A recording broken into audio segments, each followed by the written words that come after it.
Good morning, everyone. We're going to get started. We have quorum, and I'm going to ask councillors to please take your seats.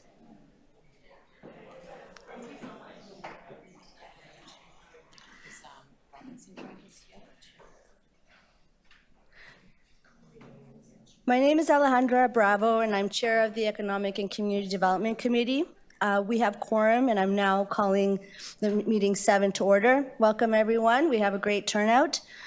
Today's meeting is being held by video conference and in person at City Hall in Committee Room 1. The meeting is also being live streamed online at youtube.com/Toronto City Council Live. I'm going to start by acknowledging the land that we're on. Although we may be meeting in different locations today, and the Economic and Community Development Committee would like to acknowledge that the land we are meeting on is the traditional territory of many nations, including the Mississaugas of the Credit, the Anishinaabe, the Chippewa, the Haudenosaunee, and the Wendat peoples, and is now home to many diverse First Nations, Inuit, and Métis peoples, who we also acknowledge that Toronto is covered by Treaty 13 with the Mississaugas of the Credit.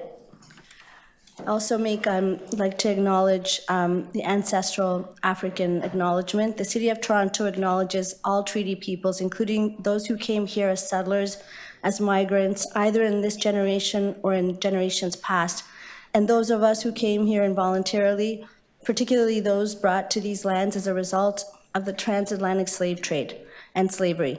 We pay tribute to those ancestors of African origin and descent. If you're registered to speak at today's meeting, please listen for me to call your name. I will call speakers in the order they appear on the list. The list of speakers can be viewed online by visiting the Economic and Community Development Committee page at toronto.ca/council and clicking the speakers box for today's meeting. Members, City Clerk has provided all agenda materials on toronto.ca/council and on CMP, the Clerk's meeting portal. Clerk's IT staff are available to members if you need help with your devices.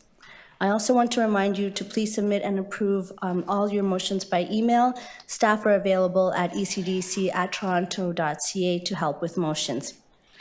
At this point, I'll ask if there are any declarations of interest under the Municipal Conflict of Interest Act.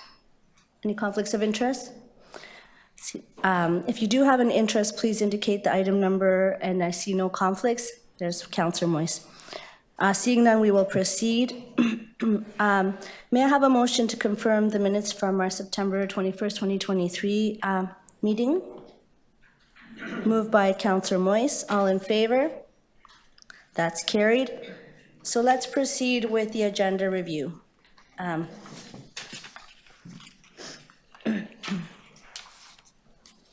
a separate document I provided to you? Yeah, this one. Yeah, the next one. The agenda part. Okay, thank you. So our first item, EC 7.1, strengthening Toronto's public markets and mid-sized food retail infrastructure. I'm going to hold that for presentation, and there are speakers on that item. EC 7.2, Toronto Arts Council 2022 Annual Report and Authority to Extend Multi-Year Funding Agreement. That's also held. Oh, Madam Vice Chair? this is the Toronto Arts Council Yeah. item. I wonder if we could contemplate deferring that to next month because of the illness of a couple of staff members who want to take part in the presentation. Yes, can Councillor Carroll, would you like to move that? Yes, I think something was submitted in writing. There it is. Yeah, okay, thank you. Yeah. So in consideration of the item, be deferred until November 28th, 2023 meeting of the Economic and Community Development Committee. All those in favor? Opposed? That's carried.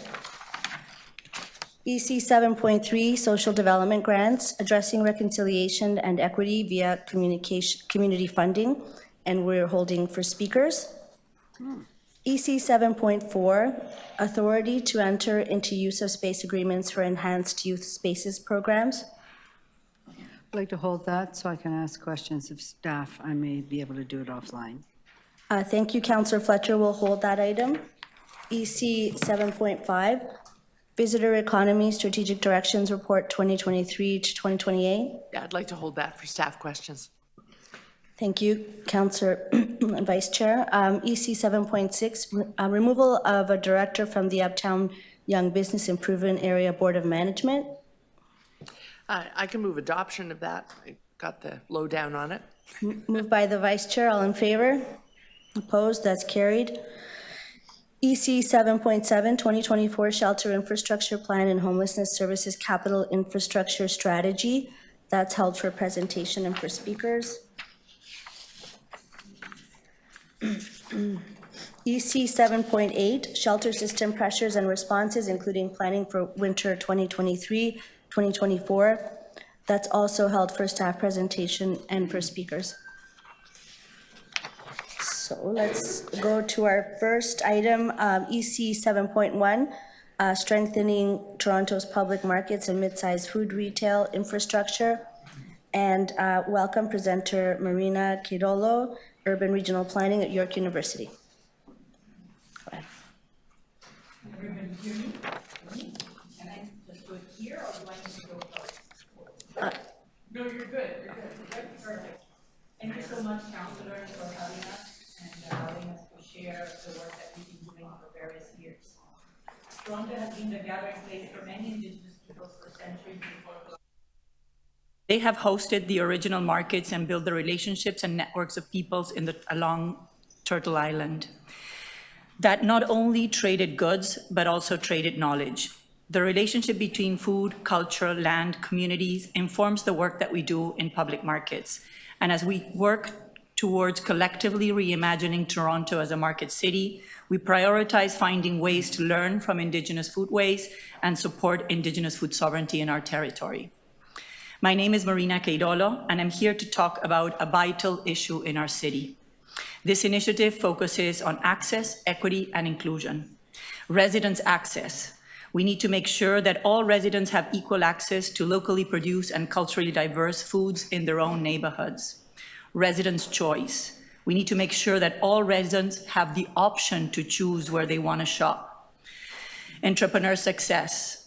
We need to make sure that both urban and rural entrepreneurs have equal access to economic opportunities, customers to test their products, and places to sell. I'm representing market managers, vendors, businesses that sell at markets in our city, residents that buy at markets, but more importantly, I'm representing those neighborhoods that do not have markets today. I'm Argentinian. I immigrated to Canada in 2002. And for the last 20 years, I've been working in food and public markets. My story and the relationship between public markets is similar to many immigrants' market stories selling at markets today. They are the places where we make friends, build our community, make a living, and make Toronto our home. Markets are usually women's spaces and immigrant spaces. One of the first things I'm asked when I present on public markets is, what is a public market? And while there's no one definition, there's a few couple of things that are key to their success. First, they're a purpose-driven, non-for-profit form of retail. Second, they're open to everyone and usually held in public spaces. Third, they provide locally operated businesses direct connections to customers, and this can be eaters like us in the room, but also it can be a chef or a restaurant that goes to the Ontario Food Terminal. We have been doing a lot.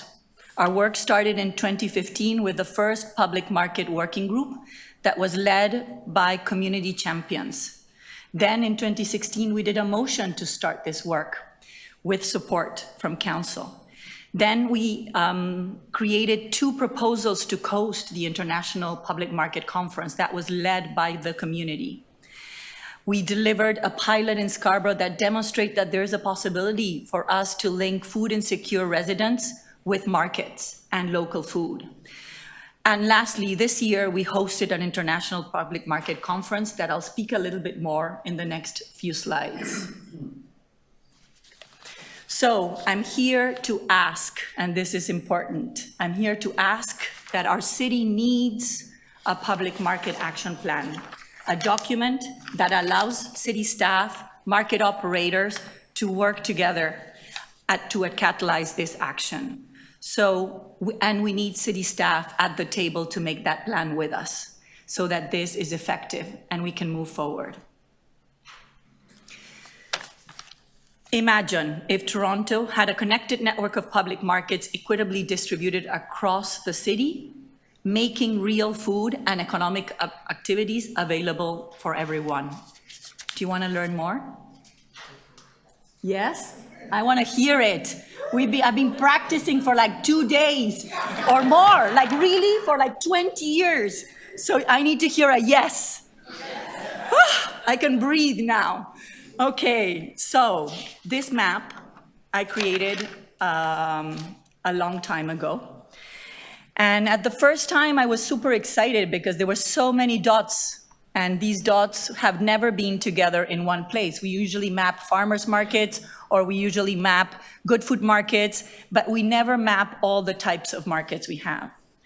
But the reality is that now when I look at that map, what I can see is the gaps, which is both an opportunity, a challenge, and an opportunity. What we know today is that Toronto has around 130 public markets that support 2,500 businesses, organized in municipal markets like St. Lawrence, permanent markets like Downsview Park, semi-permanent markets like Scatting Court 707, Market 707, temporary markets like the 48 farmers markets that happen in our parks, mobile markets organized by Food Share, market districts like the Kensington Market or Chinatown or recently created St. Lawrence Market, as well as market networks like Good Food Markets or wholesale markets like our only Ontario Food Terminal. All these markets together with independently operated grocery stores, greengrocers, butchers, bakers, and Main Street shops are part of the mid-size retail infrastructure that supports not only local entrepreneurship, but regional supply. The typology analysis that I just did was less about the type of vendors that sell at those markets, for example, farmers at farmers markets, and more in connection with the infrastructure those markets have and their ability to supply permanently or consistently access to food and economic opportunities. And it's obvious to say the stronger the infrastructure or permanent infrastructure, the better ability to this become a place where we shop on a regular basis. So many of my slides are very busy because there's a lot of data or lack of, and so we need to tell a story in a different way. We do not have a tool that collects consistently across our province and our city the impact and the value, both social, economic, and environmental, of all our markets. What we do have is some stories of individual markets that do collect data.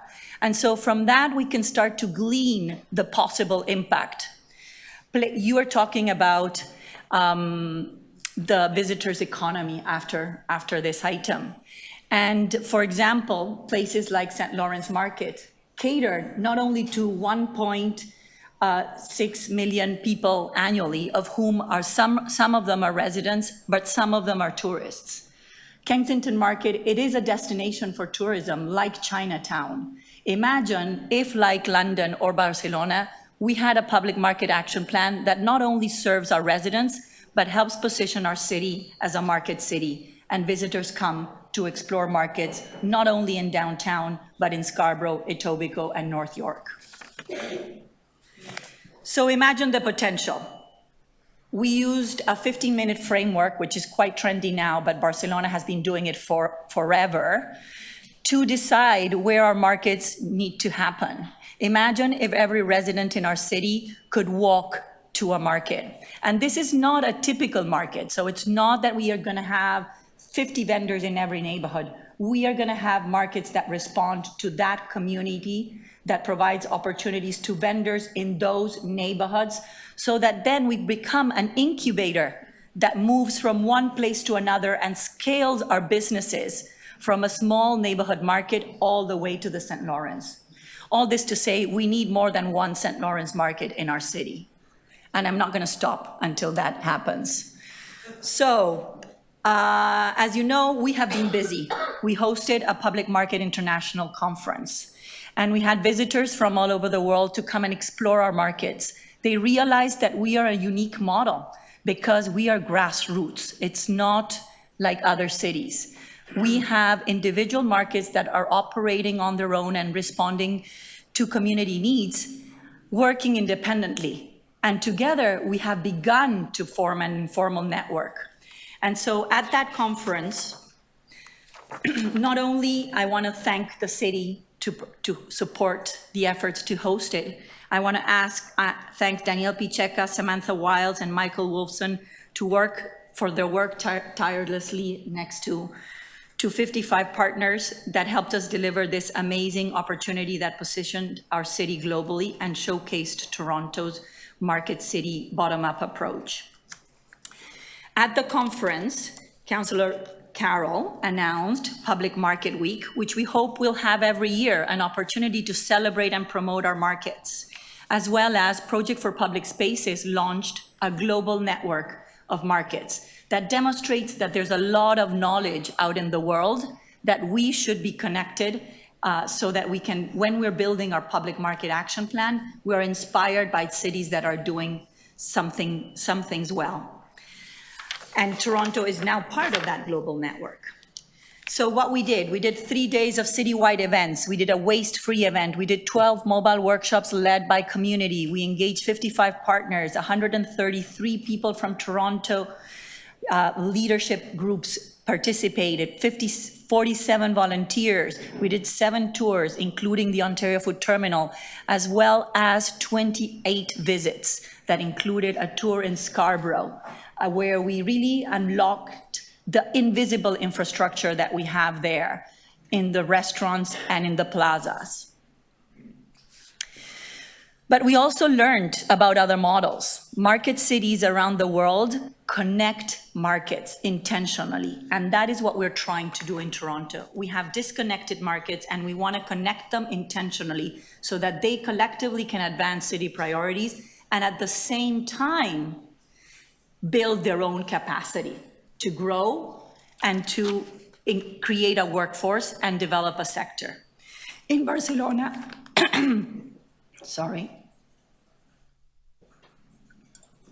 in Barcelona, a city that I was able to visit a few years ago, they have 43 markets spread around 47 neighborhoods that serve 1.6 million residents and 2,000 businesses, making a significant contribution to the city's economies.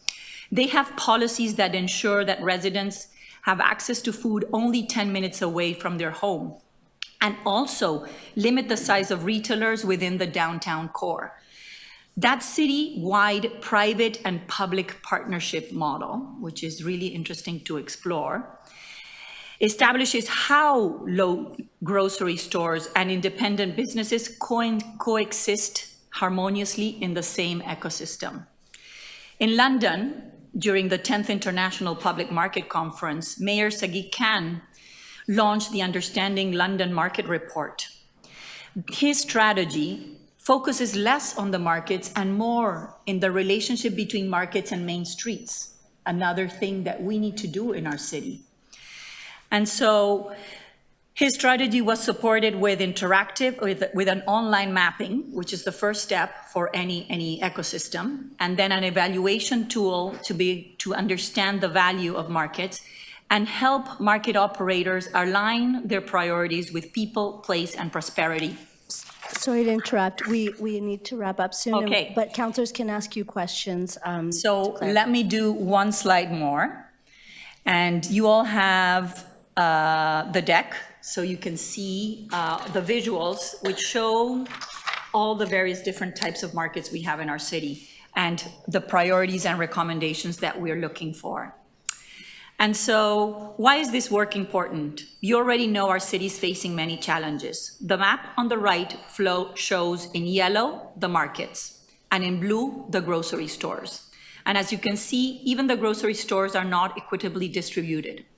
This presents both a challenge and an opportunity. As you've heard in the media or read in the report from the Competition Bureau of Canada, multinational grocery chains control almost 80% of the food retail and have become food systems gatekeepers, as they are the only link between producers, manufacturers, and residents. They get to decide where they set up shop, and that's why many people have to travel more than 30 minutes to access a retail store.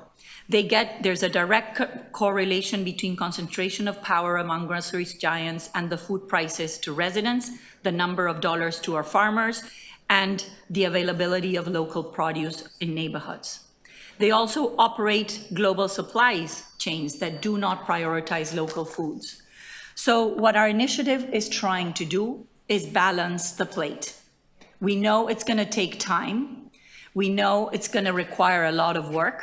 But what we need is to find a solution where we rebuild our public food infrastructure that allows for purpose-driven forms of real estate, retail, that support residents and neighborhoods and entrepreneurs in our city. And I'm just gonna leave it at that. I'm gonna skip quickly so you enjoy the photos. You can ask because it shows the wealth and resilient group of people doing it.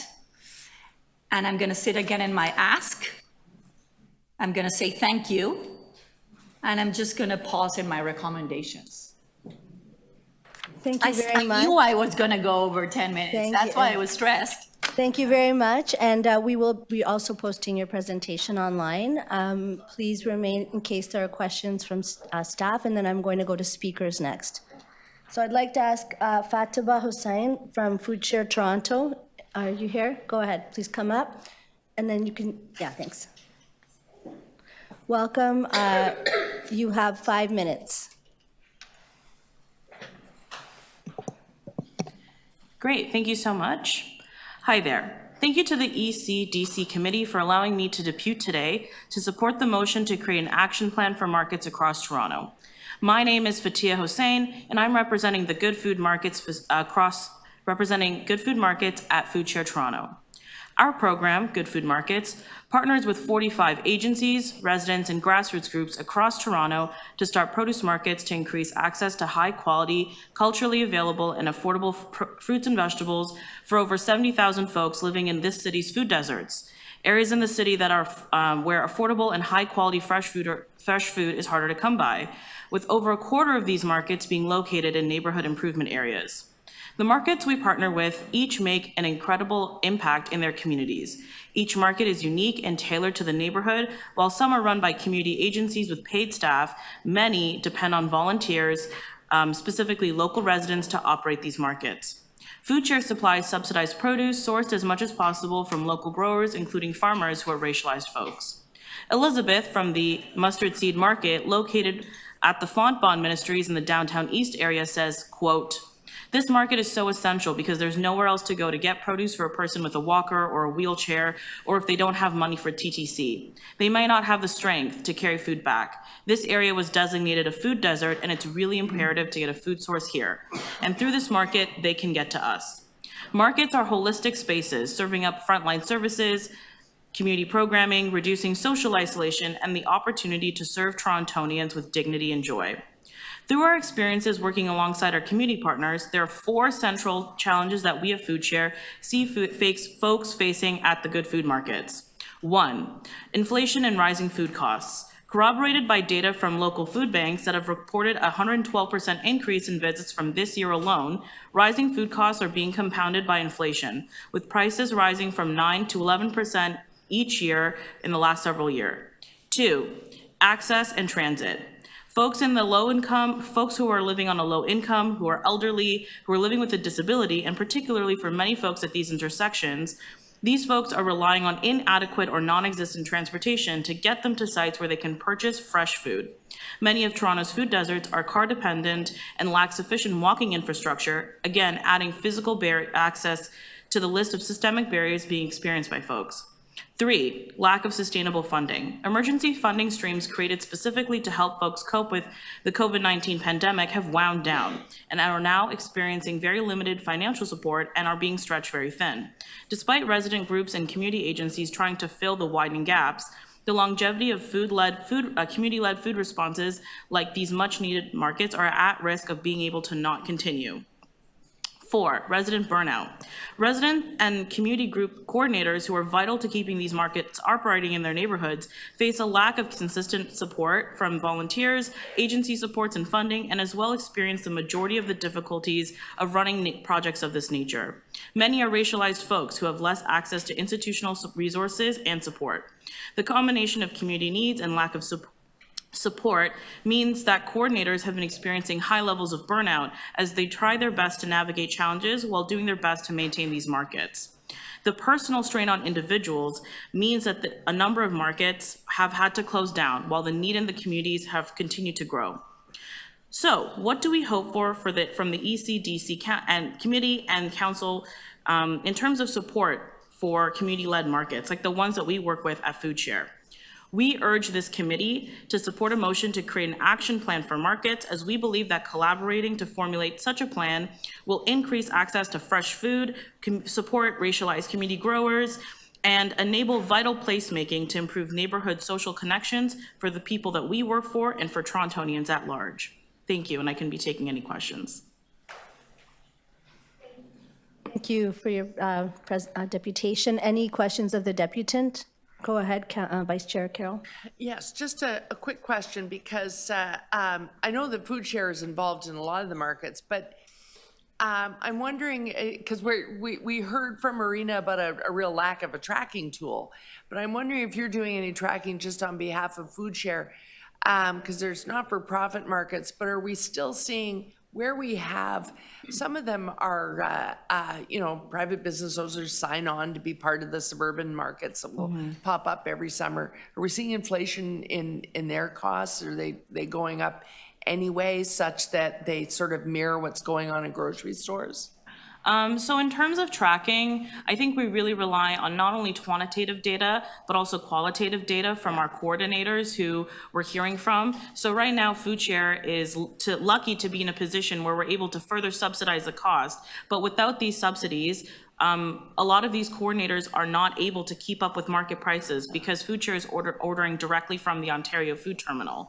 And so the necessity for a plan like this really relies on the fact that we need that support. We need a plan such as this one to enable this sector to be able to provide more support for resident and community-led markets to continue to fill those gaps. Because right now, at the prices that they're being presented in, they're only able to be operational because FoodShare isn't in that position to be able to subsidize that. But otherwise, they wouldn't be able to order from us even. Right, okay. Yeah. Thank you. Thanks, Madam Chair. Thank you. Any other questions for the deputant?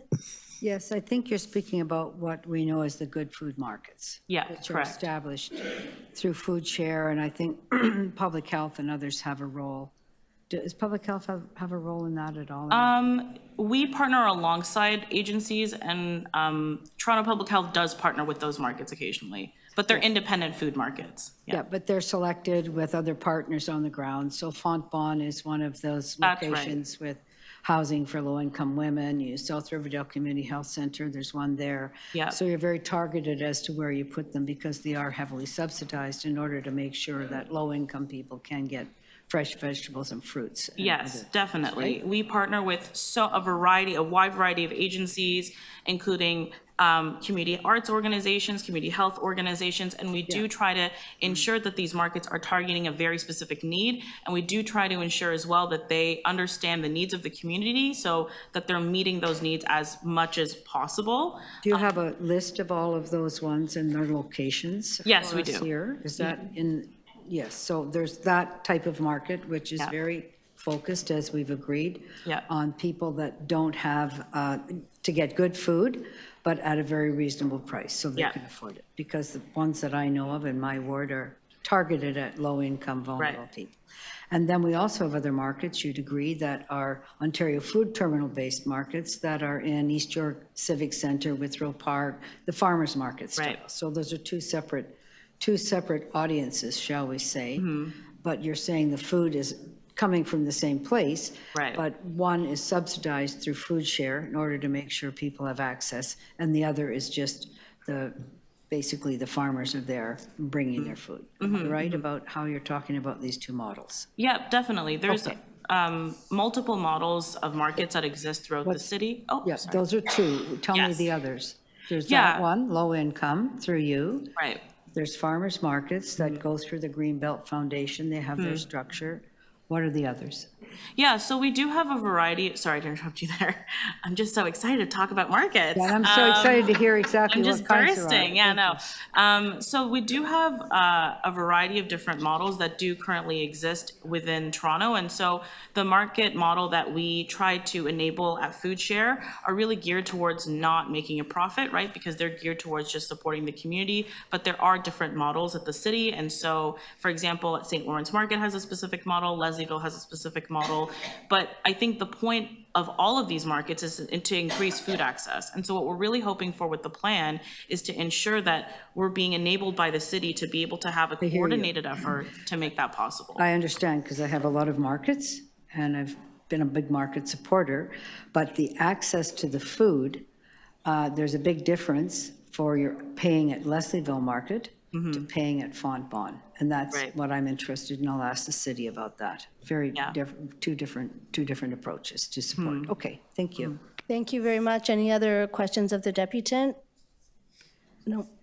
Seeing none, we shall go on to the next speaker, Paul Sautel, 100 Kilometer Foods, Inc.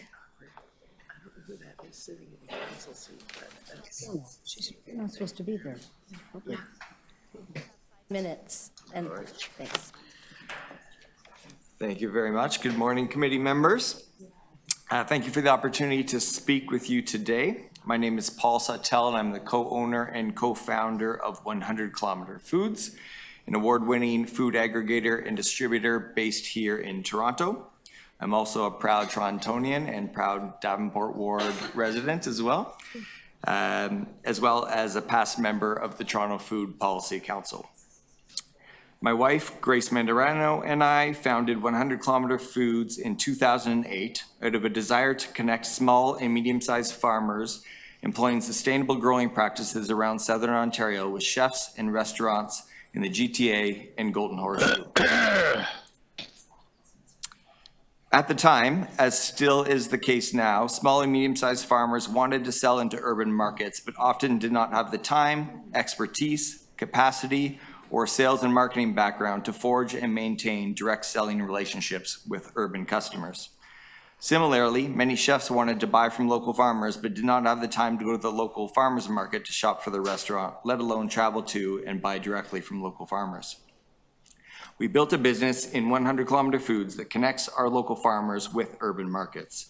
What started with a group of 12 farmers and 12 restaurant customers has grown to support a network of over 130 Ontario farmers and producers and over 500 wholesale customers, ranging from restaurants and hotels to cafes, schools, community food centers, as well as professional sports teams. We are a proud certified B Corporation and the recipient of 7 consecutive Best for the World Awards for Community Impact from B Corp International. Our awards are rooted in our mission and mandate to support local farmers and local food access in urban communities. In 2022, Market City TO approached us to be part of the Scarborough Neighborhood Fresh Food Pilot, and we immediately agreed. It was a great opportunity to participate in a project that intersected the needs of many stakeholders in the city.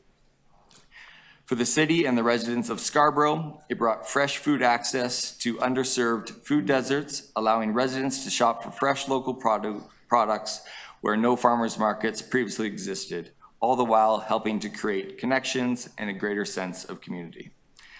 For local farmers, it provided additional revenue as we were able to aggregate and supply the pilot markets with local foods from a variety of local farmers, providing a breadth of product and choice for local residents and saving the farmers time and money by allowing them to remain on their land and farm, but still access the urban marketplace. For the youth staff, it provided employment opportunities and direct engagement opportunities with their communities. Impressively, the pilot markets broke even on all the local food products for sale, showing great potential for sustainable market offering in the future. And for my business, 100 Kilometer Foods, The Scarborough Neighborhood Fresh Food Pilot provided a much-needed net new revenue stream for our business as the hospitality industry in general continues to struggle to fully recover after the pandemic. We are excited about the potential impact that scaling such an initiative could have, both for local farmers as well as local businesses like ours. The multi-stakeholder success of the Scarborough Fresh Food Pilot is a testament to the vision and dedication of Marina and her team. We look forward to scaling this initiative across the city and wholeheartedly endorse Market City TO's request to bring City Division and other stakeholders together to develop a public market action plan that can unleash the multitude of benefits that can be achieved through a network of public markets that enable the private and public sector to work together for the benefit of the city and its residents. Thank you for your time. Thank you so much. Are there any questions of the deputant? Thank you for your presentation, and I'll see you in Davenport. Thank you. Next, I'd like to call Dawn Woodward, Evelyn's Crackers.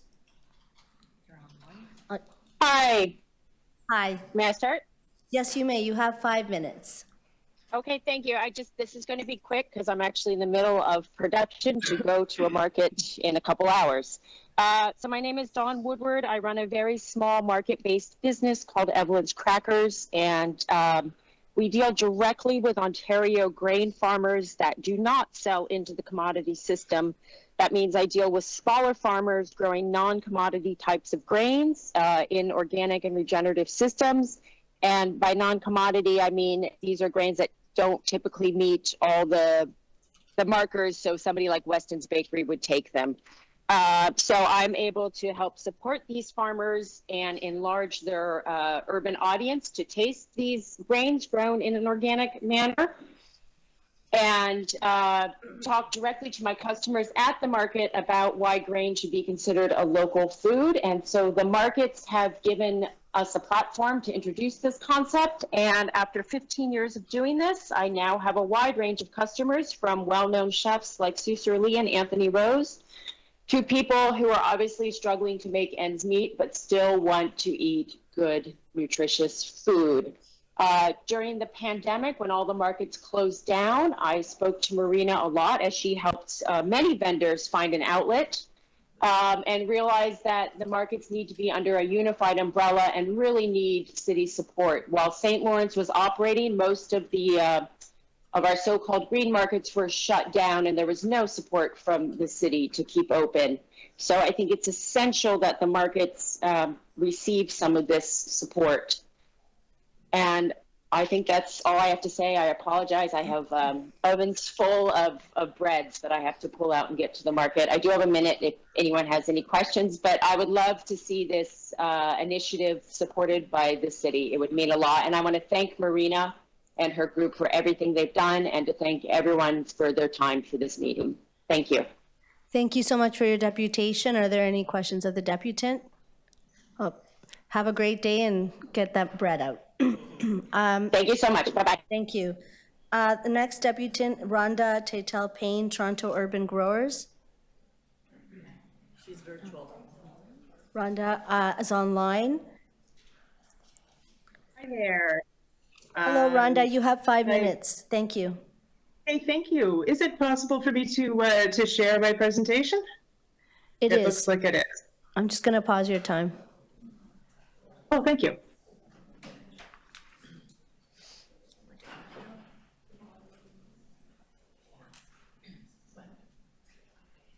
Okay, I'm going to have to show you my my presentation from here. Okay, can you see that okay? Sorry, Chair, is there a way that deputants that have presentations can get sharing them if they let someone know ahead of time, or is that not something we do yet? Just asking. Sorry, I didn't hear. I did send a PDF, so Okay, you should the have. deputation was shared in advance. There we go, we have it. Thank you. Thank you. We can see that? Okay, great. Thank you so much. Good morning, everyone. And thank you for the opportunity to speak today. And I also want to follow Dawn's lead and thank Marina and the folks that she's working with so much for the work that they've done. It's been a phenomenal effort. I should tell you a little bit about myself. Rhonda Title Payne. I'm a co-coordinator of Toronto Urban Growers. And I think the most important thing to know about us is that we cover a really wide range of growers, like everyone from home gardeners to community gardeners, organizations, and urban farms. You get the full spectrum there. Today I wanted to speak in favor of an action plan for public markets. Our network of growers shares pretty similar challenges and goals with public markets. So we like to collaborate on these issues. One of the things that we're seeing as a challenge is communicating that both public markets and urban agriculture involve both selling products and economic development, but at the same time have a strong mandate to serve community interests. And that could be creating public spaces, it could be education, or as you've heard already, increasing access to fresh local food.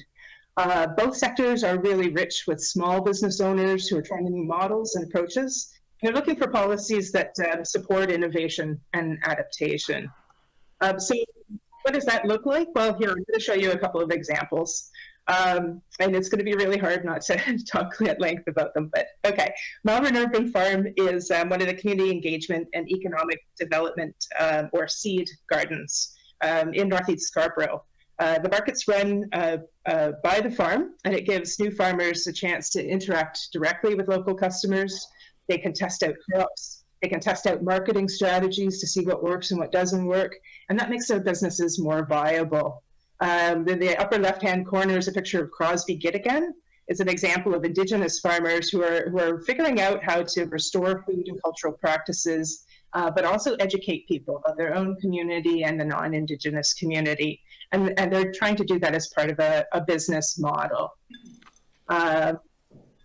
Another seed garden is Flemo Farm, and they also have a practice of incubating new farms for newcomers, for immigrants and Indigenous farmers. Their first full year happened during the COVID pandemic, and so the model that they started off with of focusing on selling food had to pivot to responding to emergency needs for food. And because this is the kind of farm they are, this is the kind of market they are, they were able to do that pivot. The other thing that's kind of cool to talk about with Flemo Farm is they have a community compost exchange. So this happens at the market. Residents bring food scraps. The scraps are composted into growing medium for the farm. Residents then get coupons to buy farm produce. So it's a very small loop circular economy, and it engages residents in the city of Toronto in that priority to combat climate change. There are other examples of farms that are doing this kind of work, given these two for a reason.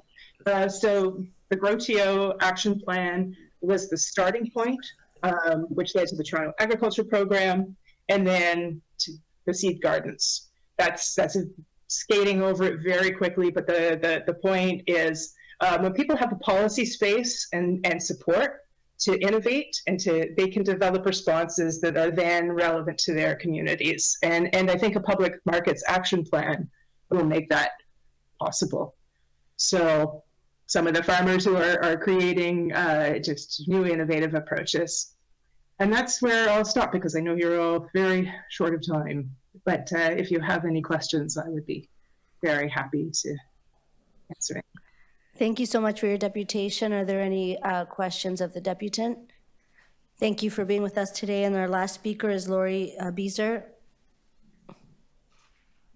Welcome.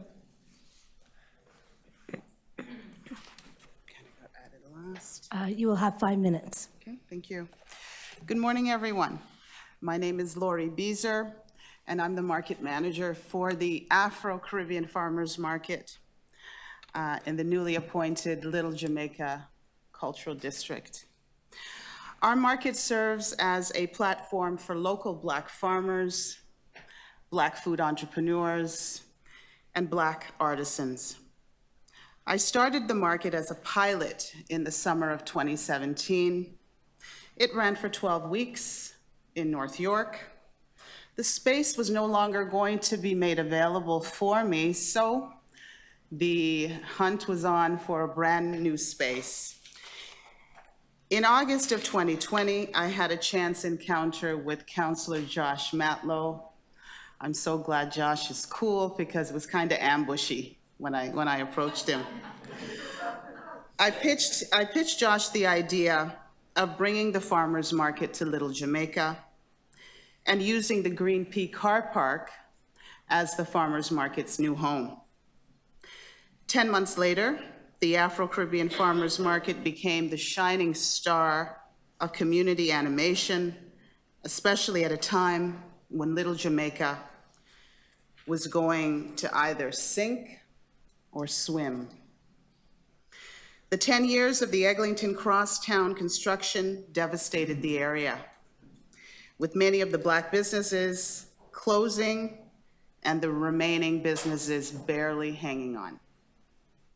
Our little market breathed life back into that space. What Councillor Matlow and I have done together should be the blueprint in community interaction. I'm a local resident, and he's the city, and we came together to make really cool things happen. So my story is about making city logistics easier and city spaces more accessible. So was my meeting, Councillor Matlow, a fluke, or was it good timing? I think maybe it was a little bit of both. What we do know is markets are wonderful additions to any community, and that adds to community joy. I thank you for your time. Thank you for your deputation. I see we have questions. Vice Chair Carroll. Just a couple of quick questions. To use a Green Pea parking lot must have been a bit of a battle. So You've seen Reggae Lane, oh yeah. yeah. Oh yeah, oh yeah, and it's still, you know, Green Pea, my guys over there at Green Pea, they're such wonderful partners now that it's kind of wash, rinse, repeat. So we've learned from that very first season that was very difficult. I think I was at my wit's end at the 6th market. I was crying, actually. I had a meltdown at the market because of, you know, what happens in that space. Yeah. And it was a learning curve for all of us. Right. Green Pea has never really used that space for that type of community animation.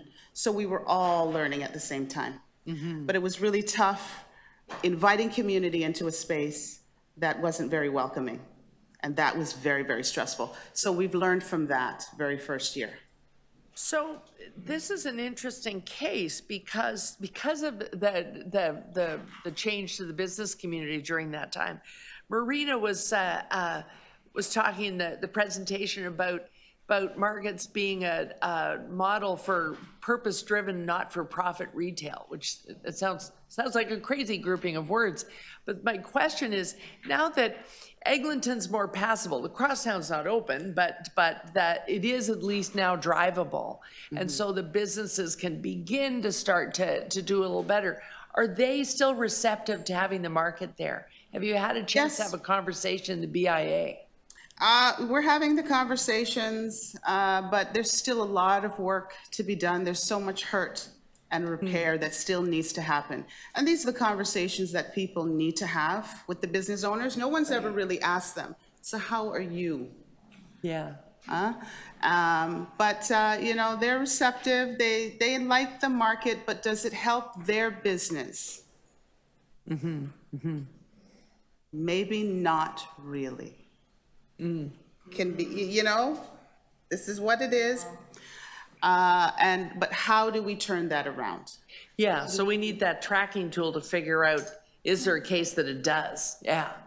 Okay. Thank you. Thanks so much. You're welcome. Any Councillor Moyes, questions of the deputant? Thank you for your presentation, for being here today. Is your public market, is it seasonal? Or is it year-round? No, seasonal. Just Seasonal. the summer. And We can't get mango in February, you know what I mean? We can't do that, so. that's where you get it from. You know, so we're seasonal, yeah. Would you like it to be year-round? Yes, And have you spoken to the BIA around micro retail or a land trust sort of partnership? I haven't really spoken to them. I've kind of just gone into the vacant storefronts and asked, hey, is this a possibility? Can we pilot this maybe for one season? And this is the reluctancy of a lot of the store owners, like the owners of the buildings. They want a much larger commitment of time. And they're not really focused on pop-ups or pilots at this time. And I don't really know if I can, financially commit to the amount of time and money that's required to anchor these kinds of spaces. Because markets aren't really here to make money, just so that y'all know. They're really here to help community. And to me, that even needs to change. That's a huge part of why we're here. How do we make it make sense for people like me that run a market? Because I don't get paid for this. I just really like what I do, but there comes a point where girlfriend's got to pay rent. You know what I'm saying? I hear you. So we got to make things happen for everyone. Thank you. Yeah. Any other questions? I have a quick question. We've heard a lot through the presentation and the other deputants about the importance of access to food and local economic development. I just wanted to ask you, very familiar with that neighborhood. My kids run all over the place, and I live close by. I just wanted to ask you about the animation side, the community building that corresponds with like local economic, small scale, independent, not-for-profit activity. What do you see on the community building and relationship building and sense of place and safety that brings for people, and safety in the broadest sense of the word? Ooh, that's loaded. Okay, so nothing like the market has ever happened in that space, ever. So right now, the Afro-Caribbean Farmers Market has become that anchor for a lot of community service to use it for their community engagement. I've hosted a lot of city departments for free to do their community engagements because they don't necessarily have that opportunity to do it in that area. There's no green space. So we're repurposing a space to help with that. I think it's a great look. And I find that it helps, it helps community engagement. Not sure if I answered your question. Yeah? Satisfied? Perfectly. Thank you so much for your deputation. And now we are going to move on to questions for the presenter. Are there any questions for our presenter? Councillor Carroll? Yes, and thanks, Marina, for your presentation. You talked about the fact that the action plan is going to have to reflect a number of different types. And I'll take you back to that purpose-driven, not-for-profit form of retail. Yeah. Which is brilliant, except that I find that when you get into the inner suburbs, it sometimes doesn't feel that way to residents. They see what they see as a farmer's market where it looks very much for profit. Because I don't think people sort of internalize that basically every farm is a not-for-profit enterprise. Mm-hmm. It's a struggle to make a profit there. But they see, what look like business farmers appearing in Melasman Square every week, that sort of thing. Mm-hmm. So is it that the formation, the organization of it is very much not-for-profit, Yeah. and then what we hope is to create some Yeah. way to make a living for the farmers? Yeah, that's exactly it. It's the So organization the non-for-profit part. part of the Yeah. model is that the reason why the market exists is to fulfill a public goal. Yeah. So what they do, most market managers and operators, obviously they need to cover the operational costs. So ideally you want to have enough revenue from vendor fees to be able to cover the operational costs, which in the case of a market in a park, like the one we did with Jen Ford in Scarborough in Rosebank Park, is she wants to pay herself, pay her permits, and pay any kind of marketing and promotion and insurance and all the other requirements. But that's she doesn't do it for the money. She does it for the responding to the community needs and enabling opportunities for market vendors. Right. And so that's why it becomes a not-for-profit. It doesn't have a shareholder to respond to. Their goal of the market is to provide access. And that's why they're mainly run by non-for-profits. It feels like it's the opposite of a mall or a strip mall, where the overarching goal is that the landlord makes money. Here the landlord's just trying to make sure that each of the sellers makes money. You talked about there needing to be more than one St. Lawrence market. We could have some more permanent digs than just that one. And it puts me in mind of places like Spittal Fields in London, where you can have also not only food security, but then you start to have more artisan spaces. 100%. Young fashion designer could afford a booth. Can we call markets in that regard then? Can we call markets a form of workforce development? People come in and what they're learning is how to run a business, and as if they scale up and they end up in a permanent location, we've done the workforce development to make them ready to do that. 100% in so many layers and in so many ways. So on one hand, like Dawn or Chocosol that was going to present, they started their business at the farmer's market with one booth, then 10 booths, then 10 markets. Perfect example. Then a retail storefront in Sinclair West, and now a production facility. Right. That's the journey. And for that to happen, we both have to have different types of markets. So temporary markets, pop-up markets, semi-permanent. So for example, Scadding Court, Market 707, or Thorncliffe Bazaar, which a container in a park enables for economic activities for women selling global wares from the places of origin. Right. So that's why when we mapped our market ecosystem, we're not like Barcelona. We don't have 47 municipal markets with buildings and infrastructure, but we do have markets. And the first step is to make them visible, then to understand what are the best models, how to support the ones that we have successfully running, and how to start new. I come from Argentina. In Argentina, the city of Buenos Aires operates a model where they register all the entrepreneurs and decide temporary markets that travel to different neighborhoods. So you're a business, you register with City of Buenos Aires, and they tell you, you're gonna go to a successful market in downtown Recoleta, and you're gonna go to a low-income neighborhood. And so the city acts as a curator. I don't see City of Toronto doing that, but I see Market City TO doing that. Can we prototype a model that allows us to distribute across the city economic opportunities? And the other thing that we see in Barcelona or in London, because in London, most markets are privately operated. So that's like an operator that wants entrepreneurship, builds a business model to cover its costs, but at the end of the day, what they're doing is incubating businesses. And so in Barcelona, there's a strong relationship between the pop-up market and the stall at the busy bazaar, at the busy municipal market. And what's the ladder of entrepreneurship?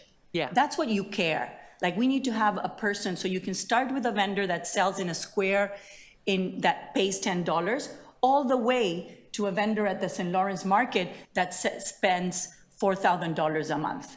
How do you grow that is important. But also what happens once they graduate, because one of the biggest challenges of markets is that once the vendor is successful in that market, they don't want to leave. And therefore, they're not allowing space for another business. And so what's the relationship between markets and brick and mortar in main streets? How do we build that transition? That's why when we plan for cities, we need to understand that we need small retail, mid-sized retail, and large retail. And so when we go to the Golden Mile, and we see retails that are all big, we're creating a problem, Because what we need is the transition. And so what happens ultimately, like what Lori is trying to do in Little Jamaica, is finding a retail space that she can subdivide Right. and provide access. So I'm going to interject a couple of things because I was like eager to answer questions.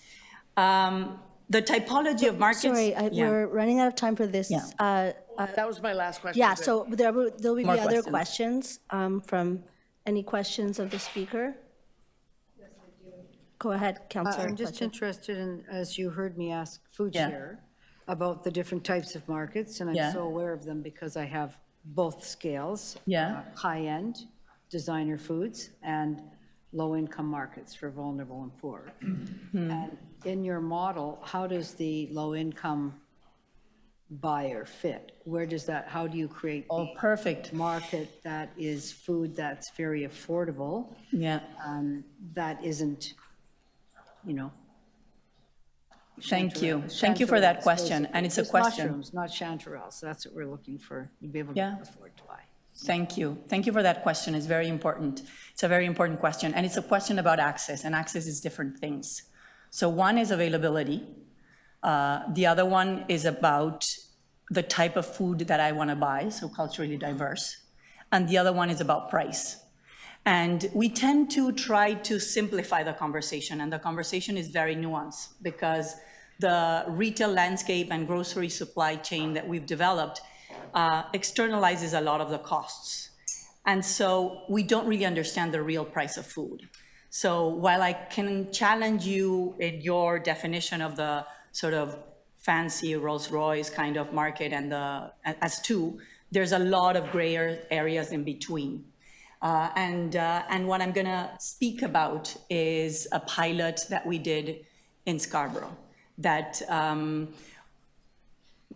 provides a solution so that we can all shop in the same place. Because you have the people that are food insecure and need help, the people that are struggling, the people like all of us in this room maybe that work and go to the groceries to pay.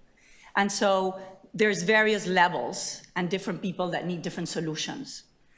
So in Scarborough, we did a model called the Scarborough Neighborhood Fresh Food Pilot, where we brought together 3 different programs. One, a neighborhood market that supported urban entrepreneurs. And that was people that were doing crafts, salsas, samosas in Scarborough. So they were bringing prepared foods. Then there was 2 big tables of fresh food, because fresh food drives markets.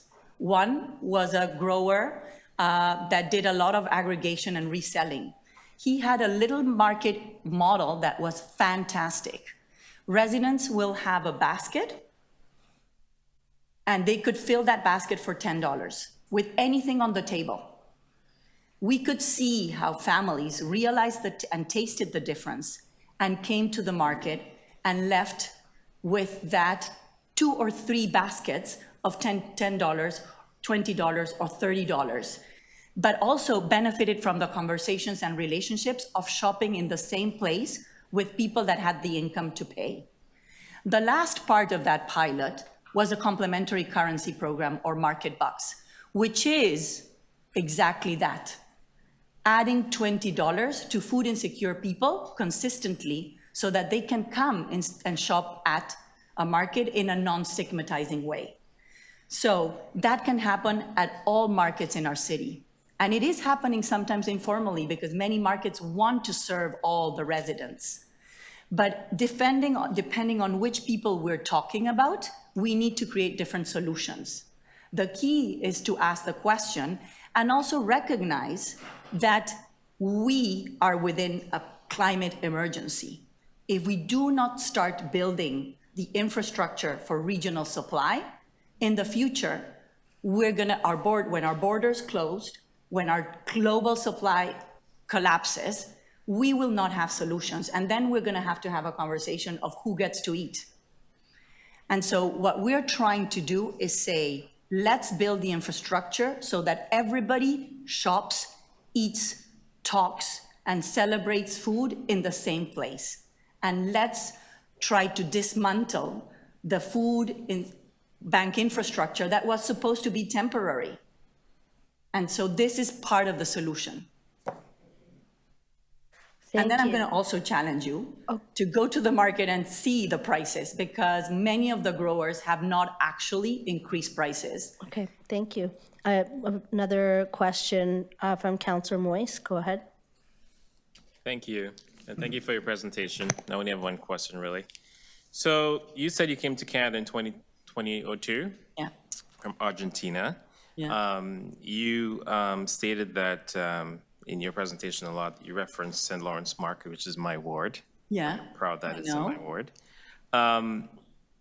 But you also spoke about, in Argentina, is the government that actually provides this space, and they have a database Yeah. for Yeah. entrepreneurs to register and so forth, so on and so forth.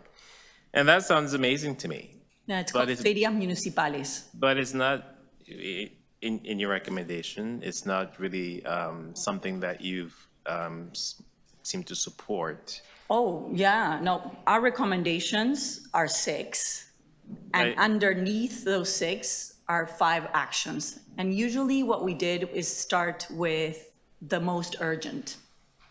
Developing a program such as that one is amazing, and definitely it's part of building a sector and prototyping these ideas. So 100% is the kind of programming that we want the city to explore, and we're ready to partner. Because to your point earlier, I mean, it's a piecemeal approach that we've been taking so far. Yeah. In my own ward, we have markets in Cabbagetown, in Regent Parks and Jamestown. Again, it's all piecemeal. lucky.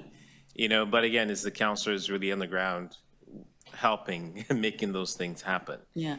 And there are people coming to me all the time. I know one person in Regent Park, her name is Gail, Yeah. who makes non-alcoholic drinks. She's I know her amazing. well. She's amazing, and yet, she's been looking for a space which she's had no success. Yeah. And for me, I've been trying my best to accommodate her. Yeah.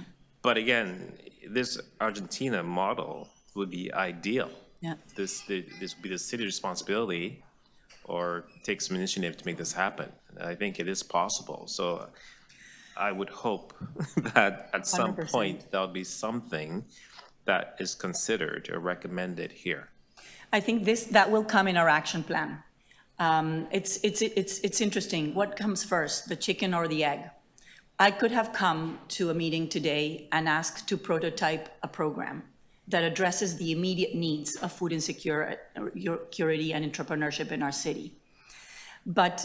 And we're doing that, like the Scarborough Market pilot and others like Lori doing pilots all over the city. But what we need is policy, because one of the biggest challenges we as community partners have with the city is working with you guys. It's really difficult to know who to contact, who to work with, who supports us, who will help us with the permits, who to reach out, and invite them to come to the table and have them at the table. We've invited, for example, and again, I'm just speaking bluntly, we've included Parks and Recs, which is the division that regulates the special event permits, to come to the conference to learn about the importance of markets. No one showed up. No one came to learn what they can do better to serve their clients, which is the markets that apply for permits and pay fees to operate on a public park. That's the level of disconnection.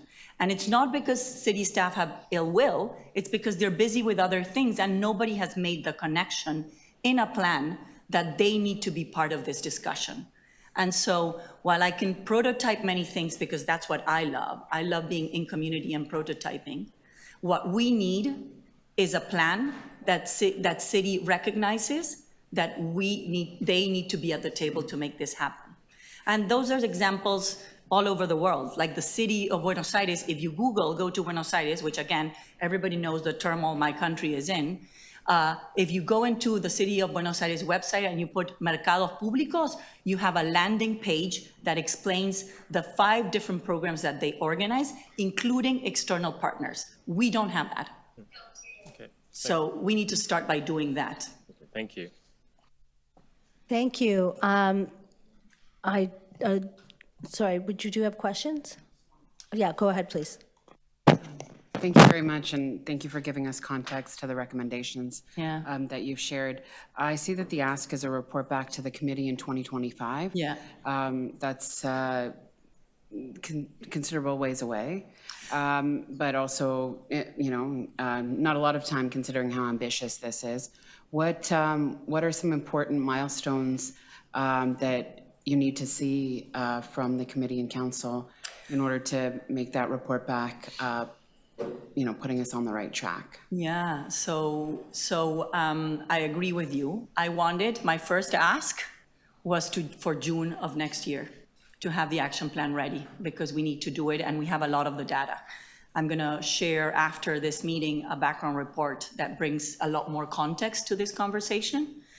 But everyone that is working with me said, you know what, Marina, it's more important the process of engagement and finding the right champions in all the various divisions to then implement the work than move faster. We have been trying to get this for quite a while. And so what I need from council is to make sure that all the city divisions participate. And there's a commitment to follow through, because we did try this in 2016, and maybe my lack of experiences in keeping up this process, that's why it failed. But we met twice in circular conversations where we got to nothing. And so yes, we want to build a working group. Yes, we need to have all the divisions and the commitment and your support so that city staff come. But now we, as a group of stakeholders, are better equipped to keep the city accountable to this work. And if we do it sooner, better.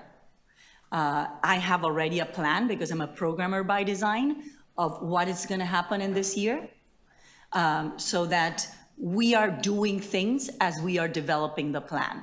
It's not that we're going to just set and write a plan, because I hate that. I'm not a writer. That's why all my presentations have photos. But we do need a plan to actually, and we need city divisions. And it's been a struggle to find those champions. Michael, I've known him for 20 years, and now he thinks like me. But it took me 20 years. It's literally, we started I was a vendor, a vendor incubator. He was coming from the big food in the city, and I was like, I'm a small little enterprise at Food Share. Over 20 years we worked together to begin to learn to think collectively together. Thank you. I don't want to take 20 years. Unless a member. I say it with gratitude, Michael. We're going to move on, because we have a lot of items and a lot of people waiting to speak on important issues. Unless a member of the committee has an urgent question of staff, no, then we're going to move on to speakers, and Vice Chair Carroll has a motion. Yes, I'll put the motion on. People may have questions of it, but it basically comes from the fact that there is communication and collaboration between Mr. Wolfson and Marina. And so this is a three-part motion that looks at, I'm hoping I can consider it read unless you want me to actually go through it now. I'm hoping that folks can read it, because what it does is involves those entities right down to public health. So Councillor Royce will be interested, because they have a great interest in food security and actions there. So by putting these parties together, we can look at an action plan. And certainly there's a need one when you look at the gap in our map of markets. But there's also, when you're looking at the map, there's also a myriad of models. And so this is directing staff to begin to do the work to understand that. To me, to get to the point where we really can legitimately call this workforce development, something that gets to a model like Wanasari's, that would be the dream. But if we think about it, that goes well beyond food. Being able to use a model like that goes well beyond food. I will say, sidebar, you can expect those kinds of models and use of city funds to come out of any place where so much is done by participatory decision-making. Because that's how the residents learn how to use the resources of a city to great effect, is when, once you start doing participatory budgeting, participatory decision-making, then they really start to learn, okay, how could we really use this infrastructure? And so you see something like that, that is the purest form of assisting an entrepreneur to scale and scale up. That would be a goal that's way down the road, but this allows Mr. Wolfson to begin to have the support of putting together all of the divisions that actually overlap here. You know, we go through our Parks Department to develop a community garden. The community garden develops a market, and so on and so forth. But meanwhile, over in public health, they're beavering away on food security, food share support, student nutrition. And so this allows us to take them all together and look at them in a much more cohesive action plan with the staff that have really been sort of quietly supporting the market infrastructure all along. Yeah, those are my comments. Thanks, Madam Chair. Thank you. Are there any questions of the mover? No? All in favor? Oh, sorry. Thank you. Ed. I'm just going to speak, and thank you to our coordinator from Withrow Market for being here today. And I really like this idea of breaking down the silos and bringing everyone into one place and looking at all the tiers that are possible and all of the innovation and excitement that's possible around food, because it's something that we all need. And I do believe that that coordination could be better. I don't know when it was, I can't remember, but for markets in parks, they used to have to go through a very big hoop to get a permit. Yeah. I had to fix that many years ago, and then hooking up to electrical, that became a big deal. So just the kind of basic infrastructure to have a market in a park, I took that on and happy to report that that's all fixed. We had to do a lot of work. Parks were seen as places that are for sports, not for other kinds of things. So they are community spaces, and markets and green spaces are one of those things. So in our parks, we have so many great markets in my ward and also great gardens. And I want to really focus on some of the gardens, and the gardens don't go to market. So with this approach, we might be able to do that should those who are growing want to take their produce to market. And in many of the parks, Greenwood, we have the market, and we also have a big garden. But I don't think the growers really want to put their produce there. It's two different worlds, and I think we have to also, that's okay. We're not going to force anybody to put your products there. They're growing, and those are social pieces of social infrastructure as well. I do want to remark on two things, the importance, and I want to go back to low income and food accessibility, that the difference between a regular mushroom and a chanterelle, that's what I'm talking about, in order to have access to good food. And your example about the basket with being able to put $10 and get great vegetables or great foods, I think that's exciting. Our little markets that are good food markets, they have been cut back over the last number of years. There was a question as to whether they would still be able to continue. So for me, that is a problem and an issue, even while we're having this conversation here, in favor of, I'll call them more commercial or commercially oriented markets, in ensuring that people that are living in low-income situations or vulnerable situations, that we tailor these markets in a way that the food's great, that people want to get it. One of the things that we have developed in Ward 14 long ago in connection with Apple Grove, STFA, and actually in the United Church is a hub for food. Yeah, where the neighborhood food hub. the food hub, so we're selling food, and the winter goes inside. People, entrepreneurs can go in and use the kitchen. There's a lot of food instruction.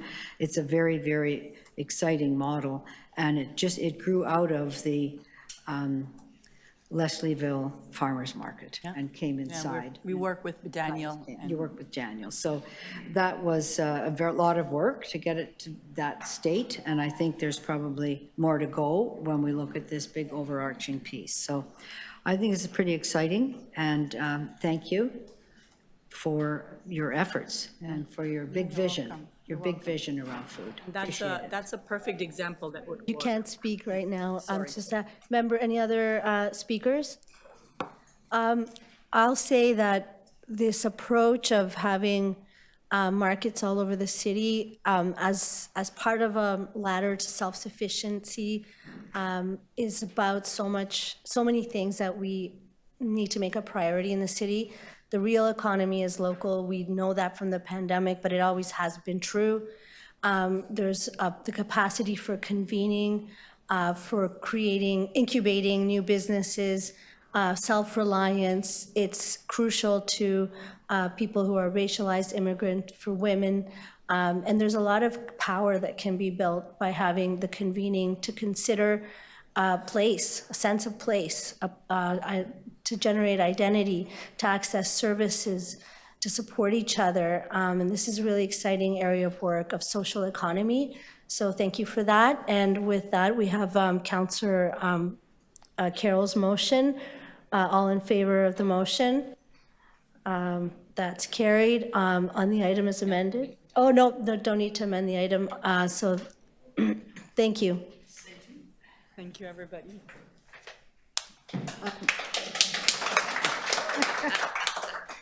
Madam Chair, I think perhaps Mr. Dayton and his staff are here waiting for that item, and I have clarified that with him. So I'm happy to release that, if that's all you're waiting for. You can go. We just made one little. So on 7, Councillor Fletcher, is that on 7.2? 7.2. I mean 7.3? The, yeah, No. 7.4. Thank you. yes, the use spaces, number 4. Yeah, thank you. So Councillor Fletcher, you've had your questions answered? Yes, I did. We're So just you're, gonna put would you existing like in to there, move and that then we're item? good. Councillor Thank you. Fletcher, would you like to move the Yes, I'm item? releasing it. Thanks All very in much. favor? We'll let you, Opposed? That's releasing carried. it and releasing you. And now we are going on to item 7.2, Toronto Arts Count, sorry, 7.3. Shouldn't have got that cold that I'm recovering from. Social development grants, addressing reconciliation and equity via community funding. And we have speakers on this item.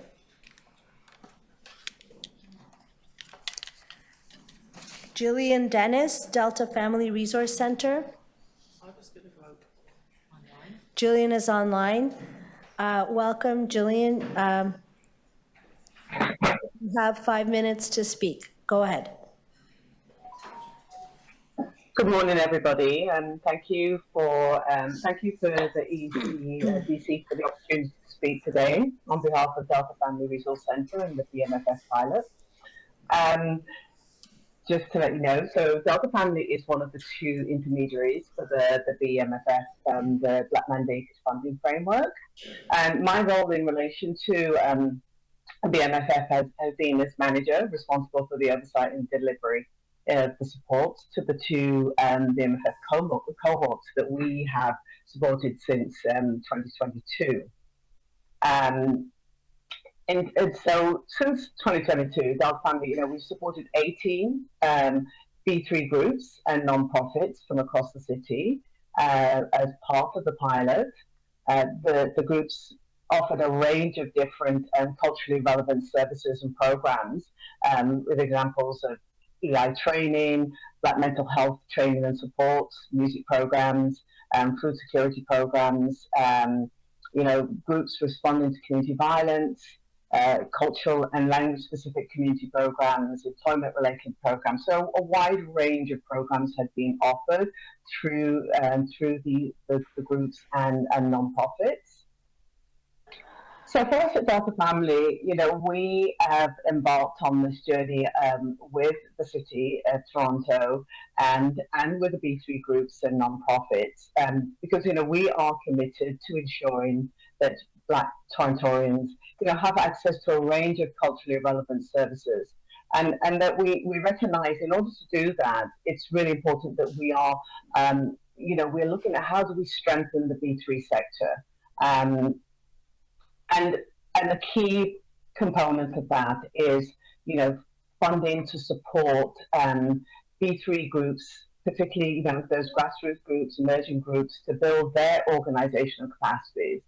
And one of the things that we've been able to do through the Black Mandated Funding Framework pilots is to be able to offer customized supports, including one-on-one supports, workshops, in a range of different areas, governance, registering as a charity, financial management, HR professional development. Again, just really sort of seeing the importance of, of supporting B3 groups and emerging groups, because without those groups, we are not able to really respond to the challenges that Black Torontonians are facing at this moment in time. I think an important element over the last 2 years is the role that we've played. Also, as an intermediary, I mean, there are two organisations in the city that are currently intermediaries. Obviously, ourselves as Delta Family, and also the young Black professionals. And one of the things that that one of the factors that we've really had to look at, because there was just such a huge demand for the a take up for the Black Mandated Funding Framework pilots. I mean, over 100 groups and non-profits applied to be part of and to secure funding over the last 2 years. And, we have been able to, as we said, we've supported 18 groups, CEDA supported 9 groups. We are now moving into sort of a cohort 3. So, we're rolling out another round of funding to further, hopefully, about 44 groups who have expressed an interest to be part of this funding program. So there's clearly a demand, there's clearly a need, and at Delta Family, and we want to be part of supporting this, because, as I said, it's crucial for us to be able to support the sector. So, in our ask here today, we're asking that the city, City Council adopt the Black Mandated Funding Framework going forward. But what we recognise is that in adopting this framework, we recognise that this is really just the beginning of the journey. And and we absolutely commend the city for picking up the gauntlet, but we also want to highlight the need to stay the course. So 2 years really is the tip of the iceberg. It really is 10 seconds, please. Because yeah, sure. And because we know that Black communities continue to be one of the hardest hit communities in Toronto post-COVID. So we just want to urge that that the city continues to support B3 organisations, continues to support to strengthen the B3 ecosystem in Toronto. Thank you for your deputation. Yeah, Sorry, okay. that's time. Are there any questions of the deputant? No. Thank you so much for speaking today. The next deputant is Suraya Ibrahim, Mothers of Peace. Suraya is online. Welcome. Thank you. Thank you for having me. You have 5 minutes. Okay, thank you. I was a recipient for Black funding mandates, and we train about 20 youth and 20 adults. What is happening after anti-Black racism movement, and nothing happening, like triggering all the trauma what the Black community going through, and then also we've been seeing what is happening. Sorry, what is happening in and we see what a pandemic is showing us, and we see the urge. Supporting the Black community and not putting a bandage, but having consistency. Yes, what is the use of having that the rally and creating awareness, but nothing have been placed to sustain and to support, especially the Black community. That every community, I would say, in my community, there was a lot of needs and a lot of support that's important for my community as well. And I'm telling you, this is one of the things that was satisfying to see, and I do advocate in different capacities, but in seeing the support that was placed, and it was one of the satisfaction, the job that I have been doing in the community, and seeing creating this momentum, and I want to see this to be continued and having more opportunities, the people who are in the place, to have them opportunity and to seeing them and realizing what the trauma does and how do they take ownership on their life, and they could be participating in different capacities in the community. We've been seeing what the trauma does in the families, the youth, and when you are not well mentally, and we are not being taking care of your well-beings, it will show up in different ways as well. And I will ask, and I will urge every city councilor and to look at the Black community in different lens. We've been seeing, we've been hearing in the media, what can and to make it change, and how can we leave the legacy to make it leave it in better ways at what we find as well. And it's not a time to talk, and let's do the action and creating sustainable for the Black community as well. And I'm just gonna stop, and if anybody has a question, and they could ask as well. Thank you so much for your deputation. Any questions of the deputant? Thank you for joining us today. The next deputant is Leonie Chatat, La Passerelle IDE is online. Welcome. You have 5 minutes. Leonie Chatat, oh, there you are. Welcome, and you have 5 minutes to speak. Bonjour, je m'appelle Léonie Chatat et je suis la fondatrice et directrice de La Passerelle, un organisme qui travaille avec les communautés noires et racialisées. Je suis ici ce matin pour demander au conseil de la municipalité d'adopter le cadre de financement pour les organismes noirs. Comme vous le savez, la pandémie de la COVID a démontré disproportionnellement comment les Noirs et les organismes noirs ont été affectés. Ça a été aussi l'occasion pour la ville de Toronto de réévaluer son modèle de financement. Aujourd'hui, les organismes noirs sont par preuve des études qui ont été faites, sont sous-financés. Et donc, c'est l'occasion pour la ville de Toronto de travailler avec les organismes noirs afin de leur donner les mêmes chances d'égalité et qu'ils reçoivent un financement adéquat pour pouvoir développer des programmes et services qui vont répondre à nos communautés. Donc, je demande à la ville d'adopter le cadre de financement et que le Conseil de développement économique et l'administration chaque année fournissent des rapports, des mises à jour annuelles pour le financement octroyé aux communautés noires. Et on espère aussi que ce financement, ce cadre de financement sera une approche inclusive pour les autres départements de la ville de Toronto dans le cadre de son financement. Et c'est important de comprendre que pendant plusieurs années, les organismes noirs sont sous-financés et par ce manque de financement, n'ont pas de capacité de pouvoir développer et compétir de façon juste et équitable. Donc, on sait qu'en 2023, la ville de Toronto va consacrer 1,85 million de dollars au soutien des communautés. C'est un début. On remercie la ville de Toronto pour ce leadership, mais on espère que les années à venir, on va continuer à travailler dans ce cadre-là. Donc, je demande au Conseil ce matin d'adopter ce cadre. Merci. Merci, Madame Chatat. Comme représentante de la francophonie à Toronto, c'est un plaisir d'entendre des mots en français. Merci de votre présentation. Our next speaker is Shamaya Beira, NDC Trades, Neighborhood Developing Careers. Is Shamaya Veda here? Okay. Shannon Harry, the clinic, is online. Hello and welcome.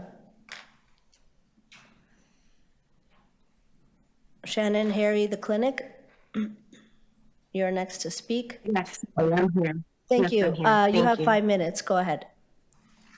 Okay, thank you for the opportunity to address the committee today. My name is Shannon Harry, and I'm the Operations Development and Program Coordinator for the clinic. The clinic is a Black-led, not-for-profit collective that provides seminars referred to as clinics, workshops, and resources for the Black community within Toronto. In 2022, we were the recipients of the Black Mandated Funding Framework Grant, and we have the Center for Black Professionals as our intermediary. Working with C as our intermediary was an insightful experience. Their commitment to supporting our emerging nonprofit is a direct reflection of their mission to create boundless opportunities, shatter stereotypes, and transform communities. Throughout our term with C, we gained access to resources and were provided space to network with those who share our mission for our community and collaborate with other emerging and existing organizations on various projects. In addition, the mentorship curriculum offered by C further empowered our team to explore opportunities and methods to structure our nonprofit in a way that would encourage longevity. On an individual level, my team and I also gained skills and knowledge from the mentorship program, which are transferable in a lot of other areas in our life. C's dedication and passion for the advancement of young Black professionals has reinforced my team's commitment to create a sustainable and safe space for Black Canadians to thrive. As part of the clinic's mission, we want to ensure that Black adults ages 25 to 45 are able to receive free information on topics that fall under our pillars: community wellness, economic advancement, and legal and social support. And at the time that we received the grant, we were facing financial challenges that prevented us from delivering services and resources on a consistent basis. This grant allowed us to refocus our efforts and execute our mission in a meaningful and purposeful way. For example, we were able to offer a hybrid model program about wills, estates, funeral pre-planning, and coping with grief. This program was divided into 6 clinics over the course of 6 weeks. Because of the BMFF grant, we were able to fairly compensate our facilitators, who then delivered comprehensive and beneficial information for free to our attendees, information that would otherwise be unattainable to some individuals within the Black community because of socioeconomic barriers. Attendees were also able to foster relationships and commune in a space where they could speak openly about grief in a culturally relevant way. The grant also allowed us to purchase equipment to record the clinics for the purposes of uploading it to our online platform so that those who were not able to attend could view the content on demand. With this grant opportunity, we have experienced how financial stability can serve as a catalyst to promote growth and development within an organization. We've also seen how the lack of funding has limited the ability for emerging organizations to deliver services within disenfranchised communities. Many of these organizations have cultivated strong relationships and have a current understanding of the immediate needs that exist. Thus, ongoing funding creates a pathway to deliver consistent and timely services and resources to those who need it the most. We also recognize the oppressive systems that have historically prevented Black and Indigenous-led groups from receiving adequate funding to support their initiatives. And having a target framework such as the BMFF grant addresses the challenges facing under-resourced organizations. This framework is also a demonstration of goodwill and helps to remove systemic barriers that prevent equitable opportunities for Black-led, not-for-profit organizations. As you reflect on my words today, I hope you will strongly consider how funding is crucial to the success of Black-led organizations that operate within the Toronto area. And having an established organization like C Center for Black Professionals to mentor recipients and administer these funds on behalf of the City of Toronto creates accountability and transparency in the allocation of these resources.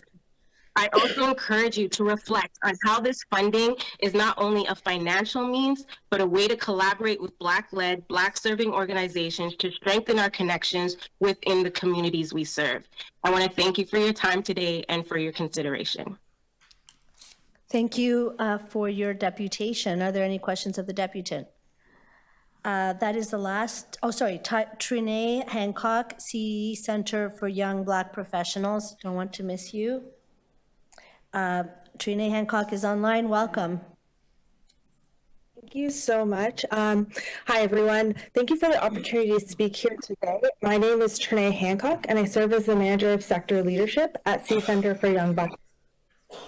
C has had the privilege of acting as an intermediary for the Black Mandated Funding Framework and has guided 18 groups through their programming. I join you today in that capacity, but also as a community partner and an advocate for the recipients of this funding. The intention in which C has come to this work is to support and cultivating connectivity amongst B3 organizations to build stronger supports for the Black community and to build internal capacity of these B3 grassroots and nonprofits in order to strengthen their sustainability of much needed community services. Through these intentions, C has supported he has worked as a city, through these intentions and the support of the city, C has been an intermediary and provided comprehensive programming to the grant recipients in the Black Mandated Funding Framework. This program included organizational mentorship, professional development, networking building opportunities, and resource sharing, to name a few. Through the application of these services, we have seen grant recipients develop internal infrastructure, grow and retain capacity in both knowledge and staff, apply their amplify their community presence, strengthen their approach to community, and build strong bonds amongst services of fellow recipients. Strengthening services for the Black community with delivered in programming, in educational services, mental health and healing services, community resource centers, children and adult physical health, art development, and many, many more services. We also see strengthened ability to advocate in education, housing, food security, and many more areas. In addition to these successes, we saw many groups scale in their ability, going from an initiative to grassroots, a grassroots to nonprofit, a nonprofit to even charitable organization. This strengthens their impact on the Black community for years to come. For C, the most impactful indicators in this program of success, indicators of success in this program were the importance of building internal capacity, investing in the growth of B3 organizations to build sustainability and representation among community. We strongly believe in that as a measure of success. The second piece is how community filled this work. Given the opportunity to connect on a foundational level, B3 organizations and groups came together with community conductors, industry leaders, and would share resources, and volunteer and mentor. The Black Mandated Funding Framework has provided a transformative approach to the funder and grantee relationship. It has allowed Black leaders like C and Delta in the social service sector to address areas that we found challenging when we were trying to scale. And it has allowed others and allowed us to fill spaces of challenge that we see in other grantee funder relationship. It has also begun to address the ask of allowing the Black community to apply our way of knowing and cultivating representation. We continue to believe in the value of investing in B3 organizations and build their internal capacity. Some last notes that I will say is that we strongly stand behind this program and ask for its adaptation. And we will also say thank you to all of our recipients, partners, Delta, and the continued support of the City of Toronto staff that work with us on this project. Let's set an example for how community can come together and work with government and funders. Thank you for your time. Thank you for your deputation. Any questions of the deputant? Seeing none, that is it for deputations. Sorry. On the item, all in favor? Sorry, questions of staff. Sorry, we have 42 deputants on later items, so if I'm rushing you, I apologize. I apologize. To questions of staff, Councillor Moisen. Just a quick question. So looking at appendix number 3, I see that there's grants for 2022 and 2023. What about the grants for 2024?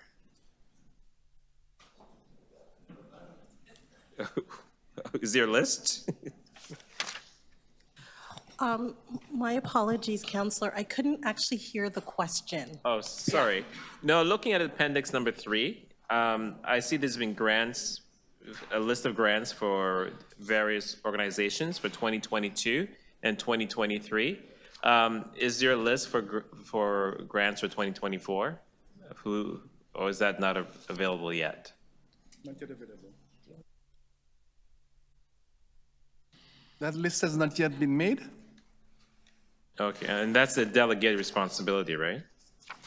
Correct. And can you just maybe walk me through how we determine which grant people receive grants and who don't? So through the chair, for each grant, a community agency or group would apply. And we have different criteria as well as different processes in order to assess each application. We have a review, most of our grants at this point are a resident review body that would work with staff to look at each application and assess their relevance to the criteria. We are always overscribed for every grant opportunity. So we do our best through that process to choose the most applicable grants, recipients, and then there are always others that are worthy, but we don't have those resources in order to fund. Okay, thank you. Thank you, Councillor. Councillor Carroll, questions of staff? Yeah, just a quick question about the framework for the Black mandated funding. In the framework, I'm struggling with where are we now? Like, we've set up the guiding principles. We're seeing, we heard from the deputies, we're seeing the impact of it. But where are we now in terms of the 3 phases? Do we have more work to do, or is it just a matter of we need more money? Both. Both I would say, you know, we've sort of adapted the responsive grant practices to move as fast as we can to fund organizations that meet the criteria. But we've also, you know, developed new approaches based upon the Ubuntu framework and 4 types of dimensions just to fund others. And so, but we are limited by the resources. Okay.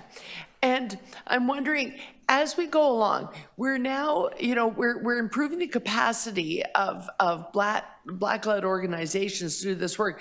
But I'm wondering, are we accompanying that with a gap analysis, so to speak? Because where the organizations exist, they're able to take better advantage now.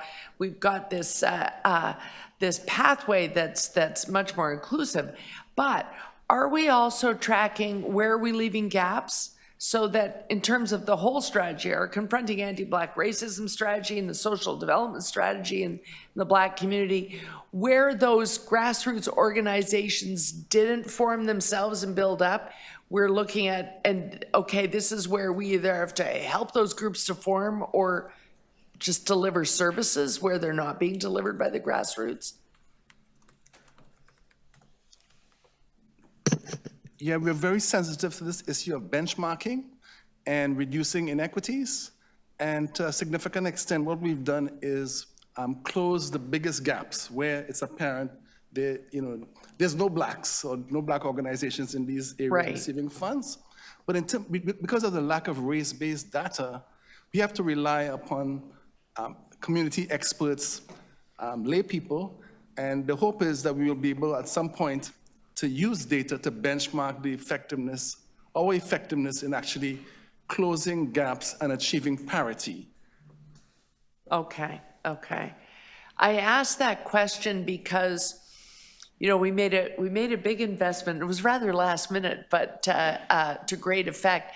The money that went to Yace in the West End for the youth program that was for it's sort of a youth with incarcerated parents / alternative justice for youth program, and it to great effect it was used. And the infrastructure was there because there's a youth and sports program, so it went in very, very easily and quickly. As soon as that happened, everywhere I go in the East End, people are saying this type of program specifically does not exist in the East. And so I thought, do staff know that? Do staff realize they've now created a great resource here? It now is in the extreme west of the city and needs to extend all the way to the extreme east. So that's the type of work you're trying to do? Yes, we're very sensitive to that. Okay. And consistently striving to sort of engender creativity right across the city so that we can have a balanced representation. Okay, thank you. Thanks very much. Thank you. And Councillor Malik, questions? Thank you. The report highlights how the funding has been distributed as a quick response, and it was during the pandemic. Can you share just a little bit more about how you see this program changing with an improved framework going forward, and what lessons from that pandemic distribution are being incorporated? Well, this actually speaks to the answer to the previous question. You know, there's always inequities within inequities. And what we want to do as we move forward using data is be better able to drill down and target where the funding goes and how that funding has a positive impact in reducing disparities. So that at the end of the day, or at the end of the year, we can actually say, we moved the needle on this particular issue, whether it's food security, gun violence, whatever. Trying to find the data that allows us to make that determination. That's what we want to do. Thank you for that. And I guess the other part of my question is, there was an experience through the pandemic that I'm sure yielded a lot of lessons for how that were inputs into this framework. Is there one or two pieces of learning from the experience of the pandemic that we can see reflected back in this framework? That's a tough question. If I may add to my colleague's answer. So we certainly saw how important in the pandemic it was to fund grassroots groups as part of service infrastructure in the city. We certainly learned that self-determination in how we fund groups to self-determine how they use the resources is another one that I think that was certainly reinforced, and certainly how we can continue to use our ongoing funding to address long-standing challenges as well as gaps. And I would also say that part of the resources that we were able to float to communities through the TO Supports COVID Equity Fund was in ways that were nimble and fast. So we continue to find ways of being efficient and effective so that we're not adding extra burden, particularly to small and grassroots organizations that have a strong ability to meet the needs of residents, particularly marginalized residents. Thank you for that. That's very helpful to hear. My other question is just that while both the Black mandated and Indigenous funding frameworks are discussed in this report, and it was really important to see that, only one is moving forward. Can you give us an update on the status of the Indigenous funding framework?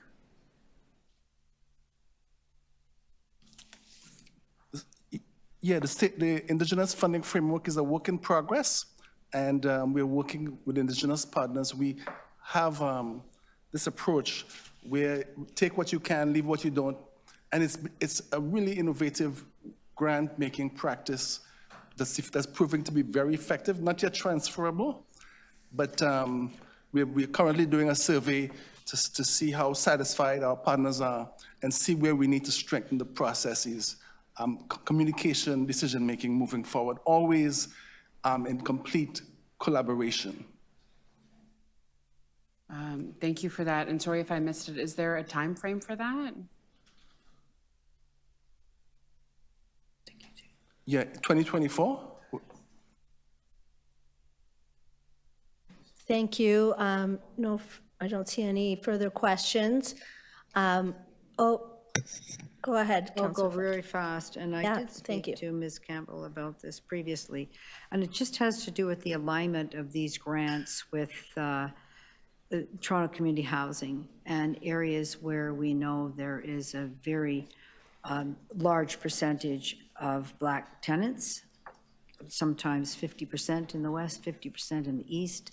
And if some of the overlay of these organizations, if they are particularly in those communities which, west or east, are in a zone that could use a big lift, and particularly the youth. So I don't know if there's any alignment and if that can be done, and if the outcomes, I think you're talking about the outcomes being tracked. But it is of great interest to me that we align some of this work with the work that CABR's doing at TCHC, with the focus on lifting up low-income Black tenants, of which there is very great density in parts of the city. So while there might be 7% population of Black folks in Toronto, it's Toronto Community Housing, it's 50% in some areas. And I'm not sure that we're thinking in that way, and I'd like to hear that we can overlay some of these grants in a way that will have a very large impact for the most vulnerable youth in the city. So through the chair, thank you, Councillor, for that question. We certainly understand the priority you're outlining. I would say that when the Confronting Anti-Black Racism Action Plan was created and there was significant participation from Black residents who live in Toronto Community Housing, as a division, we started to pay a little closer attention to how we can use our grants to leverage supports for Black Torontonians, including TCHC. There are grants like Community Crisis, the Community Crisis Response Grants, that ask recipients if they're going to do the work within TCHC communities. So that's part of our assessment process. We obviously prioritize neighborhood improvement areas, and there is a certain overlap with TCHC communities. But I think you're asking for a more specific overlay. So we'll take that back and map out the grants that we are currently providing against TCHC communities and be able to give you that picture. And if you're able to use the categories that TCHC has developed in collaboration with the city, then that would be helpful for those communities to see the overlay. Yes, we'll be consistent with those zones. Thank you, thank you. Not zones, developments, communities in the way that they're described by Toronto Community Housing, which I hope will be the same as the city is talking about. Thank you for the correction. Thank you. Thank you. So now we are on to speakers. Go ahead, Councillor Moyse. Thank you, Madam Speaker. I do have a motion.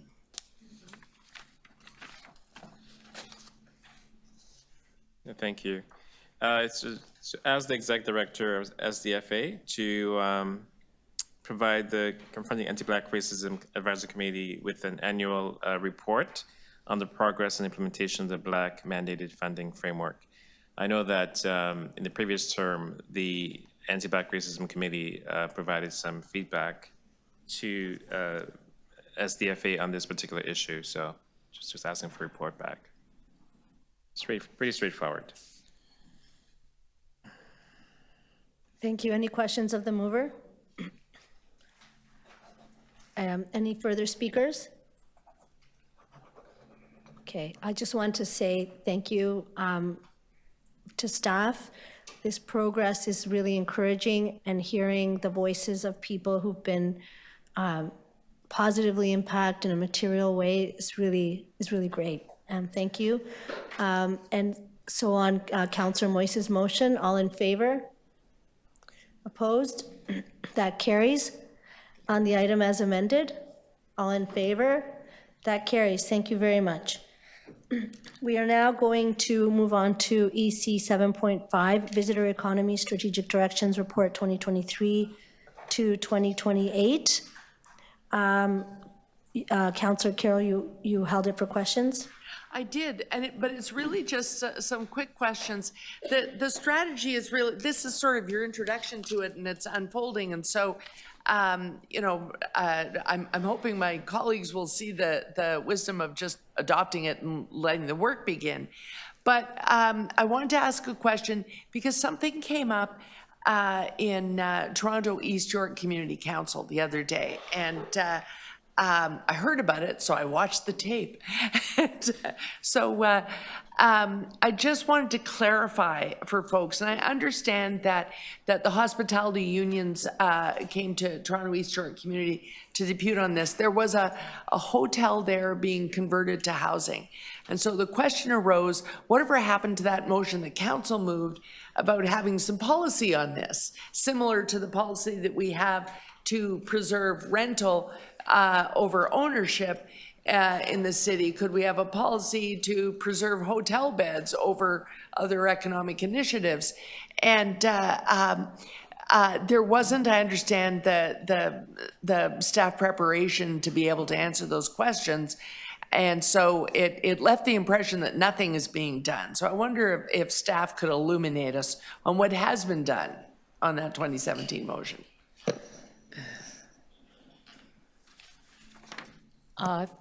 Through the chair, thank you, Councillor Carroll, for the question.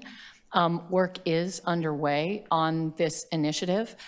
Planning has been leading that work. I understand they're available online, and so I would refer to my colleagues in planning. Oh, there's Mr. Cantos popping up right now.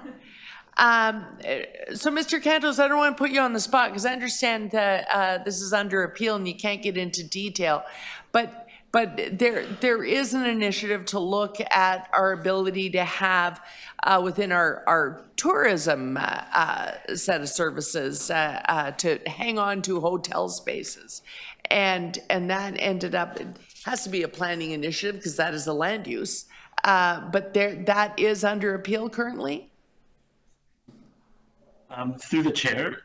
So, Councillor, first off, you mentioned rental replacement. So we have specific authority in the City of Toronto Act to require replacement for rental units through development.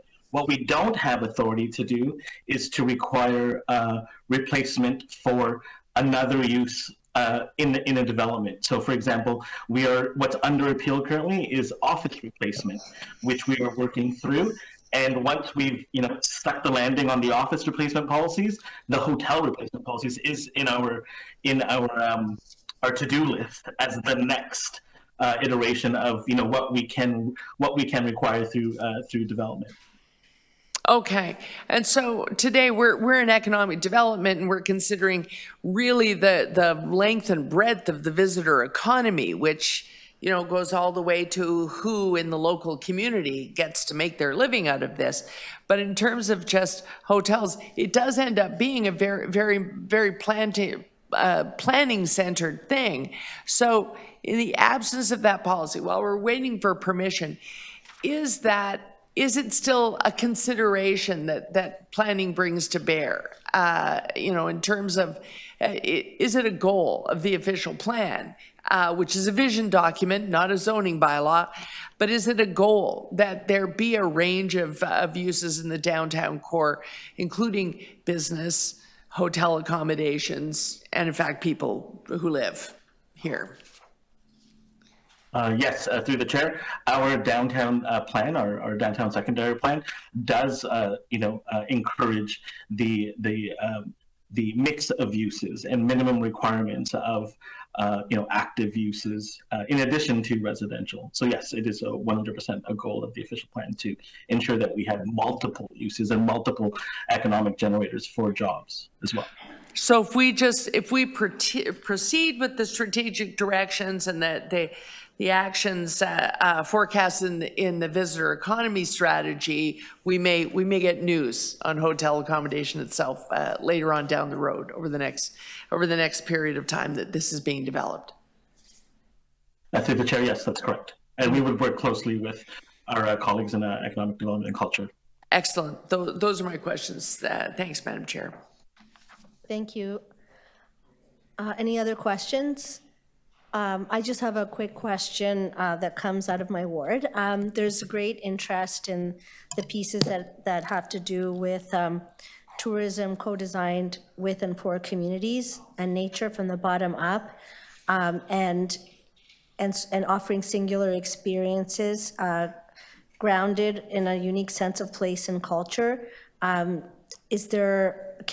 someone just describe a bit of the willingness or next steps to engage community in such proposals for partnership? Thank you for the question, Madam Chair. I read in the written submissions this morning a letter from your ward. We've already followed up with that individual because we're very keen to move forward in this way. One existing tool that we have is the festival and events calendar. This is a very important calendar because it is not influenced by who can pay for placement and so on. It's really, really open to community. So that's a great gateway for us. It's a two-way means of communication for us to understand who's out there, who's in the community. With the shift of the tourism services unit away from visitor information services as the primary function to sector development as the primary function, we'll be able to focus more on leveraging existing tools like the relationships that are waiting for us to water them and help them grow, those organizations that post in the festival events calendar. So that's principally how we will reach out, but we will be reaching out across the city and very much with the city's key strategies in mind, the Reconciliation Action Plan and the Confronting Anti-Black Racism Plan. Thank you. Any other questions of staff? Seeing none, go on to speakers. Go ahead, Vice Chair Carroll. Yeah, I hope people understand how cutting edge this is. That we're taking this broader view. That a tourism strategy isn't just saying, oh, let's have Destination Toronto over there and they should go hunting for conferences and we should just have hotels and by the way, we'll have a kiosk in Union Station or maybe a couple of other places and give information. The visitor economy approach, which is already being well employed in a number of places in some surprisingly cities in the United States you wouldn't even think of being tourism-driven economies and smaller European towns. But what it speaks to is that we do have to go further. If you think about it, I liken it this way. What is Brick Lane in London? It's just a street. A street that became very multicultural driven and then became a particular culture neighborhood. But it is now, you would never think of going there, whether you were going there as a business traveler or a tourism traveler, without checking out Brick Lane. It shows up in every guidebook, and it really is just a neighborhood business street. But it has become something that is a global hallmark that people know about. There are places like that in Toronto, and we don't know that we particularly support them when we're having an event. We're having the FIFA World Cup come here, for crying out loud. Are we going to think of those places that we have to incorporate into that event? Are we going to have a broad concept of that? And are we going to make sure that as many people as possible capture the economic value of that at that moment in time? That's what taking, instead of having a tourism strategy, having a holistic visitor economy strategy is about. When those events come up, and if we get them right, then we build capacity and employability out of them, and the impact goes on forever after. And that's the goal here, is to broaden from an info kiosk to a mindset that we keep in mind for the city. And so I don't know that we need to move a lot of motions now. What we need is to see what comes back as we flesh this out. And I'm very much looking forward to that. Thank you, Madam Chair. Thank you. Any other councillors to speak? Go ahead, Councillor Malik. Thank you very much, and thank you to Councillor Carroll. I think you summarized our ambitions really well. When it comes to this report that we're receiving.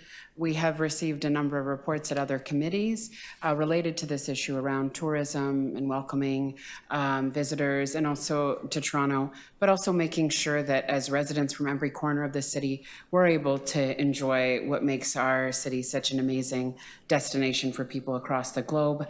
And I completely agree, we have to celebrate Toronto's diversity in every community, in every neighborhood, and we have to do the work that reveals the ways that that is possible to ensure that every community in the city is thriving.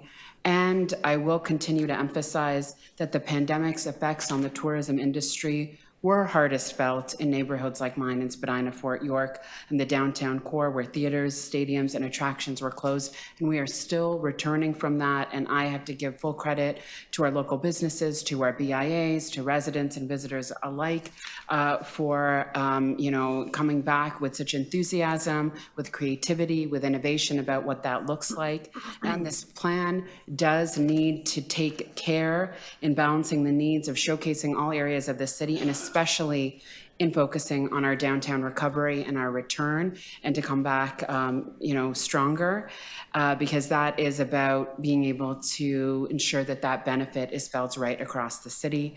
Thank you to the staff for the work on this, and I look forward to how this continues to move forward. Thank you, Councillor Moyes. I too want to say thank you to staff. This is really important work. You know, even in my ward too, we had GFL just recently. They've doubled in size from the previous year than they were here. Again, Pride Toronto, again, we're just busting at the seams. Caribbean Festival, which is also in Deputy Mayor's Malik ward, again. People coming to the city and they're spending their money and, really making Toronto such a great place to visit. So again, I appreciate the work that staff has done here, and let's continue to go forward boldly and strongly together. Thanks. Thank you. I would just like to say that in addition to the good words of my colleagues, that moving away from the notion of people being in this place, Toronto, from tourism to visitors, opens up so many possibilities for people to be visiting each other, be animating people that live in Toronto to visit important places, that people in the GTA are coming here to see what the city has to offer. And it also is very gratifying to hear that this is also an opportunity to make sure that we're being very careful with hospitality and hotel industry that employs a lot of workers, and those are good jobs, and we really have to focus on that. And the community work from the ground up, the relationship building, I think shows that the economy isn't just separate from us, but it's the way we take care of each other, and there's so many multiplier effects when we think about broader city goals in mind. On that, I'd just like to move the recommendations of staff. All in favor? Opposed? That's carried. Thank you, and for the many deputants who have been waiting patiently for the next item, we're here. EC 7.7, 2024 Shelter Infrastructure Plan and the Homelessness Services Capital Infrastructure Strategy. We're going to start with the staff presentation. I'll just, while we set up, I want to let members of committee know that there are currently 44 deputants on the next two items. Deputants that are on both, or is there any option to combine them? Have you thought of that? Address both of that, because that person now has to wait the whole time. Can we cross-reference there's a request to see if deputants are here for both, to combine the items, to maybe do both presentations and then go to speakers? Is that what you're suggesting? Yes, or they could make their remarks on both, but I don't know if you thought about that ahead of time.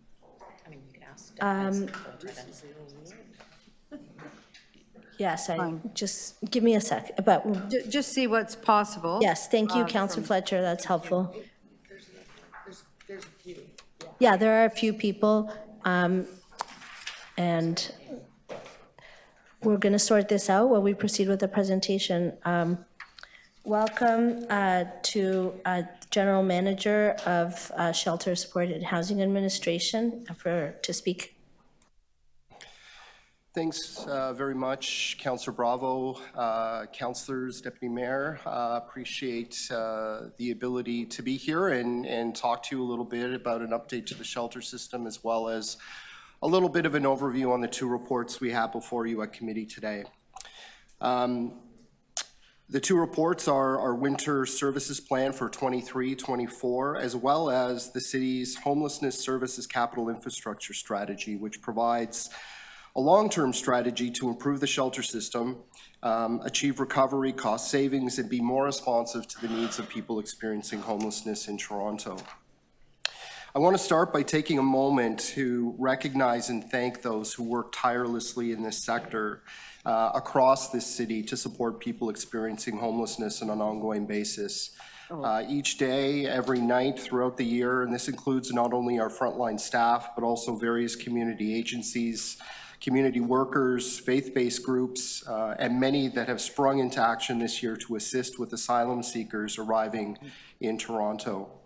I'd also like to extend my sincere thanks for the leadership and mobilization of Black-led community and faith organizations in Toronto for providing temporary shelter and supports to refugee claimants over the past few months.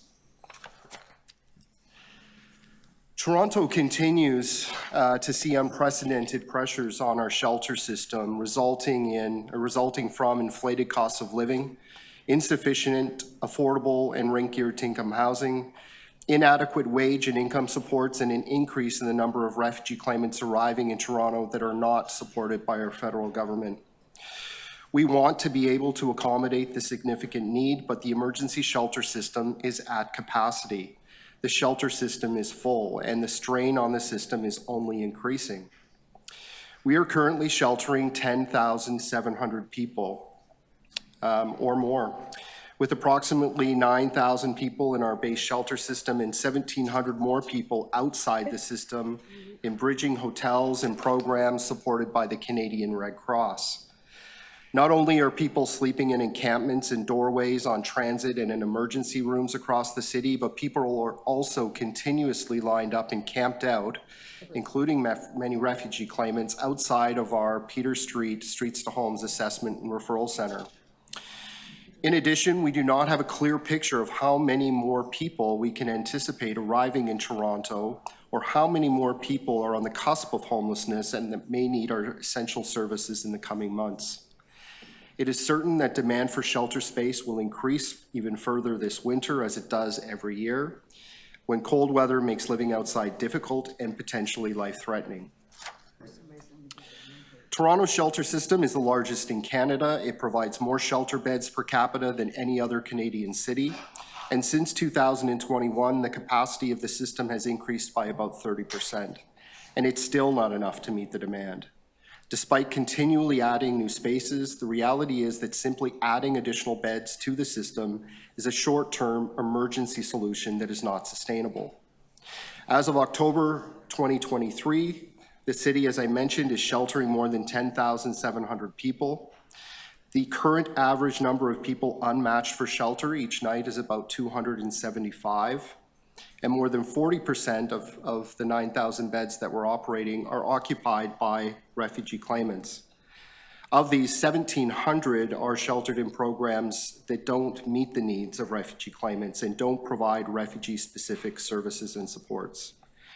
The city is triaging the demand for service as best it can on a 24/7 basis, but the demand continues to increase despite our best efforts and with no reprieve in sight and no solutions being presented by other levels of government.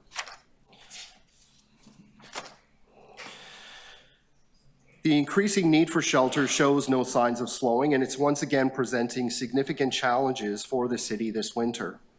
With that, the city is mobilizing available resources that we have to enhance emergency shelter space and outreach services. The plan helps the city expand services each November through till April to provide warm indoor space for people experiencing homelessness and protect people from cold and extreme weather. Adding space during the winter is critical to help move people who are sleeping outdoors into indoor space, including those currently sleeping in encampments and on the transit system. Preparation for this year's winter response plan began in April and included incorporating feedback and lessons learned from last winter to improve planning and coordination. It also meant immediately getting to work on identifying suitable warming centers and 24-hour respite sites for the winter ahead. Since April, staff have been reviewing available buildings, such as city and agency-owned sites, private market spaces, community and partner-owned and operated spaces, and they have formally assessed approximately 130 properties, and they continue to visit even more locations to determine availability and suitability. To meet the additional needs during periods of cold weather when health and safety risks for people experiencing homelessness are higher than usual, this year's winter services plan includes the following measures: maintaining and adding space in the shelter system, activating warming centers and one 24-hour respite site, enhancing our street outreach programs, and opening new supportive homes and accessible, available social housing with supports. To respond to demand, we began to introduce a moderate increase in the shelter system by reducing lateral separation between beds to 0.75 meters. This work will continue at a number of shelter sites, helping us to add an additional 180 spaces to the shelter system at existing locations. In addition to adding capacity to the base shelter system, revisions have been made to warming center activation criteria, which will serve to create additional space. As you recall, in May of this year, Council approved a report reviewing policies and procedures related to warming centers. Starting in mid-November, warming centers will be activated when temperatures drop to -5 degrees Celsius, or when Environment and Climate Change Canada issues a winter weather event warning. This is a change from previous criteria that set the temperature threshold at -15 degrees Celsius. With the new activation criteria, it's anticipated that warming centers will be activated more often each winter season and remain open for longer periods of time. Currently, the city has confirmed 4 warming center locations with a combined space of 170 beds. The city is once again partnering with the Toronto Transit Commission to activate buses to support transportation between warming centers. And we've also identified one 24-hour respite location with 40 spaces. The 24-hour respite site will open on November 15th and remain open for the duration of the season. Emergency shelters, warming centers, and respites are not the answer to the housing crisis. We know that the best long-term solution to homelessness in Toronto is permanent, affordable housing with supports, where positive change in Toronto's housing landscape comes from a perspective of human rights and dignity, and one that is recognized and values all Torontonians having safe and an affordable roof over their head. During the winter season, up to 275 housing units are expected to become available to move people experiencing homelessness from the shelter into permanent housing.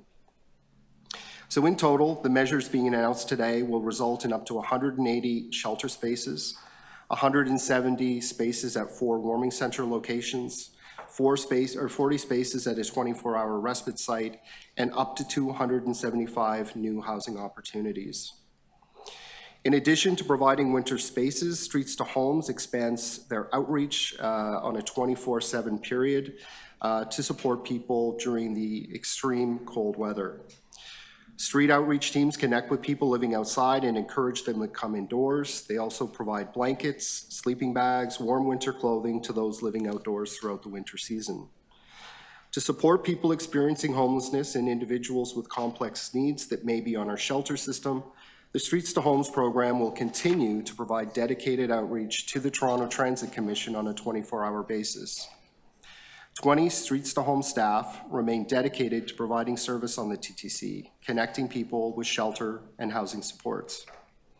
In addition, the one-year LOFT Community Services Multidisciplinary Outreach Team pilot program, which provides transitional services to individuals with complex psychiatric and concurrent disorders, will be extended into 2025. I want to stress that the Winter Services Plan may continue to evolve as we monitor demand for warming centers and continue to search for appropriate locations to add capacity. Staff have connected with real estate brokers, faith leaders, community groups, and other city divisions and agencies throughout the year to find additional sites for warming centers, and that search will continue to find more suitable locations. This current slide provides some background on the city's contribution to homelessness services in the City of Toronto. It demonstrates that urgent funding is needed from other levels of government. From $167 million funded off the tax base in 2020 to close to $500 million in 2023. The city has almost tripled its allocation of resources in the last 3 years to support the growing emergency shelter system and supports for people experiencing homelessness. We know that meaningful impacts can be made when other orders of government step forward with long-term stable funding and resource commitments. This graph shows the number of people housed each month by key city housing programs. You can see that between May 22 and February of 2023, the Canada-Ontario Housing Benefit quickly became the leading pathway for people to leave the shelter system and move into housing. Unfortunately, in the 4th year of our allocation, we exhausted it within 41 days by May the 12th of this year, leading to a significant drop in housing outcomes in July and August. The city, again, with the province, moved quickly to allocate more funding to the program, funding which will support another 2,000 households, including many refugee claimants, move out of the shelter system and into housing. This is an example of what different orders of government can do when they work together. While this program will make an important difference, the City of Toronto and other cities in the region and community groups are all asking for federal support on a long-term solution. We urge the federal government to step up and join our efforts to support refugee claimants. The affordability gap continues to widen between people receiving social assistance or a disability benefit and the true cost of living in Toronto. Over the past 10 years, average market rent for a bachelor unit has increased by almost 60%, while the Ontario Works benefits and shelter allowance has raised by only 4%. The gap between Ontario Works, shelter benefits, and rent for a bachelor unit has increased from almost $500 to almost $1,000, and it's well beyond that at this point. This reality also means that most people in the shelter system now require a housing benefit to access deeply affordable rent-geared income housing to actually leave the shelter system. It also means that almost every person and household in receipt of social assistance is at risk of homelessness should they lose their current housing. Also included in the shelter system update report today is updated information on the reporting of deaths in the shelter system. In May of 2023, City Council requested that shelter support and housing work closely with Toronto Public Health to implement more frequent and aligned reporting on the deaths of people experiencing homelessness in our shelter system. Although we work together to try and improve processes and for a more coordinated reporting of our two data sets, we were trying to align the timing of data releases with Toronto Public Health, but ultimately that could not happen. We recognize the importance this data of the death of shelter residents has for the community and for families and others affected, and so we will be returning to monthly posting of our data. We will also start reporting our data via the city's open data portal. And I'd also like to share my regrets for any harm this change in reporting has caused for the community. The second report for the committee's review today is the 2024 Shelter Infrastructure Plan and our Homelessness Services Capital Strategy. There are growing concerns for the long-term sustainability of our existing shelter infrastructure as the city's current long-term capital plan is insufficient to meet the needs of the system and the people that rely on it. The city's winter services plan addresses the need for space during cold weather, but it's not a plan for the overall permanent growth of the shelter system. To bring more stability into the shelter system and ensure there's adequate shelter space available for those who need it today and into the future, new investments in and approaches to shelter infrastructure are required. The 2024 to 2033 Homelessness Services Capital Infrastructure Strategy has been developed to proactively inform the city's capital spending decisions to promote recovery and stability in the city's shelter system. Currently, 48% of the city's shelter spaces are held in short-term contracts or leases that will end at the end of December 2024. This represents over 4,000 spaces that are at risk of being lost, and if they're not extended or replaced. An additional 11% of spaces are in short-term contracts and agreements that go beyond 2024, creating a shelter system that's comprised of 59% temporary spaces and only 41% permanent spaces. Short-term contracts pose significant complications to shelter planning, operational continuity, emergency preparedness, and leaves the system and city vulnerable to private market forces. Short-term lease costs continue to increase. It's also very disruptive to the people using these essential services to see them close or be at risk of closing. Our operating budget continues to increase due to significant costs related to short-term leases and contracts. Operating shelter hotel sites cost almost 2 times that of a permanent purpose-built shelter. Over a 10-year period, the cost difference of leasing an 80-bed temporary hotel instead of owning a site is about $37 million. The difference can exceed the cost of developing our own purpose-built shelter and asset. To sustain the system, both purchased and long-term lease sites produce substantial cost savings and can be built into a more accessible, safer, and more responsive system to the needs of our diverse shelter clients. The Homelessness Services Capital Infrastructure Strategy has been developed to proactively inform the city's shelter-related capital spending decisions to promote recovery and stability over the next 10 years. The strategy outlines how the city will start to meet short, medium, and long-term goals to transition from an emergency-focused pandemic response to a long-term proactive approach to capital planning. The report seeks approval for a plan to exit from high-cost, short-term temporary shelter programs and instead build out the number of purpose-built permanent shelters. A corresponding work plan will be developed to ensure implementation of the plan in collaboration with shelter operators, community partners such as the Toronto Shelter Network and Toronto Alliance to End Homelessness, as well as the Toronto Indigenous Community Advisory Board. Annual updates on the strategy will be provided through the City Council in our annual shelter infrastructure update.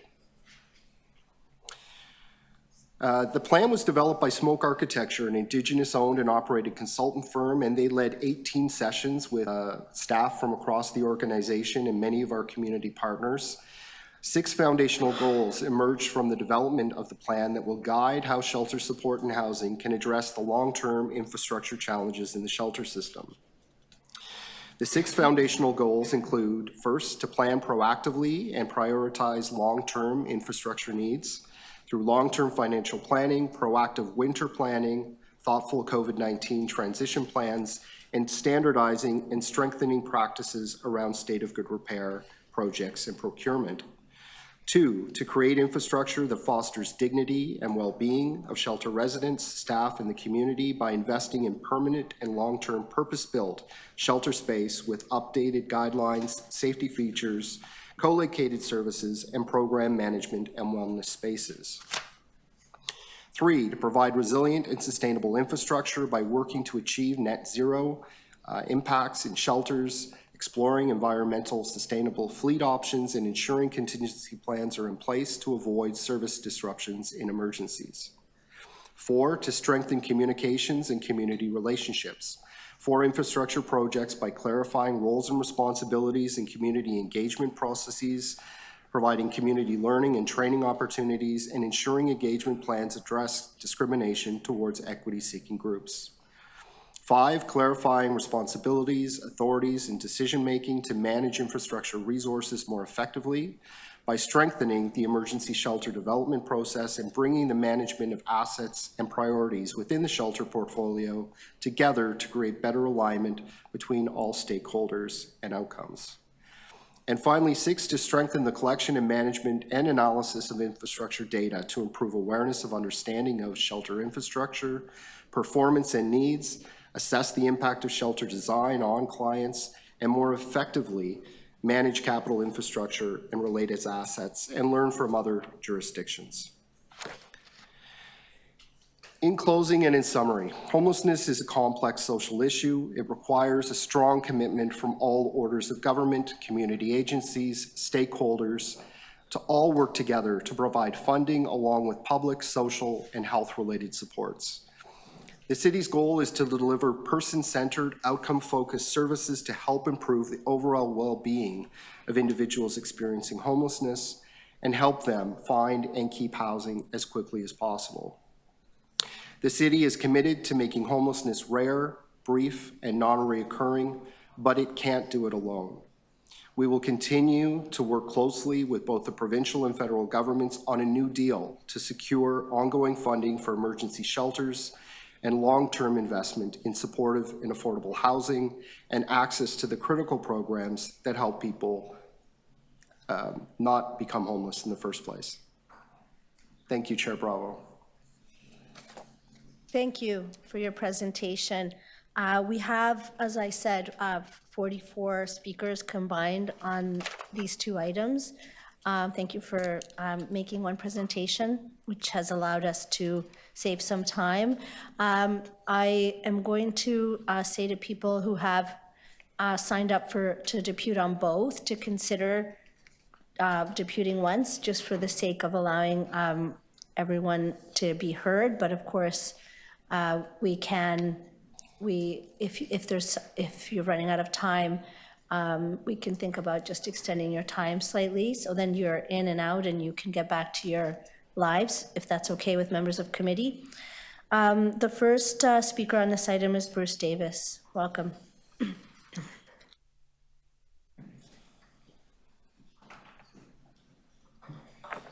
Thank you very much, Madam Chair. How's my audio? Good. I'm going to speak briefly to both items. First, I just want to adequately introduce myself. I run a firm called Public Progress, and our job, we help municipalities and agencies to develop, finance, operate emergency, transitional, supportive, and affordable housing. And we do a lot of engagement work, community engagement work. We do some work for the city. We work for other municipalities as well. In 2017, we produced a report. You'll remember this, Mr. Deputy City Manager, called Engaging Communities in First Step Housing and Services. I'm going to leave a copy of that so you can take a look. And essentially what we said, this was really looking at how to deal with communities who are unhappy about respite sites or shelters, and you're going to hear from some today. And our recommendation is that we change the dynamic. So I'm going to leave that with you. I'm not going to spend a lot of time on it, but we really need a whole of Toronto approach to solving the issues of supporting vulnerable people and respite sites, warming centers, homeless services, emergency shelters. So I'm going to leave that with you. Maybe the clerk can distribute that. But there are three things that I want to share with you today. First is the reports that are in front of you, they deal with shelters, or what I call emergency services, a little bit in isolation. And I think if you write down one phrase from my presentation, it's this: we need to focus on from survive to thrive. From survive to thrive. This is not just about survival. It's about creating an environment where we're able to help people through trauma or crisis or housing loss or whatever the case may be, through the emergency services, the survival part, to thriving through quality, safe, affordable housing, thriving through workplace or volunteering or relationships or health dealing with health issues. So when you look at the capital plan, it's really a bricks and mortars approach that says we need to expand our footprint for this part of this. And on Thursday, you have your Planning and Housing Committee dealing with a backlog, frankly, of dozens and dozens of housing projects you can't get off the books. You can't get them started. These are connected from survive to thrive. So I need you to think about how you can build a system that is successful at getting people out of encampments through a very, very short period of survival services into thriving, quality, safe, affordable housing. One other point that I'd like to mention, I have two more. One is the idea of going from spending $250 a night for a hotel to $120 a night for a purpose-built survival bricks and mortar type shelter is good because you can do better with actually less money, or you can do more with less money. So I'm supportive of that. But we can provide quality, safe, affordable housing for $35 per person per night. You're gonna hear actually from some of the church groups that can provide emergency services for $50 per person per night or $60 per person per night. So the idea of going from $250 to some other number is actually good. In other words, you have the money. I know you want the feds to provide more, but we are currently burning cash. And you can be redeploying that in a better way with quality supports, quality, safe, affordable housing, and that's what I'd like you to do. The last point that I'd like to make is this, and my former colleague Paula Fletcher's not here, hopefully she's listening, but I look around the table and I see that we were all former school trustees, right? So the next item on the agenda is about your winter response, and frankly, the inadequacy of it. Imagine if we were school trustees and we said, the schools are full. If you're a newcomer, you cannot come in. You have to sit on the sidewalk and wait for a space to be open. Or, if you're a newcomer from Ukraine, you can get into the class. If you're a newcomer from Uganda, you can wait on the sidewalk. We were trustees. Can you imagine ever saying to a family, you cannot come in? That's exactly what we're saying with our response to asylum seekers. That's exactly what we're saying to these newcomers. And I think we need to change the dynamic around how we respond to those folks who are sitting on the sidewalk. Thank you. Are there any questions of the speaker?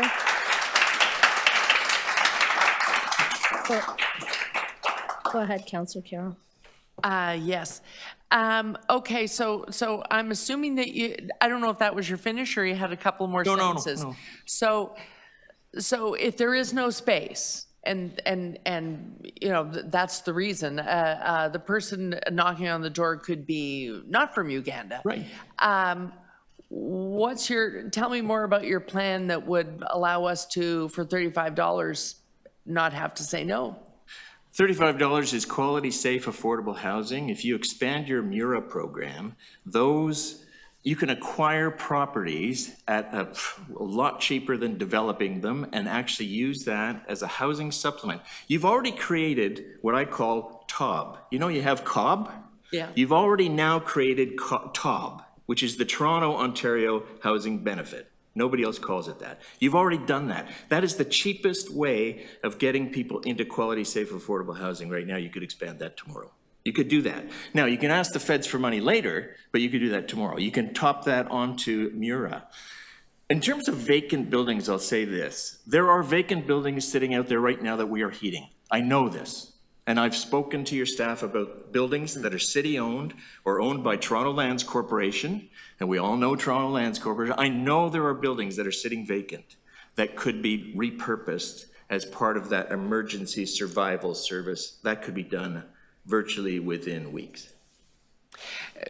But would still require funds.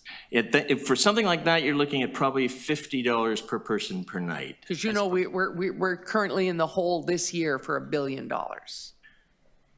Councillor, just saying. You and I have dealt with public finance in our careers. You and I have fought those fights together. Yep. We have fought. We would never say to children, you must sit on the sidewalk while we negotiate with the province for education funding. We would never say that. We just wouldn't say that. We never have, we never would. That's why I'm suggesting that we deploy the resources that you have with other agencies and community supports, which you'll see. You know, the interesting thing is a lot of neighborhoods don't want newcomers or shelters or respite sites. There are dozens of church groups who do want those folks. Let's back them up and give them the money they need. It works out to be about $50 per person per night, which is nothing. Okay, I'm still struggling with the money that I have because we're still $1 billion in the hole. So I'm just struggling with that part of the answer. There's still the $1 billion to figure out. As fast as we can, we're trying to. I'm suggesting that you spend less of the $250 per person per night and more of the $50 per person per night. That, I think, would be very helpful. Now, your staff are also 100%. recommending that. 100%. I think we should do that. 100%. Thank you. Questions of the deputant? Yeah, I just want to ask about, sorry, were you asking? Just the church model, that, what does that look like? There are different ways that churches can and should be involved. You're going to hear from some of them today. Some of them have physical assets where they could house people. Some of them have people who would support programming and services in other facilities. I've worked with some Christian groups before where they'll actually run respite sites or they'll run warming centers, physically run them, and others where they don't have the volunteer or the staff base and they can only provide the physical assets. So each one of these would be somewhat different, but the cost to do it is less. Now, not everyone would feel comfortable going to a church or going to a mosque or going to a faith-based place, and that's fine. You know, people do need options, but it could, and it's not just churches, it's ethnocultural or different affinity groups could also provide that kind of support. Just want to be clear, I hear what you're saying about delivering the services, but I also want to be clear, you think that, I hope you do, that the federal government should be giving us a fair chunk of change in order to assist in the provision of these services. So, as they do with. We've worked on many issues together around the table, and I hope you take this in the nicest possible way. In June, Council passed a motion asking the federal government for money, and they ostensibly announced the money. I don't think the money's actually being delivered. The agencies who were actually supporting people on the sidewalk didn't see it, right? So they feel detached from this intergovernmental, thing that's going on. Those agencies did not get the money. I hear you. So my question is, do you believe that they should pony up? yes, 100%. 100%. 100%. You believe? In fact, I think it's completely inconceivable. If you're Ukrainian, I have Ukrainian family, I've supported families, you get $3,000 per adult and $1,500 per child when you arrive. That's the fact. If you arrive from Uganda, you don't. You get the sidewalk, and then eventually you get COB. That's still good money, but those are completely asymmetrical. I could call them racist, but I'm just going to call them asymmetrical. So yes, I believe the Feds should put money into it. 100% the Feds should put money into it. Okay. So let's go, but let's not fight with them while people, in other words, while people are on the sidewalk, let's take care of folks who are there while we can. That's my compelling evidence, Madam Chair. Correct. Thank you. What do you do in your role with other organizations to get that money from the federal government? I do work with various nonprofit groups who are communicating with the federal government, but they haven't authorized me to tell you exactly what, but I am absolutely, definitely engaged on this on a daily basis. Trying to get federal money and trying to get city money and trying to get city land and trying to get federal land. I'm working on it absolutely 100%, Councillor. No, I understand the city has a lot of money putting in a lot of land, we've got modular, but it really has to do with what the approach is to the federal government, if you think they feel any pressure. I'm not sure they feel any pressure from the community. You're having a hard time Not a answering. question. No, that's not a question, but that's Do you think they're feeling any pressure from the community? not enough. Okay, thank you. Thank you. Questions to the deputant? Go ahead. I know we're at time, so I don't want to, just one question. I mean, I listened to your deputation, but do you feel the city has done enough? I mean, you know, based on the presentation we just heard, per capita, Toronto has contributed a lot of resources, money to this underhoused issue that we're facing.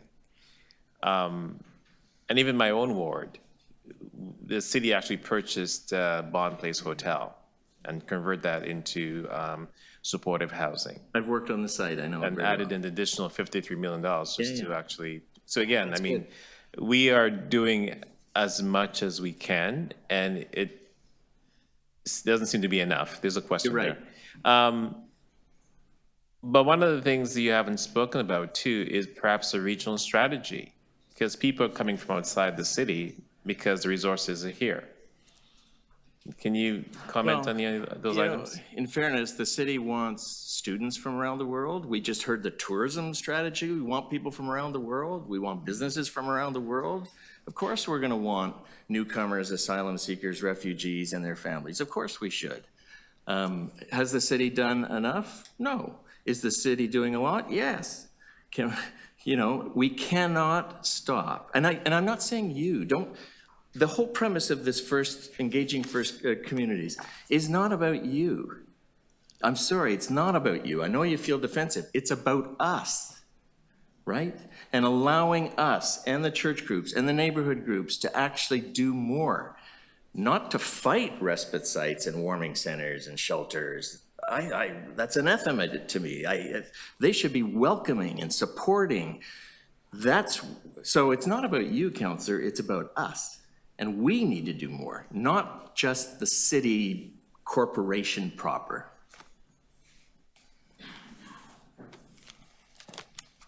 Thank you. If there are no further questions of the deputant, we are at 12:30.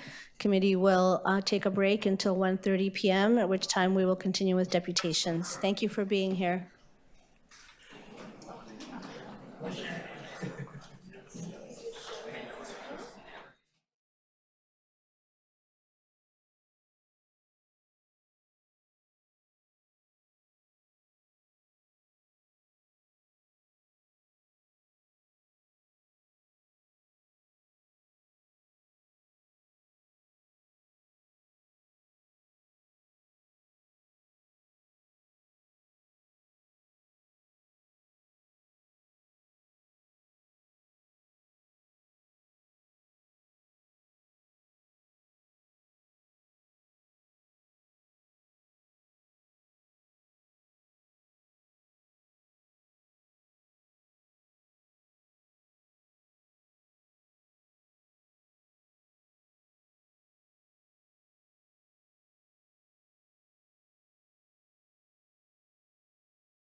Thank you, committee members. We have quorum. I'm going to ask councilors to go to their seats and remain standing or seated as you need. Thanks very much. We're going to resume deputations, and the next deputant is Slavica Milkovic. Slavica Milkovic? Not online. Okay. Go to the next person, Kevin Strawn.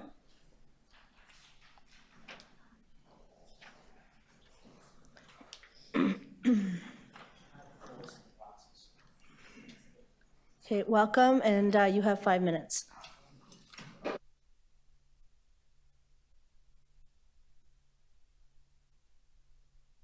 This morning. Those are some really big issues we're talking about today. $1 billion, $674 million, 10,700 homeless people, 275 people that can't get a spot, and 40 units. Why am I here? Who am I? I'm Ella's dad. I'm Charlie's dad. That's how people know me in the community. Although sometimes they get confused because I take a whole bunch of other kids home from school to the park. On February 27, 2019, some guy named Mayor John Tory came to St. Mary's School to discuss bullying with the kids. My kids asked me to come here today to speak to you. They also asked us to speak to Chris Glover, and we did. And the reason they asked us to come here is because the mayor came to our school and talked to them about things. Some counselors don't seem to like to come and talk to people when they're invited to, but that's why we're here. So my kids want me to say some things on their behalf. This is dumb. Let's get Mayor Tory here. I said that. Chris Glover, I said that. Number one, they are terrified. We'll talk about that in more detail. I will move and give up all my friends and school if this center opens. It's a 7-year-old. Can you imagine, have any of you ever tried to move your kids from one school when you moved houses to another? How many kids willingly have wanted to go? A 7-year-old wants to leave. Why? I'll tell you in a moment. Do they know about all the places around us and how bad and dangerous they are? They also want me to talk about dog poop, and they want me to quote Spider-Man, and I will try to do that. To me, the key is how much we support the community currently. Somebody else will speak to some specific numbers about density and how many locations and how many feet from a schoolyard or how many meters. I'll let them do that. I want you to know that the distance from this proposed homeless center to the nearest neighbor is 9 steps. 9 steps, less than me to you. I also want you to know that if you go to the bathroom around the side here, that's the distance from the respite proposed to our children's schoolyard, from there to there. If you happen to come back this way, you'll have also walked through our school backyard and hit the 24-hour safe injection site. Great community, great neighborhood. So safety is what's really important. And you people understanding that this community probably has proportionately more density, more actual locations of homeless and respite and all of these other services than anybody else in the neighborhood. I'm not sure of that, but I think so. Let's talk about fear. We live in Liberty Village. Since that site opened, operated by St. Felix, there has been a massive amount of garbage, needles, condoms, broken bottles, feces, security guards added to stores, and yelling. I'm probably guilty of yelling a little bit, and I apologize. The now closed site on Strawn presented even more fear. Have you been by there when it was open? Were you in your car with your kids driving to school when people knock on your door to ask you for money? To ask you if you want sex for money? Like if you want to give, have sex and give them money? It's wrong. Have you walked by there and seen the preponderance of police, fire, and ambulance? It's there all the time. That's our community, and we support it. We didn't show up to fight it. We didn't show up to say, we don't need it here. We support it. It's here. We just want good, clean operators. Another big element in children's fear is this ever-present police issue. It's a real problem. Some kids have such terrible anxiety about lockdown drills in their schools that they actually have to have special accommodations made for them because that's what we do to our kids. We terrify them to the point that a safe, happy school is one with a bolted shut door that you can't get in or out of without permission. There's a famous researcher, Dr. Clotaire Rapaille. He does archetype discoveries. He will tell you and everybody that a safe building, a safe door, is one that's open a little bit. Because when you're a kid, the sounds you heard when you went to bed, I bet you all remember, Mom, leave the door open a little bit. That's safe and secure. Our kids go to this school and they're terrified. And now you're going to take the things that are in our community. 10 seconds. 10 seconds, that's terrific. I'll go a little bit longer if that's okay, because I find that a lot of the rules in our city are meant to be accepted by some and not by others. I gave this gentleman a little bit earlier, the issue of dog poop. Some people leave dog poop. Sorry, I'll You've now just finish. gone over time, and we have 44 people I think some of these who people have would like me registered to finish. to depute, so But we here's need the you issue. to Some wrap up. Some people don't accept the rules that society has. We have a bylaw. Thank you for your deputation. I'm going to need you to, that says, I'm going to call the next person. Thank you. Madam Speaker, on a point of order, I really want to hear from everyone, but I'm also expected at an event in the West End later tonight. I really applaud your not having, as so many times we've shortened the deputation time, I really applaud your effort to make sure that everyone gets 5 minutes. But that being said, I really hope that we stick to the 5 minutes so that I can hear from everyone who's been here all day. Thank you, Councillor. Questions of the Speaker? The next speaker is David Walsh, St. Joseph Community Ventures.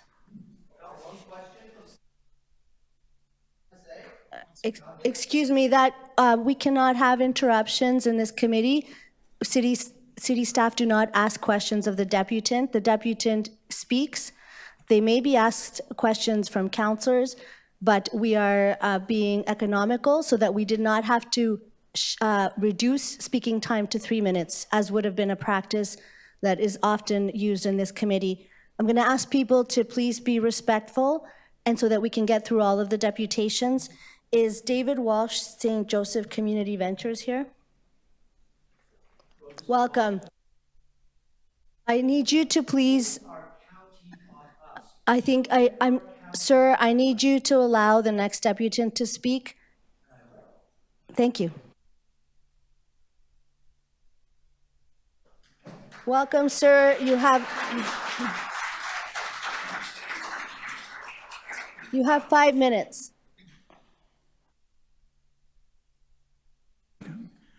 Good afternoon, Council, and everybody that's here, and all the participants. I'm a businessman, and I have, served on the boards of nonprofits such as Homes First, Fred Victor Center, Options for Homes, and a project I founded on Broadview Avenue it's gone for 15 years to house men coming out of addiction treatment as transitional housing. But I hear, from the presentation this morning that the federal government is a real problem. And I sympathize with that. But, we're talking, cities across Canada are having the same challenges as Toronto about the large number of homeless. And we have, in particular, a large number of refugees and asylum seekers here in the city that are, taking up about 40% of the shelter spaces. So if we can, address the asylum seekers and the refugees, it would free up a lot of spaces in the shelters. And so I'm part of a faith coalition that's really trying to support the Black-led churches that are really in the front lines and have really been taking people from 129 Peter Street. And they really need more support from the city. They're packing hundreds of people into church basements, or in the case of Pilgrim Feast, in a restaurant and a plaza. They don't have proper washrooms or showers. And it wouldn't take a lot for the city to support them. But it's sort of, we have to look outside the box while we're waiting for the federal government. And some ideas, one is the Moss Park Armories, which has been open before for homeless individuals, and we really need the city to take a strong, urging to the federal government to open Moss Park, and that'll be one way of putting the federal government on the hook, and also for York Armories. But in one of the reports, it talks about anti-Black racism, and it's a strong statement on page 20, which I won't take the time to read. But why are we not helping these Black-led churches that are really, doing so much?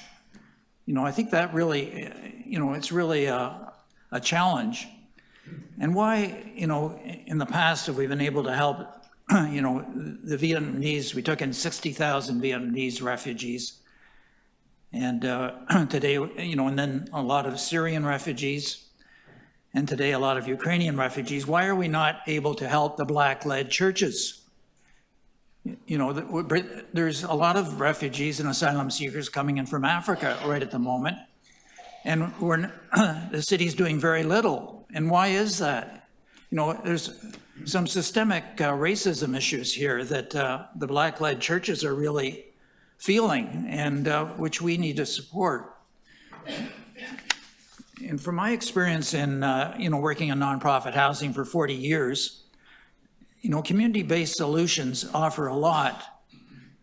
And I ran into somebody from Niagara Falls the other day. They said they have 473 hotel rooms with asylum seekers and refugees in Niagara Falls. And those people are all going to be asked to leave in a few months. And they're probably costing about $6,000 a month. So the federal government is spending a lot of money, and partly because we're not offering them alternatives. So we need to offer them alternatives at a lot lower cost. And if we can do that, then that puts pressure on the federal government, because we show that they're not using the money wisely in paying for all these hotel rooms, when groups like the Black-led churches, Pilgrim Feast, Dominion Church, Revival Time, are willing to step up, and they're already hosting so many refugees and asylum seekers. So we really need to mobilize with other cities across the country. 10 seconds. And we really need to remember that the residential school system went on for over 100 years. Over 100 years. Well, we have a homeless problem here that's been going on for at least 40 years. And are we just going to let it go for another 60 years and not pay attention to it? We need to wake up. And, I ask the council to support community-based solutions I and need start you to with wrap the up, Black-led please. churches. Thank you. Thank you. Questions of staff? Questions of the deputant? I have a couple of questions, sir. So I wanted to ask, you might be familiar with the way that refugees were processed in the past. I came, for example, from as a refugee. I landed at the airport with my family as a child. There was a federal reception center, and the federal government immediately placed us in a shelter, actually a shelter hotel. And then immediately my parents got work permits and were able to rent an apartment on their own. And faith communities helped we got a puzzle and a table and a chair and some beds. I remember the puzzle. So I'm wondering if you're asking for the federal government, would you agree that the federal government has the capacity and the responsibility to meet people at the airport, especially since they've changed the point of entry from Quebec, and immediately take responsibility for those asylum seekers as they were doing in Quebec? Would you support that? Yes, I would, but that's going to take time, and we need to do something now. We at Pilgrim Feast, they have landlords who are willing to take the refugees. And, if we had this COB funding, this, rental supplement, we could be moving a lot of these asylum seekers into houses right now. So I appreciate what you're saying, but we really need to do something right now, and we need to work on that as well. Wonderful, and I'm wondering if you're aware that the City of Toronto has put in $7 million to the Canada-Ontario Housing Benefit, so that's municipal funds raised through property taxes being used to amplify and supplement a provincial and federal program.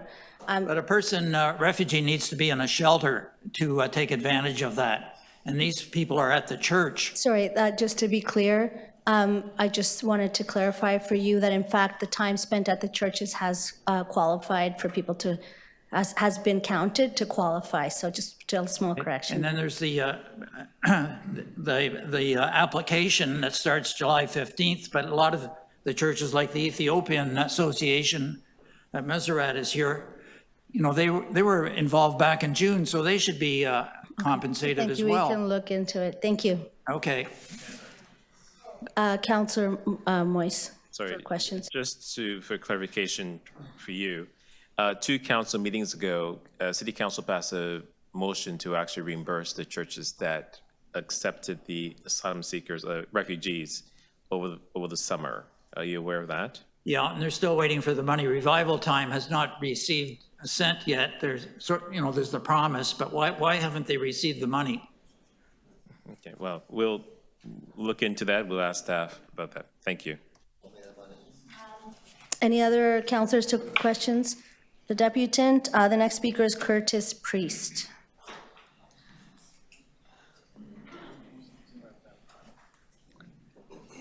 Welcome to the committee. You have 5 minutes. Thank you very much.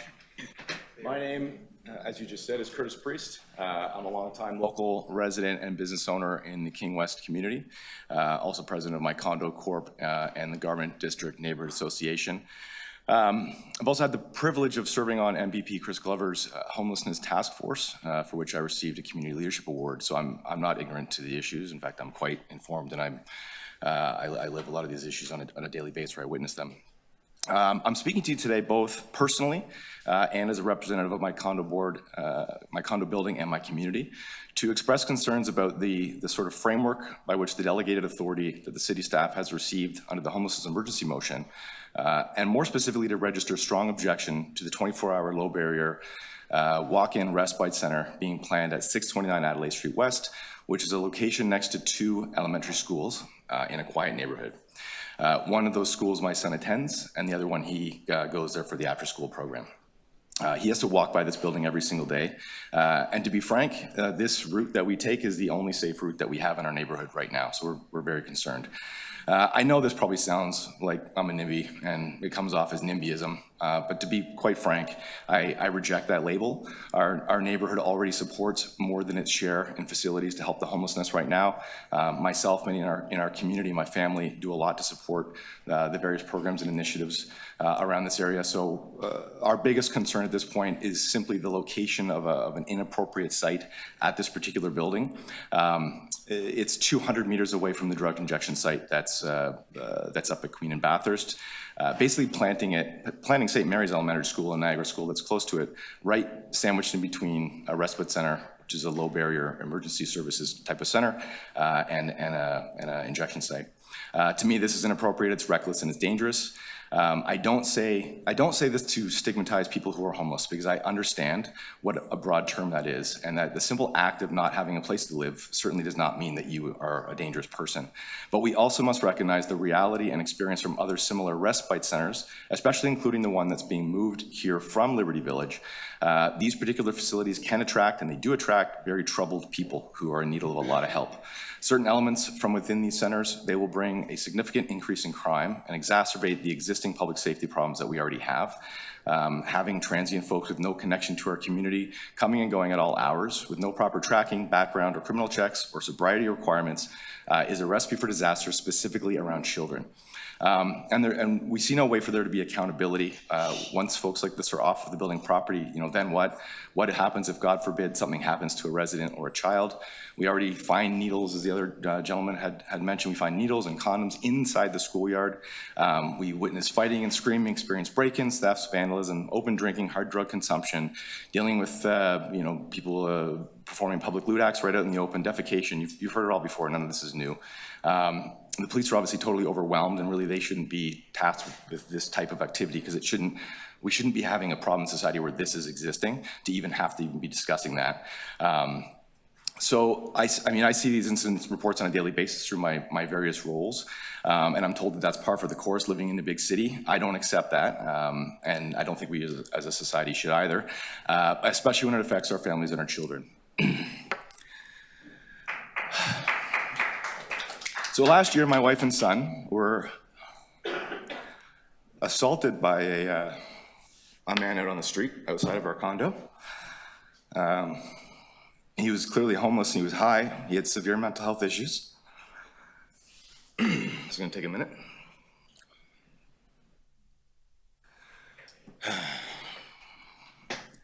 To this day, it still haunts them. My son is traumatized, and when he sees people screaming on the street and punching the air, he has a panic attack. So there's two sides to this, and I understand both sides. I understand the need to help people like that so they're not a harm to themselves and to the community. But I also know that there has to be a line. There has to be a more appropriate measure by which we pick these sites and where we put people and how dense we make these locations. Because we know from experience that if you have an 80-bed respite site, especially close to other services that are really high-risk services that will attract high-risk people, as soon as those 80 beds are filled, the folks that can't get in will spill it into the community. They'll be in the cul-de-sacs and school boards, in the schoolyards, they're gonna be in the streets. And it's sorry, it's 10 seconds. Thank you. And it's something that I personally find completely unacceptable. And I'm also very upset that this is how we found out about it, when a lease was basically being signed and this was being put upon us. I just don't think that this is gonna have better outcomes for anybody in the community. And I strongly suggest that we rethink not just this particular location, but how we look at putting locations like this in place to begin with. Thank you. Thank you for your deputation. I'm going to ask people to please, the more that you applaud, the longer this is going to take, and some people do need to get to family responsibilities. It's actually not allowed in committee, so please don't do it. It goes against the rules of procedure here. Are there any questions of the deputant? If not, thank you for coming here today. I'm going to ask Angeline Mitchell to speak. I believe Angeline has a family responsibility, and we want to give her a chance to speak.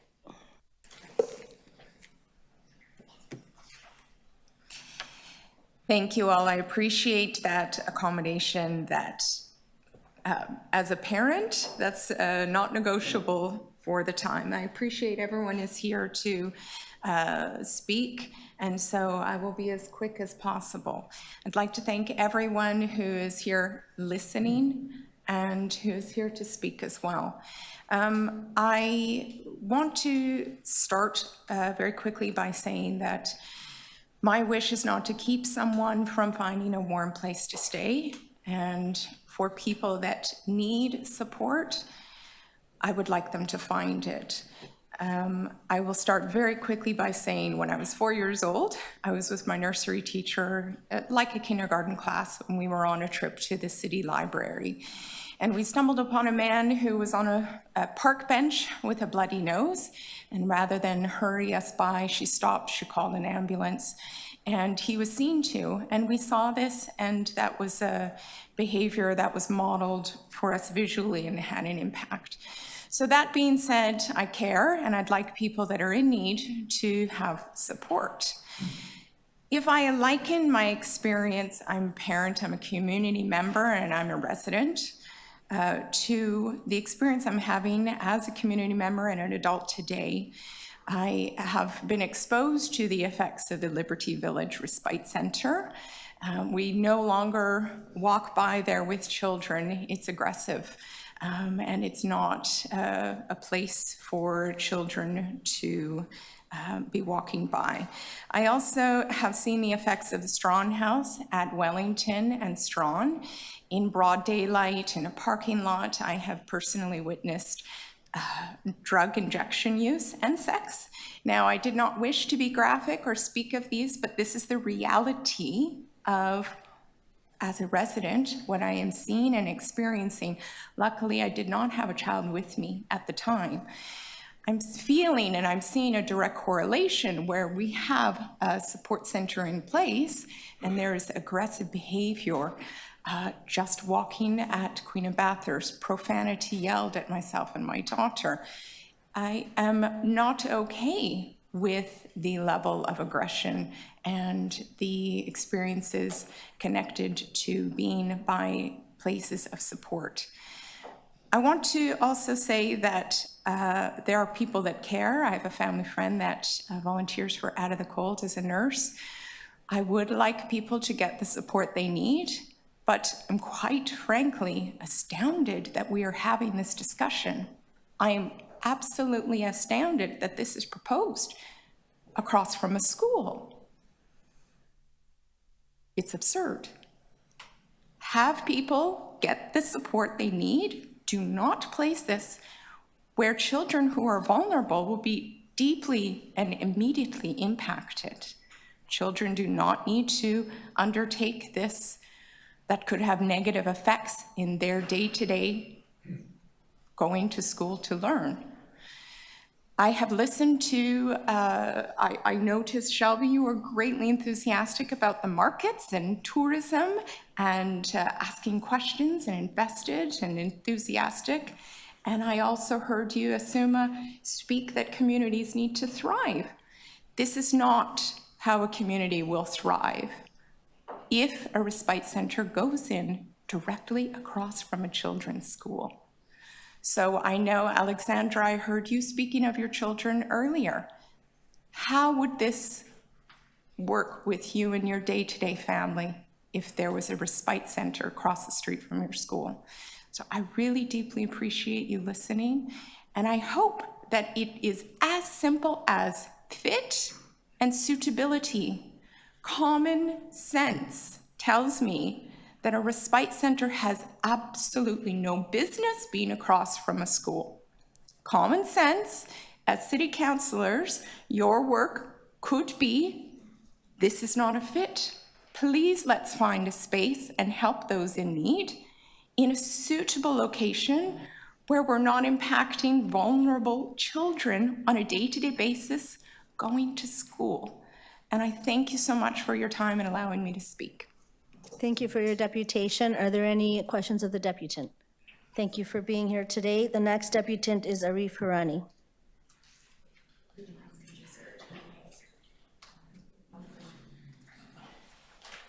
Thank you. Welcome, and you have 5 minutes. Thank you, everyone. My name is Arif Hirani.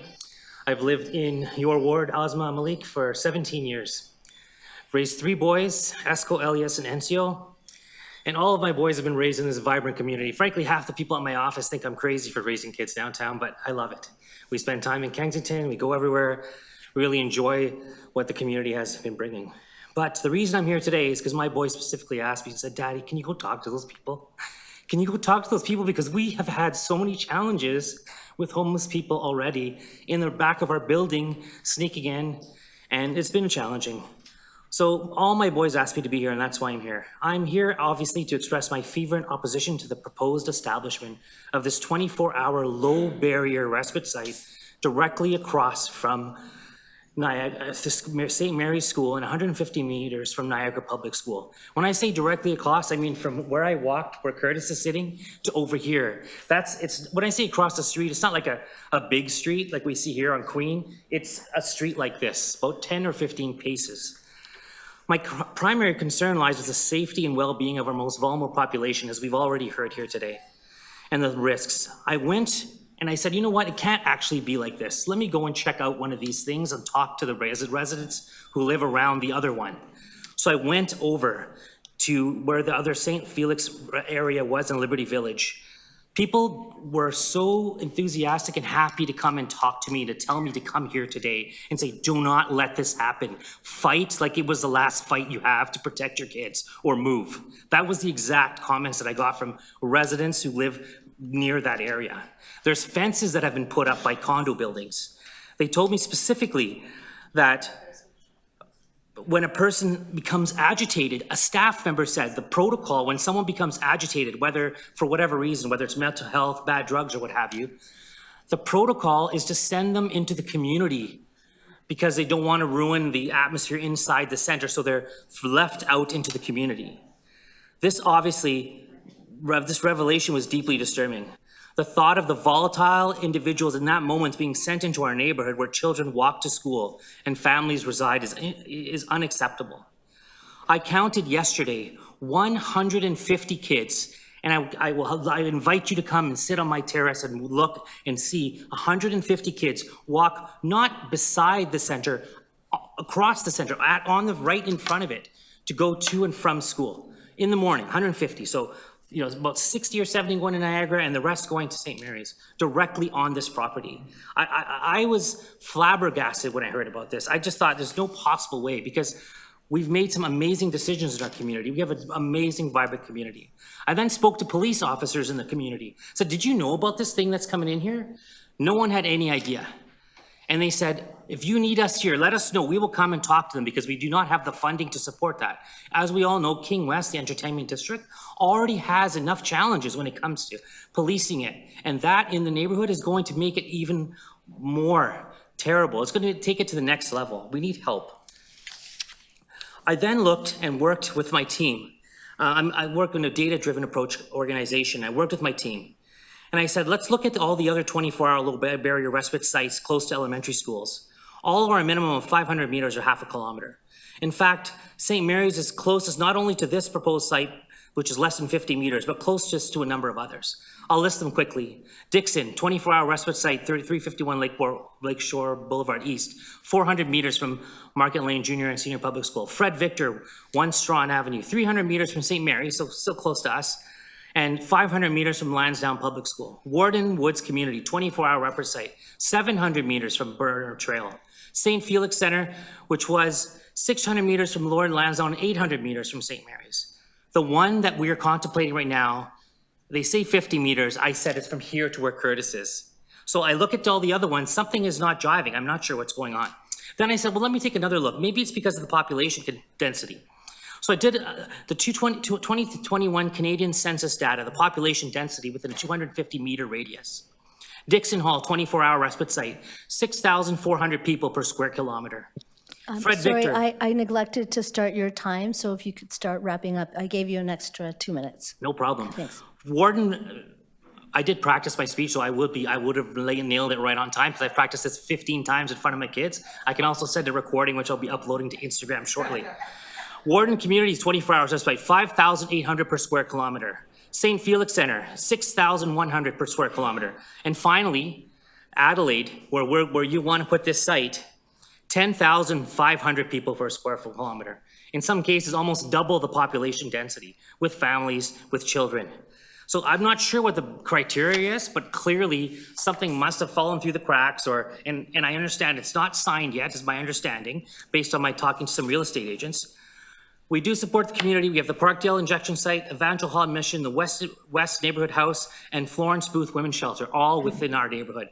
I just don't want to put this across the street from my kids' school. I really thank you for your time. Thank you for your deputation. Are there any questions of the deputant? Seeing none, we're going to go on to Sumi Chang, Street Haven. Welcome to committee.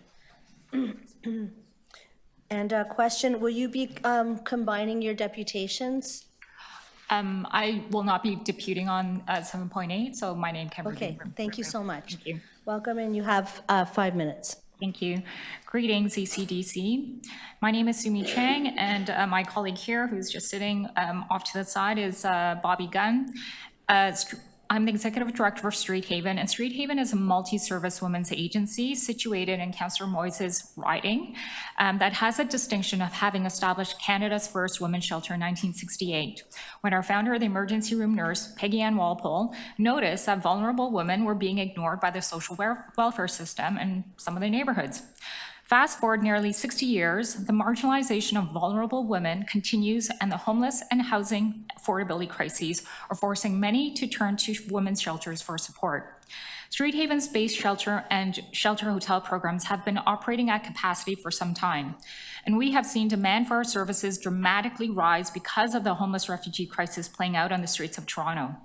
In the space of just 4 months, we have turned away over 500 women since mid-June. This is equal to the total number of people we served last year.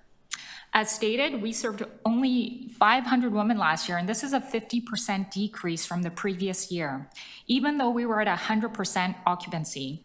This is because women are not able to move from shelters into their own homes due to the absence of affordable rental units and adequate levels of COB. This deputation is in support of the 10-year capital infrastructure plan. Our agency has experienced significant barriers and challenges in trying to introduce affordable and deeply affordable supportive housing for homeless women in Toronto, including those with addictions. We do not anticipate the ability to introduce new supportive housing for homeless women in the foreseeable future, given the absence of government funds that would allow us to do so, even though we have several properties that we can develop upon. This means that the demand for our shelters will continue to rise. The strategy's intention to migrate from temporary shelter hotels towards purpose-built permanent shelters and to grow the permanent shelter bed stock is proactive and good. However, for Street Haven, when the shelter hotel closes, Street Haven's bed capacity will decrease by 45% compared to pre-pandemic levels. Our ability to support more women will be drastically reduced. We urge the city to invest significantly in increasing the number of women's-only shelter beds. As part of this plan, the demand among women has increased even in the space of a year, and given the unmet needs that we have seen at Street Haven's shelter doors, there are clear signals to the city that it must agree to increase women's-only shelter beds as part of this 10-year plan. The 10-year plan needs to commit to ensuring that at least 25% of all the shelter beds are women-only on an annual basis. For women's shelter agencies such as Street Haven, we must operate at the same level of shelter beds, if not more, when shelter hotels close. Shelter-using women have unique needs and experiences that are gender-based. The majority of Street Haven's clients have experienced gender-based violence and other forms of intimate partner violence. This includes our current client cohort of African refugees and claimants, all of whom are fleeing their countries of origin to safety concerns and persecution because of who they are and who they care about. There is significant trauma associated with our clients. As a result, the sense of safety from physical, sexual, and psychological violence are crucial to why they need a women's-only shelter bed. The sense of trust among these women are low, and shelter workers operate using a gendered lens that offers the necessary empathy and dignity to help build trust bridges. The emotional support from staff and from other shelter clients is an aspect of the benefits of women's-only shelters. Street Haven shelter clients rely on each other for social support. Women's-only shelters provide vital time and supports for women to consider personal goals that are the necessary first steps towards greater independence and feelings of control. This includes family reunification, the legal system, education, employment, immigration, income security, and of course, housing security. Women's shelters offer supports in helping shelter users to navigate the healthcare system and to make referrals in a respectful manner that ensures their privacy and gendered nature of healthcare and medical issues. Lastly, we ask that the strategies outlined on the state of good repair include a commitment to enhancing access to capital for repairs for women's shelters like Street Haven to ensure that we can maintain our site. Our current funding does not include capital repair supports. We are currently nearly $250,000 to $500,000 in building repairs that is unfunded. This threatens our base shelter's viability. Canada's first women's shelter program, the viability is at risk. Thank you for your concern. The 10-year plan outlines important recommendations and considerations, and we ask for the explicit commitment to be made towards increasing the number of women's shelter beds to at least 25%. I'll stop it there. Thank you so much. Thank you so much. And I see you have a question from Vice Chair Carroll. Go ahead. Pardon me.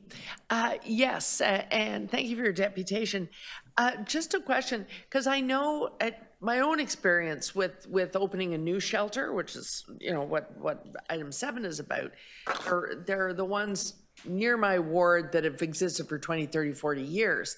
But then my only experience with the new one was we talked about who might be the population, but they wanted to wait till they got closer to ready for occupancy to then decide based on what was the demand right that minute. What I hear you asking is that we set ourselves a goalpost. You want a fixed percentage and not just wait till they open, but commit to a minimum number that would accommodate women. I think this would be, my understanding of the 10-year plan is that it's intended to be proactive, to allow the city to think future forward and to be more proactive rather than reactive. At this point in time, given what we have seen at our doors, literally we're turning away 10 to 20 women a day. That's how we're getting up to over 500 now. We're probably closer to 600 in terms of how many women we've turned away since mid-June. We know that there is demand, and given that we already are seeing an equal number that we saw last year alone, a whole 12 months in just 4 months, it does clearly speak to the fact that right now, even 25% may not be enough in terms of being proactive to responding to the need that currently exists amongst women-only shelters. And I think we have to respect the fact that there is a gendered nature to shelters. Yeah. Yeah, and one other question, Madam Chair, if I could, and that's about the issue of state of good repair. That's always a challenge because, you know, even if we had the funds and we send it out, you're generally so overwhelmed by just responding every night. And so do we need, if we're going to have a state of good repair program that can even go to shelters that are run by an agency such as yourself and other agencies, some of the arm's length relationships, do we need to be the deliverer of the state of good repair, or would your own agency's governance manage a little state of good repair program of their own? I think what I would say is that I know we work quite closely with our other sister shelter agencies across the downtown east, and we know that there is a mix of how building maintenance and infrastructure is handled. We at our agency manage our own properties. However, given the scale of the cost currently for this oldest women's shelter program, which is a 146-year-old Victorian house, we're concerned about opening the walls, because if we do, we'll probably find all sorts of things we're not wanting to find. But the longer we hold that off, the greater the risk is for the viability of the base shelter program. And so whether the city decides, once I'm being optimistic, or once they take on a sense of responsibility and commitment around handling capital outside of their own directly operated sites, agencies could be given the option of either handling our own repairs, which we are capable of doing. We as an agency have 60 years of doing it. Some flexibility. It would depend Some flexibility, on the agency. depending on the shelter, because I know there are others that may not be able to handle that scale. Okay, thank you. That's very helpful. Thank you. Next for questions is Councillor Moise. Thank you, and I'll be quick, and thank you for your deputation today. Just to be clear, are you now at pre-pandemic capacity, or are you still not? We're currently at 75 beds. We were at 50 before the pandemic. Given the public health restrictions, we're currently settled at 30. We agree with the public health measures. We do not want to minimize the spaces so that we're back at 50. That we recently had the biggest outbreak we'd had during the entire pandemic, and we couldn't kick the outbreak. We actually had 2 successive waves in which 20 of our 27 clients actually came down with COVID. So we are concerned about putting more and more women into a very small space, which is an old Victorian house. Mm-hmm. We do need another space that opens up and that respects the public health safety guidelines and recommendations. Okay. And lastly, when I visited your site, you showed me that there is space to build an extension on your building Have you applied for funding from other levels of government, including the city, perhaps to start that process? Oh, Chris, we've applied to everybody.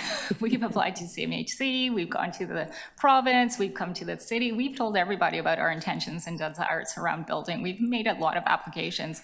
It is very challenging for our agency to try and navigate all these different funders because a lot of these funding envelopes require co-investment. In fact, for instance, the challenge around MIRA is actually, we recently were announced, we were a successful applicant to MIRA, so we are considering the acquisition of a building. However, that MIRA application requires us to go seek funding from another level of government. And right now, that is a challenge for us because in almost every single funding envelope, whether it's federal, provincial, or city-led, there's always a request that we consider funding from different sources or different orders of government, including a request for us to ensure that we have operating dollars in place. It is a maze for us to navigate. It is very challenging, Chris. Okay, thank you for that. Thank you. Thank you for being here today and for your deputation. The next speaker is... May I submit this to the clerk? Sorry. Yeah, please. Terry Lynn Langdon.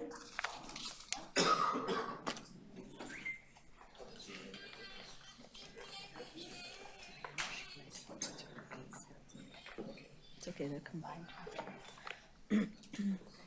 Welcome to the committee. You have 5 minutes.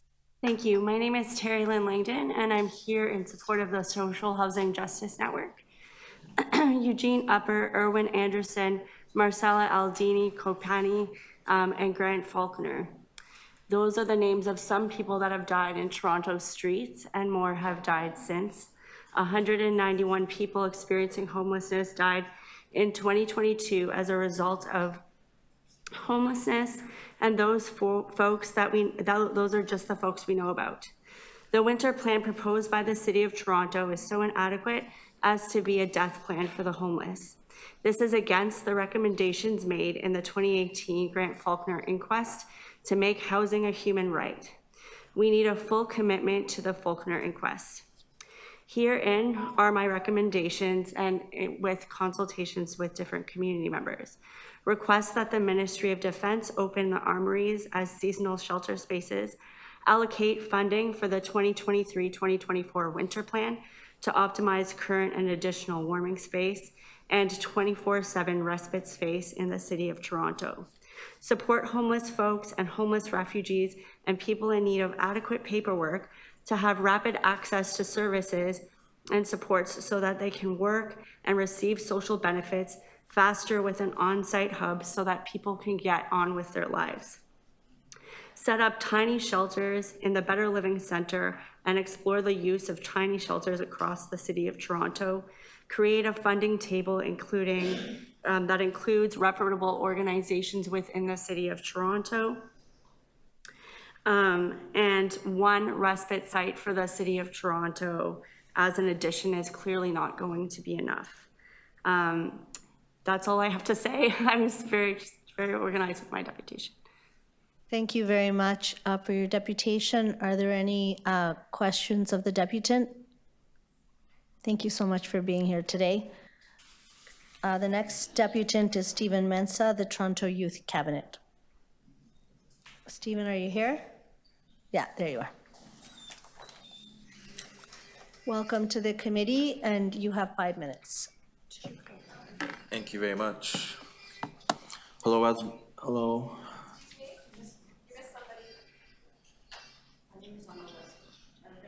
Oh, I'm so sorry. I crossed you off, and I did not. It was a mistake. My mistake. Stephen can. Yeah, she can go. Yeah. Yeah. Is it okay? Yeah. Sorry. I'm sorry. That's my mistake. I'm sorry. I actually talk quite loud. Barbara For Michalik. some of them who know me, my name is Barbara Michalik. Do you want to announce my name, or should I just go ahead? Yeah, I just did, but go ahead. Okay, so I was going to say good morning, but it's already afternoon now. To all the members here, friends, guests, I see there's some great leaders here, and I'm truly honored to have the opportunity to speak here. I'm here today as a resident, a community advocate, a voter, a caregiver of my elderly mother and my mother-in-law, and most importantly, a mother of 2 children that attend St. Mary's School at Queen and Bathurst. I'm going to try not to get emotional, but this is an emotional issue for many of us in the Queen and Bathurst area. We sit here, we're online, we're at home. We are in opposition of this 24-hour low barrier, and I want to quote, low barrier respite site at 629 Adelaide Street East on behalf of families. Sorry, what did I say? I'm getting nervous. Okay. I usually don't get nervous. Seniors, community members, and most importantly, moms. We need to stop and reflect on this proposal. They call us moms. Many names, AKA loud moms, angry moms, mama bears.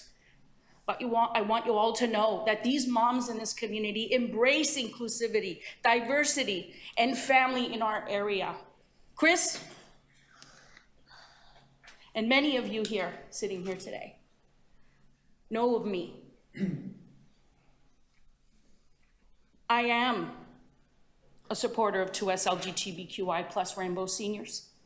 At the Rakai Centers, my initiative brought the first Rainbow Wing in all of North America to long-term care. Remember me, Chris? Remember me? We care. We care. We as moms in the community have supported our community continuously, supporting our Indigenous neighbors, our seniors, immigrant families, refugees fleeing war-torn countries, most recent examples, families of the Ukraine war. And many of our moms have driven local food drives, clothing drives, and much, much more. Remember this, we work with the community. Our arms and hearts are always open, but enough is enough. Our small community is capped out, and we feel trapped. Here are some questions I have for you here today. Once you answer these questions, when you go home and reflect, I hope you realize and understand the real concerns and frustrations we have to a low barrier site across from our school. Have you done your research? Have you communicated or listened to the voices of the neighbors, especially seniors, parents of children, seniors being the most vulnerable in this area? Have you visited the site?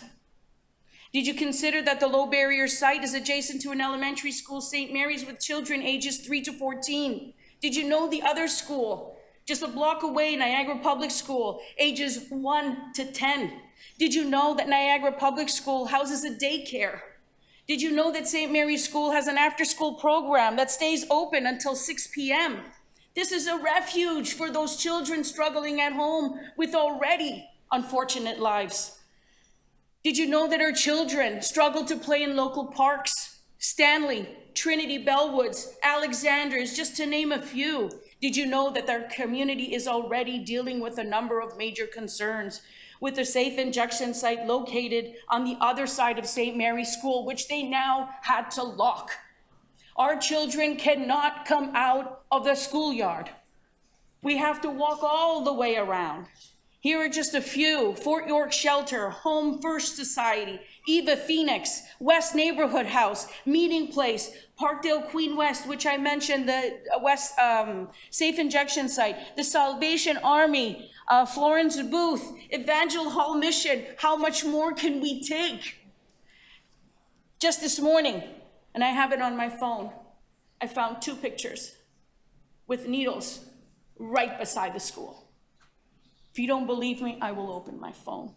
Here's a question that children are asking their mothers. Number 1, just recently today, I heard, last night at the dinner table, 10 seconds. A child led a game, Would You Rather, from the magazine which read the questions, you're messing me all up there.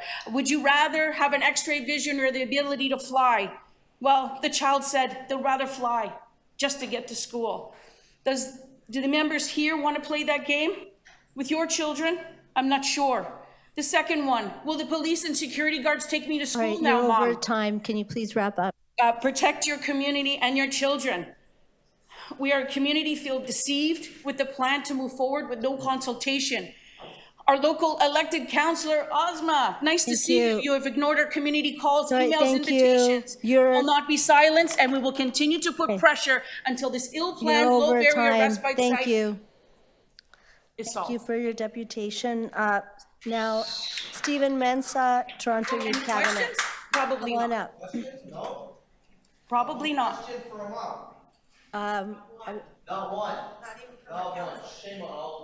Can Stephen Mensah, Toronto Youth Cabinet, welcome to the committee. Thank you very much, You Councillor. have 5 minutes. Hello, members of the committee. As you know, my name is Stephen Mensah. I'm the Executive Director of the Toronto Youth Cabinet, the City of Toronto's official youth advocacy body established in 1998 by Toronto City Council. Today, I will be speaking on youth homelessness and the urgency to end and prevent it.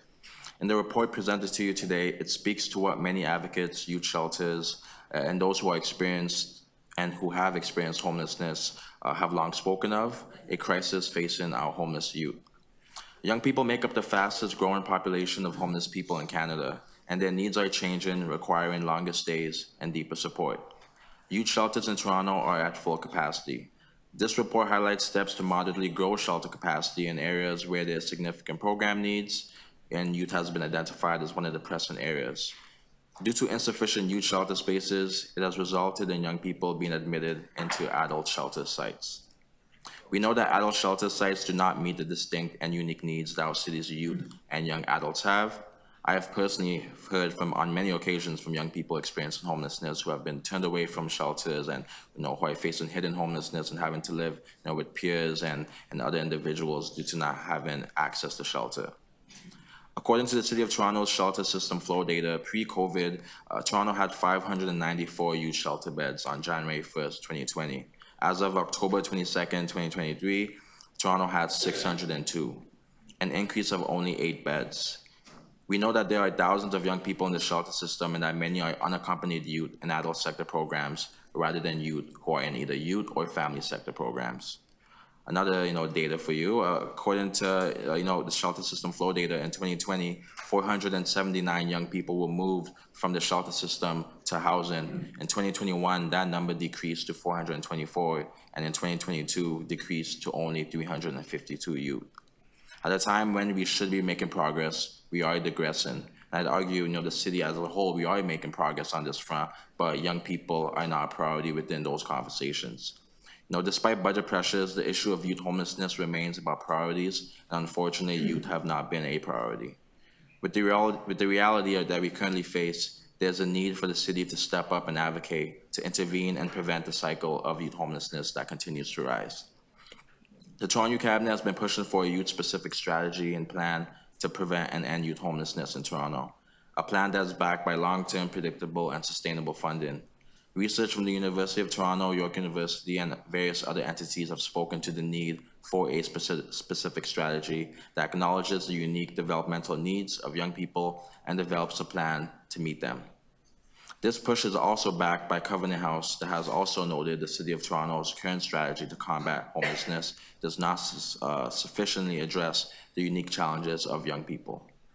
The City of New York has taken steps to prevent and end youth homelessness through a similar plan that can be mirrored by Toronto, dubbed Opportunity Starts with a Home, New York City's plan to prevent and end youth homelessness.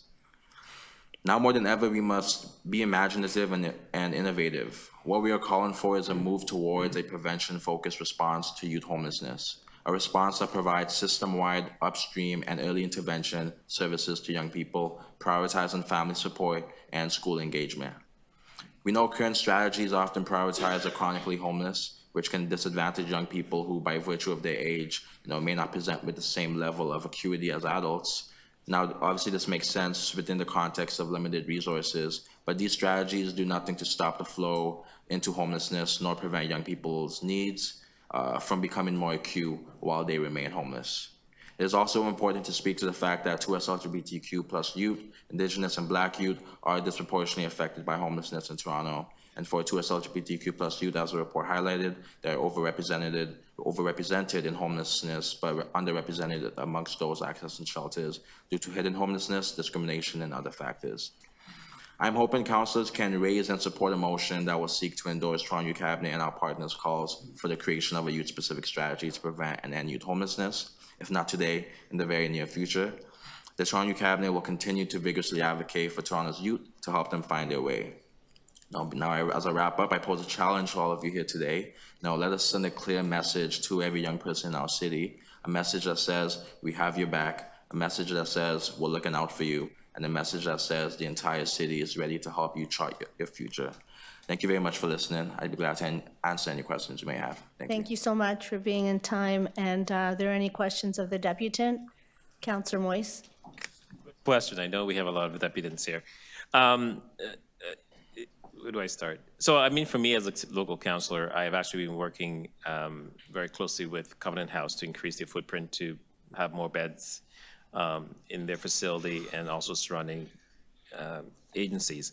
But in your deputation, you did not mention school boards and other levels of government to make this whole, because you're looking to the city, it seems, only to resolve some of the problems that we're facing here around youth homelessness. Yeah, thanks for the question, Councilor. I think my hope is with this strategy that the city will create, then we'll be able to, then work with the provincial and federal government to make the case that, this is the current reality of the city of Toronto. This is a strategy and plan that we have to end this issue, and therefore, hopefully we can bring them together to help address. I think when I look in the New York City context, they did it themselves, and then they were able to get the feds to end up supporting it afterwards. But I think, in the Toronto context, just because the neglect of the feds and province, it should not stop us from still doing this work. But I do acknowledge and I do agree the feds and province should be willing partners to take this on as well. Thank you very much.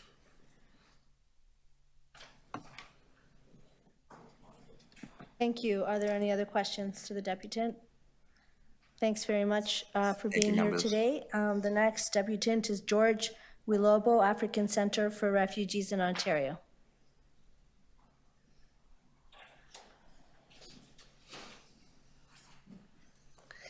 Welcome to the committee, and you have 5 minutes. All right, thank you very much. Our deputation is in support of the Agenda E7.7, Shelter Infrastructure Plan and Homelessness Service Capital Infrastructure Strategy. And hello, members of the Economic and Community Development Committee. My name is George William Wilobo, the Strategy and Operations Director of African Centre for Refugees in Ontario. With me today is Christopher Nkambwe, the Executive Director of the same entity, and with us also is Dr. Sue Mi Cheng and Bobby Gunn, both our technical partners. At African Centre for Refugees, we have first-hand understanding of the challenges and the mental health implication that a typical refugee claimant goes through on a daily in finding shelter space. This is why we support the 10-year infrastructure plan, especially on creating permanent shelter beds and specifically for Black-led shelters. What we intend to do is that we are proposing a midterm and a long-term infrastructure establishment for of the Black-led and operated shelter space to manage the influx of the African refugee claimants. As we make this deputation today, there is a refugee claimant daring the cold weather, and this is why it's very important. Together with the Street Haven as our technical guide, we have sourced at least 15,000 square feet property, which we intend to utilize as a newcomer refugee shelter and drop-in center for the City of Toronto, located at 272 Richmond Street, and we welcome the city to come and review this property so that we can take it on as a midterm strategy and solution. Why African Centre and why we support the need for the Black Shelter run entity. Our service scope supports 3 fundamental categories. That is the refugees, or as refugee claimants, LGBTQ+, and then the Black community. Now, there's establishing a one-stop center that supports all the above categories of people is within our main mission. We are a Black-led, not-for-profit agency that has deep experience and understanding of the lived experience of African refugee claimant. We have experience and knowledge in navigating settlement and integration challenges and needs of African LGBTQ+ and refugee claimants. Now, we have an open principal properties.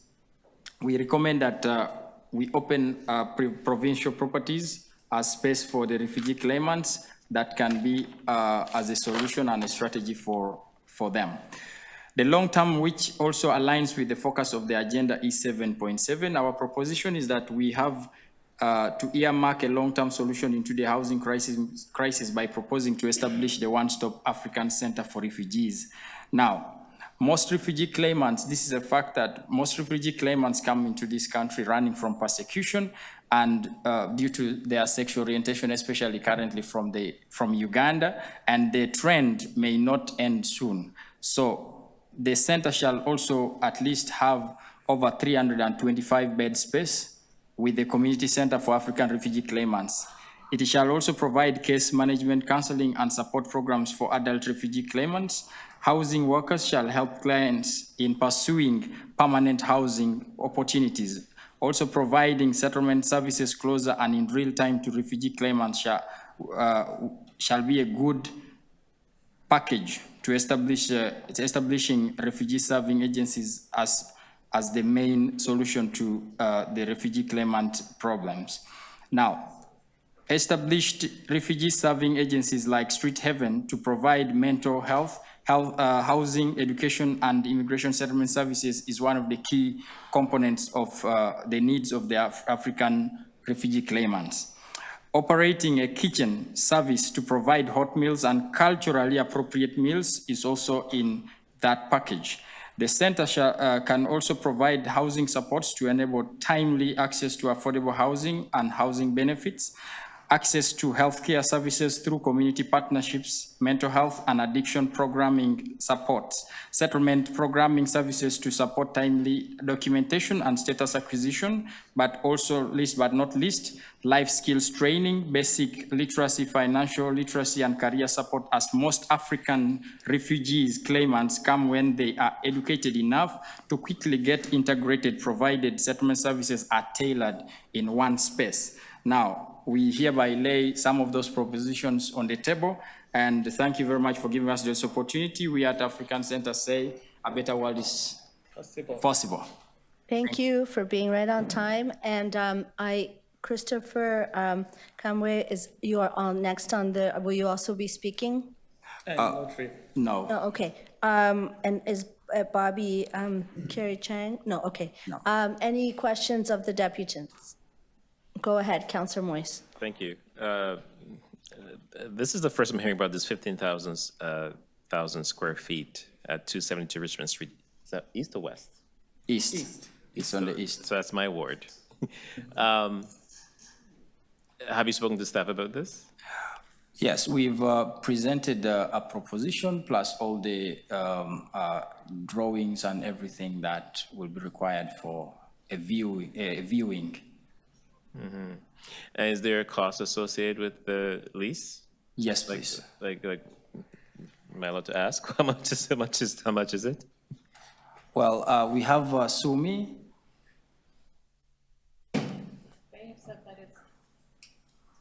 They have said that it is $30 per square foot. Okay. Okay, that's interesting. I'll follow up with staff. Thank you. Yeah. Thank you for your deputation, for being here today. Yeah, I'm good. Diane Chester, Niagara Neighborhood for Community Safety.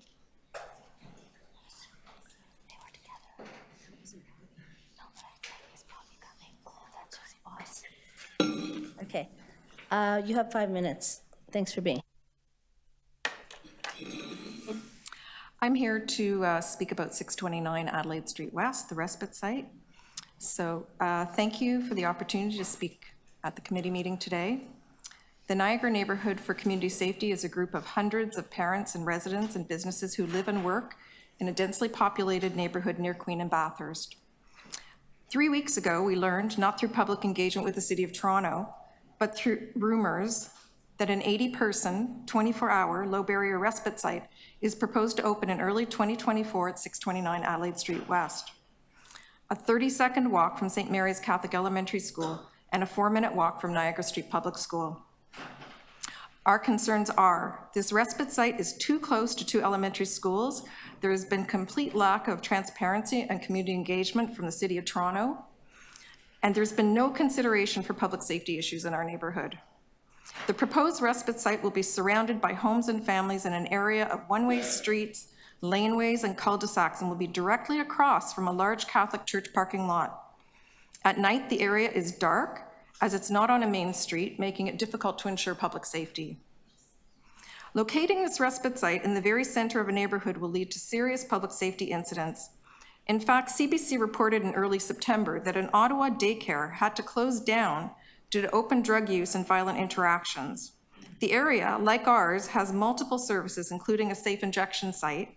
In our neighborhood, the low barrier respite site will be 2 blocks from Queen West Parkdale Community Health Center safe injection site.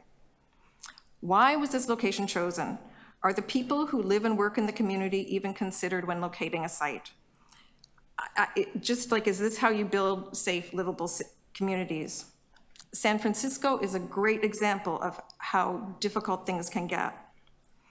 Our neighborhood is very aware that homelessness is one of the most difficult and concerning issues in Toronto, but placing a low barrier respite site in the heart of a residential neighborhood can't be an evidence-based best practice and without consulting the community. How can we help? No one has asked us. In only 3 weeks, we've garnered the support of more than 1,000 people on social media platforms. We're asking the City of Toronto to reconsider the plan to enter into a lease with the current landlord of 629 Adelaide Street West. We have called and emailed, and the community has heard nothing from the City of Toronto. We have heard other sites were considered. Which sites? Why were they discounted? No one has shared any information with us. And while we understand, or I figured out, the corporate real estate has delegated authority to place these sites, surely that doesn't preclude the need for due diligence and community engagement.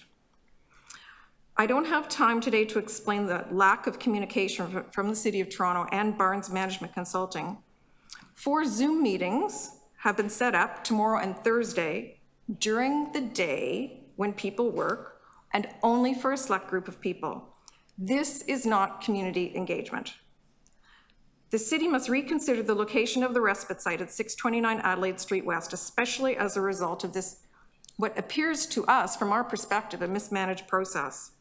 The respite site is too close to 2 elementary schools. There has been a complete lack of transparency and community engagement, and no consideration for public safety issues. Come out to our 4th rally. We've invited lots of people, including Councillor Malik. We have our 4th rally Thursday at 5:30, and you can hear our concerns, and you can walk in our community, and you can see how challenging this is going to be for us. We have no idea who is accountable for this. Thank you for listening to my concerns. Thank you very much for being here and for being in time. Are there any questions of the deputant? Yes, hi, Diane. You said Barnes Community Engagement? Yes, unclear what they're that called is. Barnes Management Consulting. I think probably Mr. Tanner could probably explain who they are. You know that that's not how we do things here. Well, I Wait just for our trying. turn to ask. Okay, Barnes Consulting is a facilitation group that's been Facilitation hired to do public engagement. So they're the ones that have, so when we send an email to Councillor Malik, she forwards the email to Barnes Consulting, and then they send us an email and they say, Dave responds to us and tells us what's going on. And I see. That's how we've been learning about it. So, but only from specific, like if you had sent an email to Councillor Malik, you're the only ones that would learn about this site. It hasn't been broad consultation. It's just called Barnes what? Barnes Management Consulting. Thank you. All right. Thanks very much. Thank you. The next speaker is Seth Hennessy. Is Seth Hennessy here? Nope. Ron Lopata.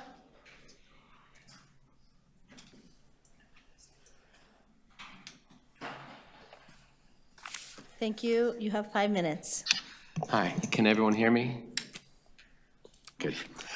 My name is Ron Lapata, and I've decided to come here also with regards to the subject of the respite site that is being discussed for 629 Adelaide Street West. I live directly 5 meters across the street from it. Right around the corner is the school. I come out every morning to see my daughter off to school, and I see these kids walking by, to and from, little kids. We say hello. I know a lot of the parents. I know a lot of the kids. When I heard about this respite site, which we found through some kind of grapevine, I decided to do my due diligence because for me, we also understand that there is an issue here. It's not that we don't believe in helping the homeless, because we do. There's an issue here, and it's complicated. But I had to dive into this low respite, low barrier. So I went to the respite on Fleet Street, and I went to the one in Liberty Village.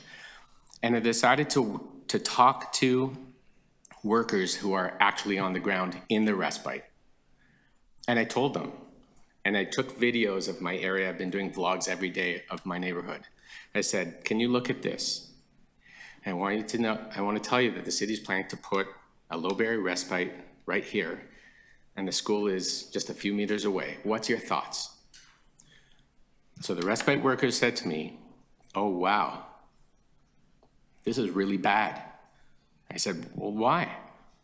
They said, well, first thing, you're dealing with multiple personalities, which can go off at any time. There's drugs and needles which carry disease. And this is not something for the kids to see. This is coming from the workers at the respite center. And this is not, I'll go into further. When I asked them, how safe is it here? And they said, well, it's somewhat safer because they have to go through the central intake system. So when someone comes over, they have to give their bed number, they have certain check-ins around the day. We still have outbreaks and stuff like that, but it's safer. I said, well, not this respite. Again, they said, that can't be. You're mistaken. Did the city not talk to you about it? I said, no, no one's talked to us about it. I said, okay. So then I went to Liberty Village and I talked to the two security that were working in front of there. And I talked to one, and the guy said to me, I basically said to him, how safe is this? He goes, look, I work here 9 to 5, Monday to Friday. He goes, we only have 2 security guards. We used to have 4, but they cut it down. It's hard to manage. And I said, how is it at night? And he goes, I don't come here at night.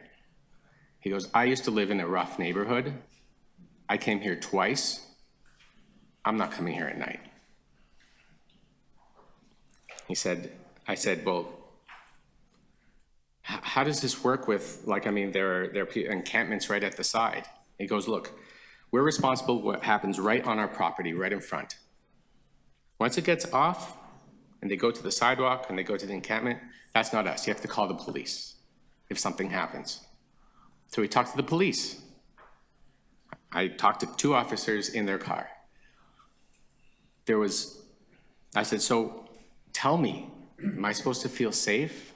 They go, look, if something happens, if it's a priority 1 or priority 2, we'll come by, but we're short-staffed. I said, okay, so I don't feel safe. I don't feel safe anymore. Who's responsible for our safety and who's accountable for our safety? I don't have an answer to that. I don't know. And it's a little bit of a problem. So I'm going to there's a lot more to say about the safety injection site where my daughter can't walk by when she gets off the school bus anymore because she gets harassed on the way home. And now the only way to do is get off at King Street, and now it's going to be by this respite as well. There are a lot of issues. There are a lot of people I talk to get these. I don't want to go into detail, but what I want to say is we have to work together. We have to find... Please wrap up. Okay, we have to find a way to support finding the solution for everybody. Everyone has to be safe. The homeless have to be safe, they're vulnerable. The kids have to be safe, they're vulnerable. And the parents can't worry. I think there's a way to work together to find the right solution. So Thank you. Are there any questions of the deputant? No, thank you for coming today. The next speaker is Peter Cresswell. Welcome to the committee. Thank you. And you have 5 minutes.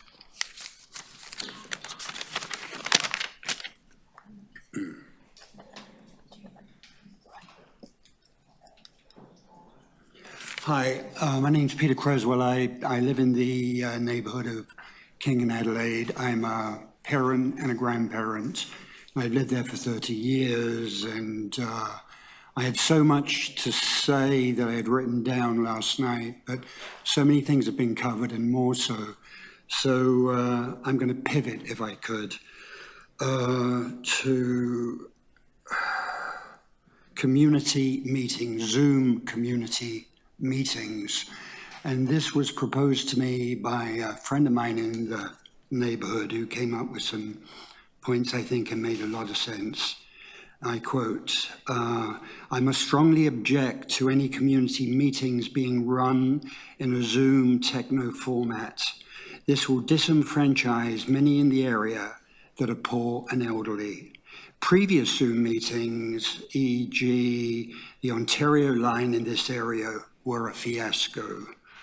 The specifics of this issue and location 629 Adelaide are local concerns. This should be addressed locally. When Mike Layton was councillor, he was able to secure meeting space at St. Mary's School, which is the school that one of the schools we're talking about, was able to secure meetings at St. Mary's School for community meetings regarding the former Quality Meats lands and the Wellington Street Destructor. Why is that not possible now, is my question. Barnes Consulting prides itself on inclusivity. This should apply to this neighborhood. Also, I'd like to ask, what will be the format, or rather, who will ultimately curate these meetings? The city bureaucracy, a private company, our elected representatives, who knows? I've still got a little bit of time. I would add, and rather I would sum up, and this is completely out of left field, I realize that. But a long time ago, the Rolling Stones, who I'm sure everybody knows, had a song, one of the lyrics of which was, "You can't always get what you want." I think everybody knows the rest of it. But if you try sometimes, you get what you need. And what we need, Councillor Malik, is common sense, and we're not getting any. Thank you.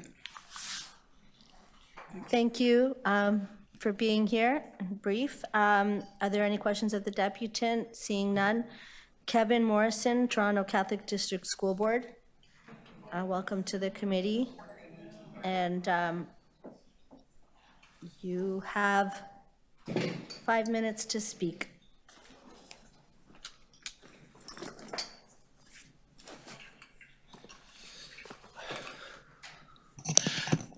Good afternoon, everyone, and thank you for having me. I don't really think that there is much left for me to say. For the past hour and a half, you've heard from parents, residents, just about everybody that lives in the neighborhood and just doesn't want this particular center to open on that exact location. And that's what this really comes down to, is that it is just not a great location. I'm just going to start by giving you the number 4.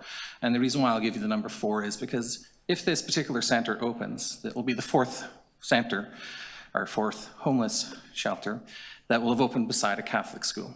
I have all of the schools downtown, but in the area bordered by Power Street in the east, Bathurst Street in the west, Gardner in the south, and Adelaide in the north, I have 4 schools, and each and every single one of them will have had either a respite shelter or a homeless shelter open beside one, whether it be my school or my church. And every case it's a school, and sometimes it's also a church. And it just sort of, you know, statistically, it's an anomaly, but, and I'm not trying to sort of establish that there's some sort of bias towards our schools because, you know, it's just the way that it is. But it does make us an expert. It does make our teachers, our principals, our children, and to me, at a certain extent, an expert on what it's like to have a school beside a homeless shelter or any of these respite shelters. We have one that, it's been there for 60 years. It's a Good Shepherd out in Queen East. And we have an amazing relationship with them. We have cross-community sort of stuff where we raise money for them, and they work very closely with us to make sure that, you know, all of the issues that their guests have don't necessarily impact our students. But the simple truth of the matter is it does. It does. There's no amount of community liaison that you can do with one of these centers that stops the problems. And the problems are things that children see. And you've heard folks talk about the things that children see. Even with a 60-year relationship, we have had we found a body at the back of one of our schools on the second week of term. It was some poor soul who had overdosed. And it's just, you know, it becomes such this, it's just like I hear myself saying it, and on that day I said, oh, the principal found the body. Oh, that's good. Like, in what world can you become so desensitized from it that you go, oh, it was better that the principal found the body than the children? Like, and that is the stuff that we deal with when we have respite shelters and homeless shelters beside our schools. We had one beside St. Michael's Choir School during the pandemic. It was an emergency shelter, you know, things happened. There was break-ins, there was an assault. Again, you've heard from the parents and you've heard of all of the things that happened. And this is just one of those great opportunities where you can make a different decision. And that doesn't have to happen, because if this goes ahead, it is going to have a massive impact on the St. Mary's community. And for those of you who do not know the St. Mary's community, it's actually an incredibly important community from a faith-based perspective. It is one of our oldest churches. It's been on that site. There's been a church and a school on that site since 1825 or 1835. No, it's 188 years. 188 years.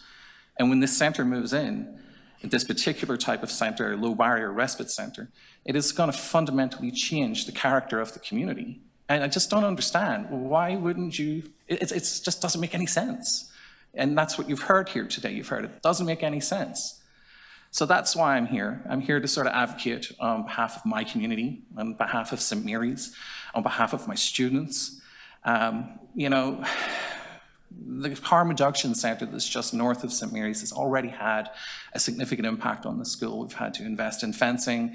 We've had to invest in training our custodians so that they know how to deal with needles and all of the other paraphernalia and human waste. And it's just, that's what we've had to do. The school is starting to look like a prison. It really does. I'm going to say not supermax, medium security, you know, maybe, you know, that's what our school's starting to look like. And I know I'm sort of joking about it, but that is what it looks like. And we actually now have to invest further in fencing so that, because the shortest route between the harm reduction center and the proposed respite shelter is in fact through St. Mary's. And we are the only green space in the neighborhood as well. So we know that that's going to be used, because why wouldn't you? It's every other center that we have where they're beside a school, the green space in our yards and used by the guests. So that's what you're bringing to our front door. And each and every single one of you is an elected representative. You know what you have to do. I mean, it's the only right thing to do. So it's really just up to you to do it. And if you don't, well, that's on you. Thank you. Please wrap up. Are there any questions for the deputy? I just have a question.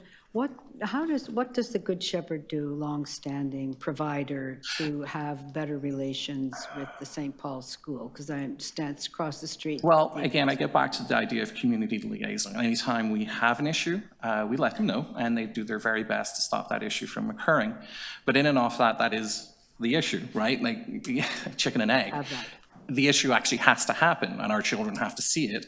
And then we talk to them and they try to stop it. And then sometimes it does stop and sometimes it doesn't, or sometimes it stops for a while and then the issue happens again. A great example is we have had conversations with 51 Division. They know where to find their suspects at a certain time of day because they're lining up for a shelter and a hot meal and a bath and all of the wonderful things that the Good Shepherd does. So 51 Division will actually sort of wait until that particular time of the day, which is also quitting time at school.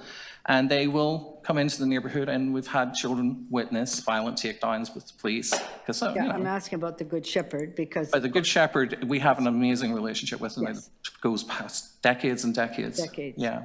As But a- it does work, but it doesn't stop our Right, children but from you seeing have a what they good- see or. You've got a clearinghouse, they're on it, they're with you, they're a very well-known organization. They are a fantastic organization. And, I have nothing bad to say to them, Catholic-led, but I will just just like say the that school. Yeah.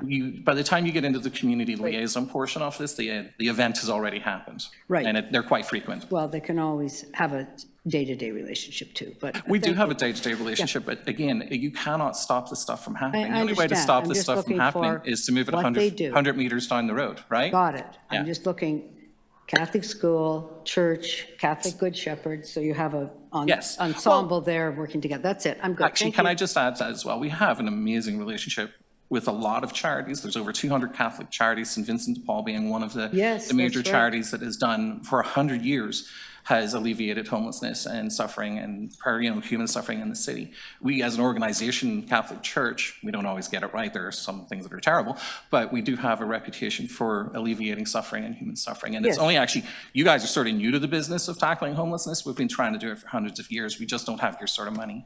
Yes, Not, but you and do I'm not have that speaking on behalf of the relationship. Archdiocese. This is just on my own personal opinion. And you do have that relationship Yeah. from the Catholic organization to the school, and I think that's great. Thank you so Thank you. much.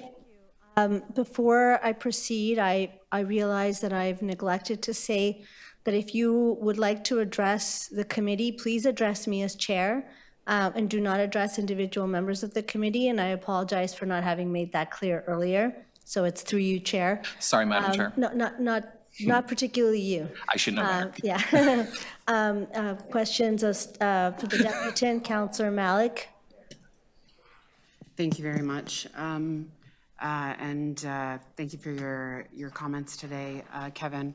I just wanted to, since you mentioned that you have experience with at least 4 shelters and respites in the neighborhood of Catholic schools, I just want to be clear, and we've had this conversation, and I know that you and members of the TCDSB have also met with city staff and the operator.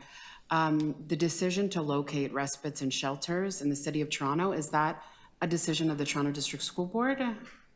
Oh, absolutely not. Is it the decision of individual city councilors and city council? No, but Okay. we I all wanna make understand sure how that- it works, right? I want to We make know- sure that was clarified because your comments suggested that you weren't clear about whose decision it is to locate respites and shelters in the city of Toronto. Through you, Madam Chair, I'd just like to state on the record that I absolutely understand the process by which this particular site was selected.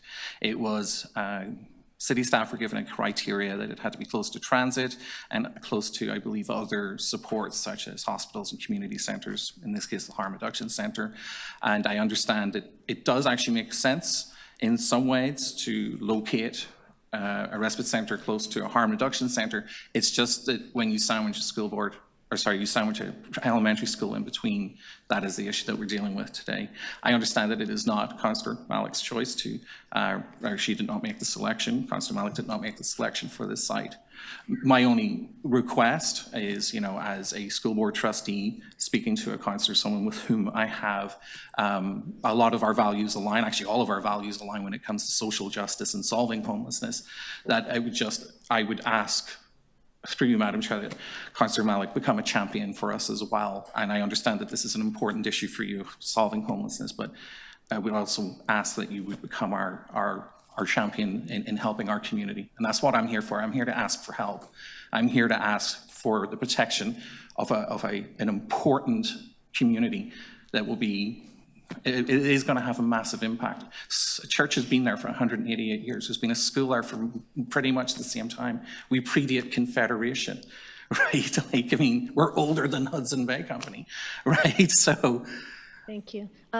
Do you have any more questions, Councillor? And can I just apologize if there was any misconception on my part? And I just want to clarify that I've consistently communicated with yourself and Yes. any members of the community who have reached out to our office that our commitment is to work with city staff, with the operator, and with neighbors to do exactly what one of the deputants has said.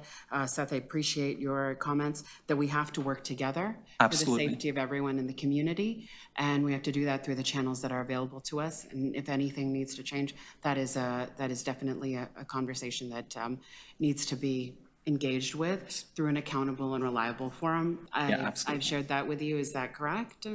Through you, Madam Chair, to Councillor Malik, absolutely. And I feel that any conversations that we have had on this have been productive. I feel that they have been empathetic. I feel that they have been respectful.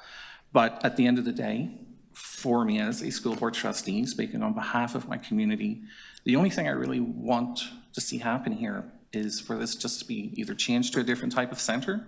You know, if you were to put a refugee centre there, that would actually work for us, because in the next 5 weeks to 2 months, we're going to see a steady stream of refugee kids coming in from the war-torn area around Israel and Gaza. And we have a home for them in our school, right? We can actually be part of the solution, but we can't necessarily be part of the respite solution. We can be part of any other type of solution. But this is where we can help. This is where we can work together. And it does not seem at this point that any other form of centre is going to be located there. And it's just, that's the unfortunate opportunity that I feel it is missing, or sorry, that is the opportunity that we are unfortunately missing, that centre could be something else. We've done this before. We've done this at St. Michael's on the Esplanade. It's right beside a refugee centre.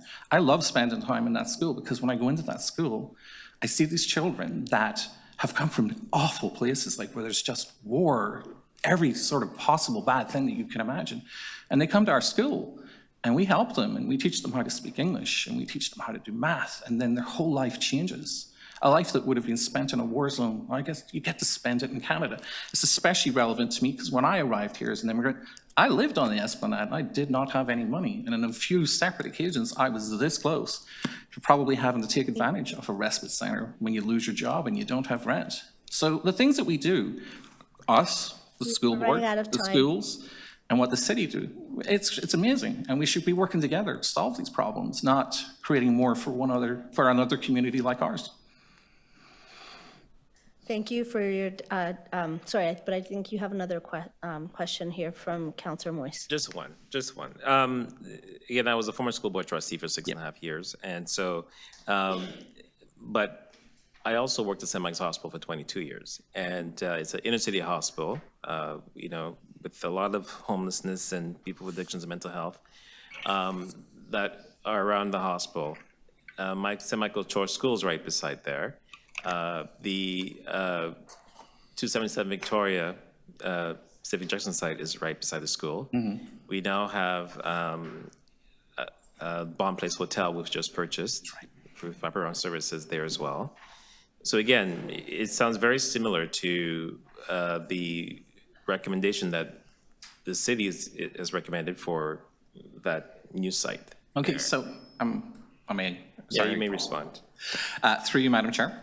I'm really glad you bring up the Bond Hotel. The Bond Hotel, for those that don't know, opened as an emergency respite center during the pandemic. It was very much a needed thing. I mean, again, absolutely the most unfortunate location because it's directly beside or directly across the road from a cathedral and our choir school, which is, you know, sort of a fancy school. But the point is that that particular center brought the same issues that I'm talking about.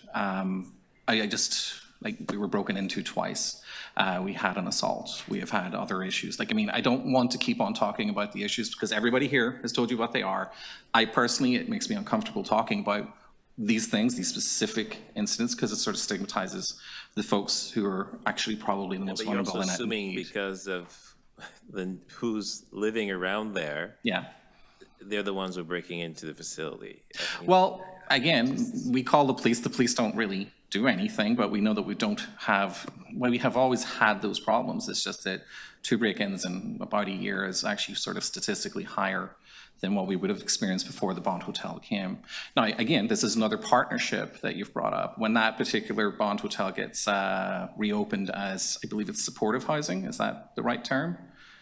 Yeah, that's going to be absolutely fantastic. That's a relationship that we know doesn't really have an impact on our school because we do have supportive housing across the city that are quite close to our schools. So that would be a relationship that would be one of those ones that I think that would thrive.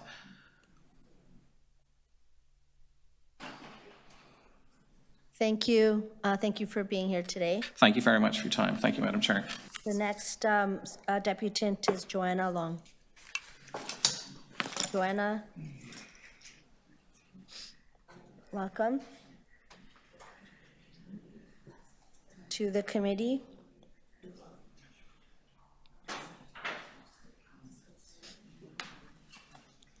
And you have 5 minutes. Thank you. So my iPad just died, so I'm going to have to go off of memory. But I, like many other deputants here today, I'm here to speak about the respite site proposed for 629 Adelaide Street West.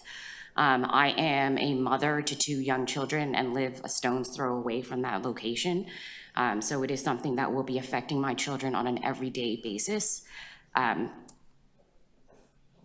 I want to thank the committee for allowing us to speak today, but I think what we're looking for is to be heard, not just to speak to a bunch of people who are going to just look at us and potentially not respond or send us stock answers in an email. Sorry. We actually want to be heard. We want our serious concerns to be addressed, and we want answers to the questions that we have.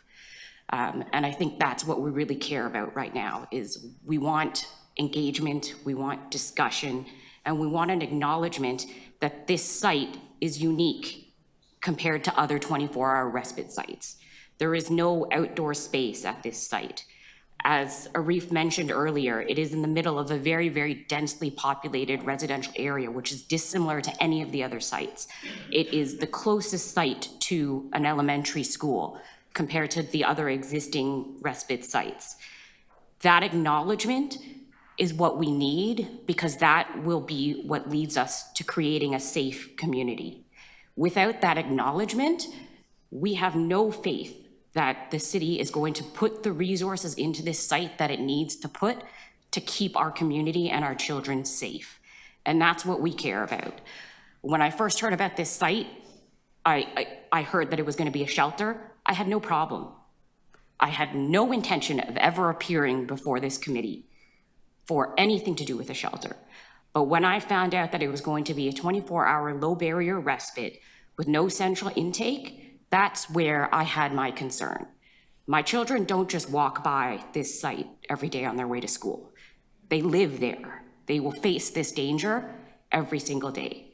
And until the city acknowledges that they're bringing an unreasonable amount of danger into these children's lives, we don't feel like the city will provide the proper resources to make sure that we maintain a safe community. We're able to maintain a safe community. So we're here today, I guess my concern and the concern of why so many people are here today is because we feel like we haven't been heard. We feel like we haven't been engaged. And I think that's an important part of this process, to not pit us in a situation where we feel like we're fighting against our own elected officials. We don't want to be in that situation. We want to be able to work with you, but we haven't been heard up until now. We're here today to talk about your long-term plan. One of the things that the long-term plan speaks to is the safety of the sites. But the focus is on the medium and long-term focus in your plan is on the safety inside the sites. There is no focus whatsoever in that plan on the safety of the surrounding community. And again, that is where we're concerned, is there seems to be a complete lack of focus on the safety of those who live, work, and go to school in that area. You talk about, Councillor, you talk about being $1 billion in the hole. The city is $1 billion in the hole. We know that. We also know the city has a huge homelessness problem. We know that. We want to help. This is a very engaged community that cares about everybody who lives there. We wouldn't be living in the city. We wouldn't be living in the neighborhood that we lived in if we didn't care. We probably would have moved out to the suburbs by now, if that was the case.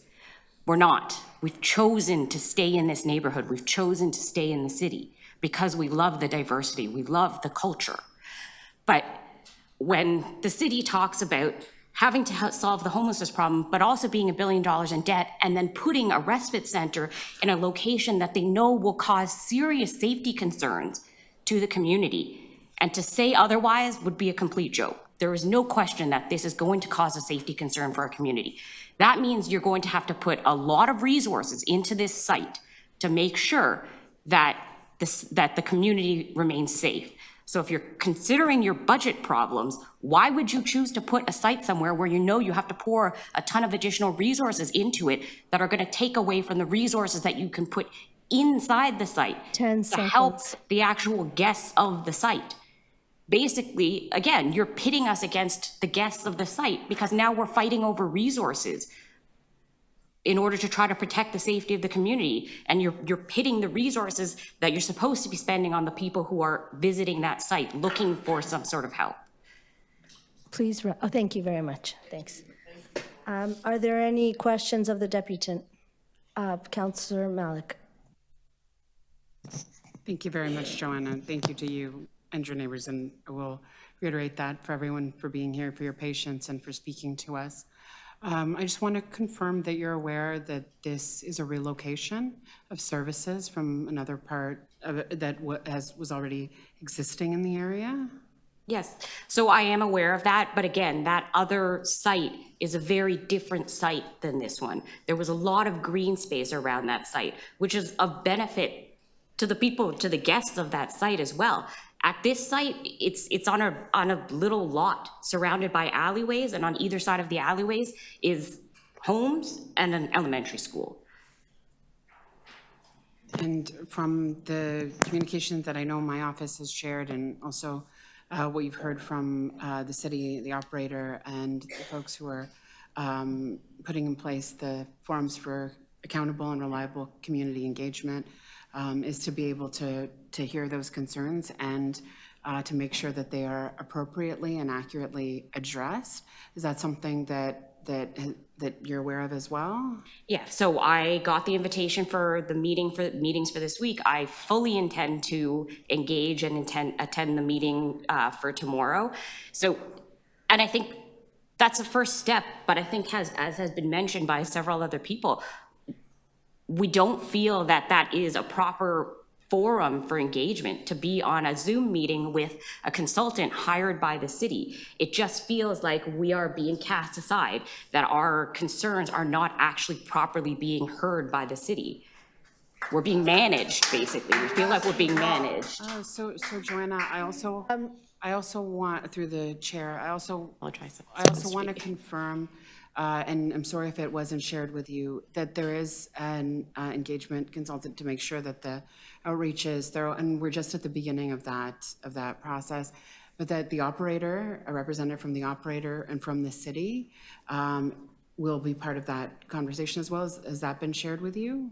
I'm not 100% sure. I can't recall off the top of my head, but I did send the community engagement management company an email, and I believe that they forwarded it to you. So if that information was in there, then I likely have been advised of that.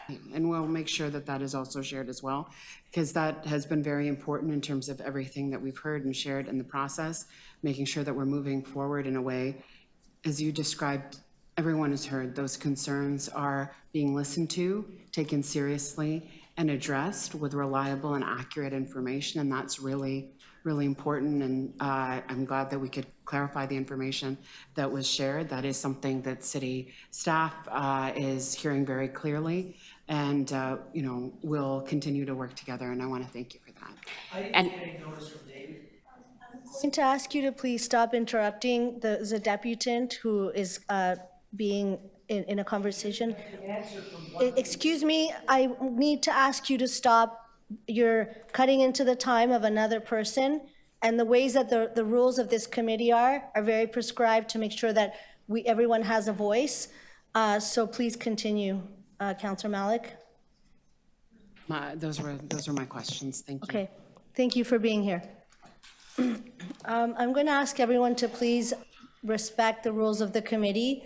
They're set up to ensure that everyone has access to this democratic forum, and we cannot have outbursts. It interrupts the proceedings, and it's not fair to deputants or to members of the committee. So let's continue. Adi Yemane, if I mispronounce, sorry. Adi, welcome.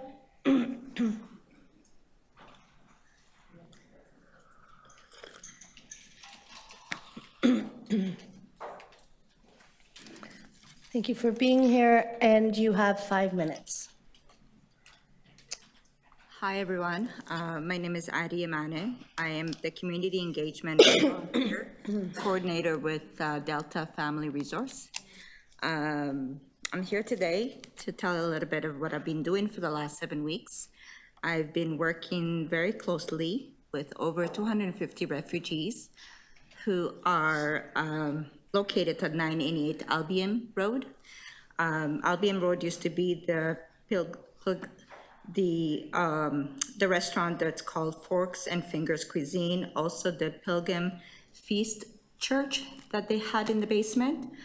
I have to say the last 7 weeks, almost 8 weeks now, has been very overwhelming and very rewarding at the same time, working along with two ladies who are running the space now that it's a shelter for all the refugees from different part of East Africa that live in there. It's heartbreaking because I think we didn't realize it was gonna take, this is their 12 weeks, over 100 days now. The space is very limited, where the restaurant during the day is a space for them to eat, and then at night we have to turn it into a sleeping ground where they have to put cardboard on the floor before they lay down the mattresses, then the sheets, and some of the folks we have to cram a couple of mattresses together because we were limited with blankets. One blanket has to be shared among 3 people. Their ladies have able to secure other space within the plaza just because of the amount of folks that staying there with them. We separated some of the women. There was a TD space that was emptied. They took over that to have over 70 women staying there. The upstairs offices have been used temporarily for the refugees to sleep there, but it is occupied by other businesses. So at 5 o'clock in the morning on Friday, Saturday, and Sunday, they have to get up at 5 o'clock in the morning, vacate the place, put back the furnitures so the space could be used for the tenant that have rented the space. And it's very sad to see human people living in these conditions. It's heartbreaking because they were all come from different part of Africa that have gone through their own trauma, and now they're going to a different trauma in Canada where they've been sleeping on the streets, some of them in the airport, some of them in mosque. They're coming there with the luggages, even though we barely can take them in. They won't leave, they break down crying. It's very heartbreaking and very emotional. With the Delta Family Resource Center, a lot of the folks, a different part of the organization, we've been facilitating different workshops on a weekly basis, helping them navigate through the system, having them a better understanding how to services to use, helping them to navigate library cards, community centers. The restaurant itself they are in the plaza, so the landlord was able to provide them with, there's a small gym that they're able to shower there, but on a scheduled time, 3 times a day, that they have to sign up for that. As of October 1st, they no longer allow them to use the space just to shower. The landlord has requested for them to pay a membership fee, which is $35 per person, and over 250 refugees. The cost has been adding up. I mean, it's very hard for those ladies to sustain the space any longer. And myself on the other side, since mid-July, myself and my best friend have been running another program in the Parkdale area. We're providing meals once a week for some refugees on the unhomed refugees in Peter Street. And we thought it was a temporary situation, but we're still going. We're in October now. And it just that we're hoping that our expectation is that the committee will be able to provide immediate support, assistance. This is a critical point. And there's an unused community centers, schools, other spaces that people can actually stay there. Thank you. Yeah. There are questions of the deputant, Madam Vice Chair? Thank you. Just one quick question. You talked in the beginning about some of the people that are in this situation in the plaza are there now upwards of 100 days.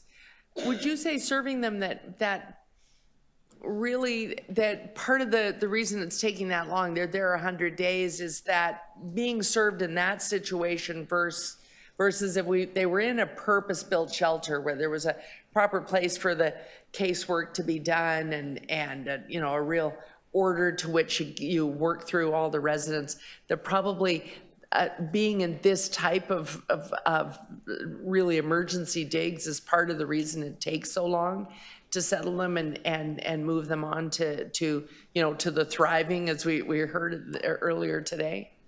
Unfortunately, that's not the case, because I do have folks in Parkdale that have been within the shelters for almost 5 months now, that have been coming to us and getting meals once a week, sort of recreating like a community info session, lunch and learn. You know, they've been helping us cook for the other refugees on the streets and some of the folks that can't leave the shelter because they may lose their bed. Yeah. So I think it's in both areas, to So be it's honest more with of an you. overarching thing. It's Yeah. just taking longer, full stop, for everyone because of the housing shortage and because of the level of support they need. Some of the folks that we were able to get to OW, as well as getting their work permit, helping them with resume writing, trying to find them jobs, it's hard for them to find housing, just because the amount that they have is very limited. Right. There's so much you can find with $349 a month. So we do, I guess Nadine Miller and Dr. Chi has secured some landlord, but the fund is not there. Yeah. And they can't, I mean, one room, some of them are willing to be 4 people in one room, double bed maybe, stuck them up, but the landlord are also looking at their costs, and $1,400, it's not feasible. The rent is too high. Some of them have been relocated to Windsor about a week and a half ago, and they feel isolated. They don't know what to do. They've been sleeping in a bed, but they have no services. So Delta family is trying to we're trying to navigate to see if we can get connected with settlement workers, but they're not being given any directions. And some of them have come back this weekend. So it's creating a big issue for us. That's what we've been wondering. We don't know how trackable that is, but we're hearing that, you know, often residents in my area will say, can't they be spread out across Canada? But if the supports aren't there, they have to come back. They are coming back, which is an issue. Okay. So we're trying to find a solution this week to see what we could do, because it's not sustainable, it's not livable. I mean, the conditions are not the best. Yeah. Some folks are getting really sick now. For us, it's not winter, but for them, it's been winter 2 weeks ago, and they've been wearing the winter coats. Yeah. So it's been very, very difficult times. Hopefully Nadine Miller can appear today, but she's going through her own crisis with some folks in the shelter that she told me this morning. One lady who's 4 months pregnant have been diagnosed with malaria. Another person, you know, dealing with different issues. Yeah. So there's other crises that she has to deal with. So it's very difficult times. Okay, thank you. Thank you for that. Any other questions of the deputant? I'll ask a question. In the past, as I don't know if you heard, I was describing how when you arrived at a Pearson, you were, and this is happening with Ukrainians, there's an intake system through the federal government.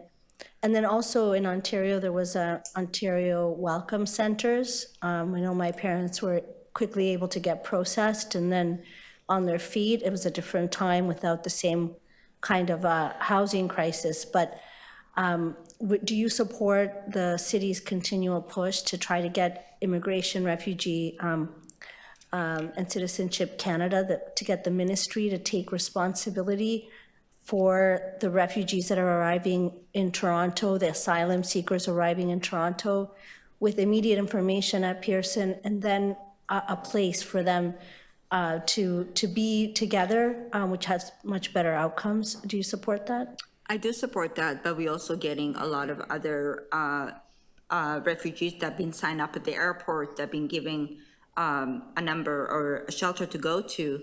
They have been sending them to her to this place. So it became, I know we were on the news. I don't think they realize it's only a church and a restaurant that stopped functioning as their church or the restaurant have been taking people, refugees in, but it's not sustainable. I mean, we provide them meals, breakfast, lunch, and dinner. She's been doing her best to navigate and us helping her their best of our ability, but limited resources. I mean, they're all willing to work. A lot of them come with a lot of high education, well-educated. They'll be able to contribute to the Canadian economics really well eventually, but now they're dealing with their own trauma and very traumatized by the experience, sleeping on the streets for not 1 day, 2 days, weeks at a time. As of today, there's 100 people sleeping on Peter Street, and it's very cold. Mm-hmm.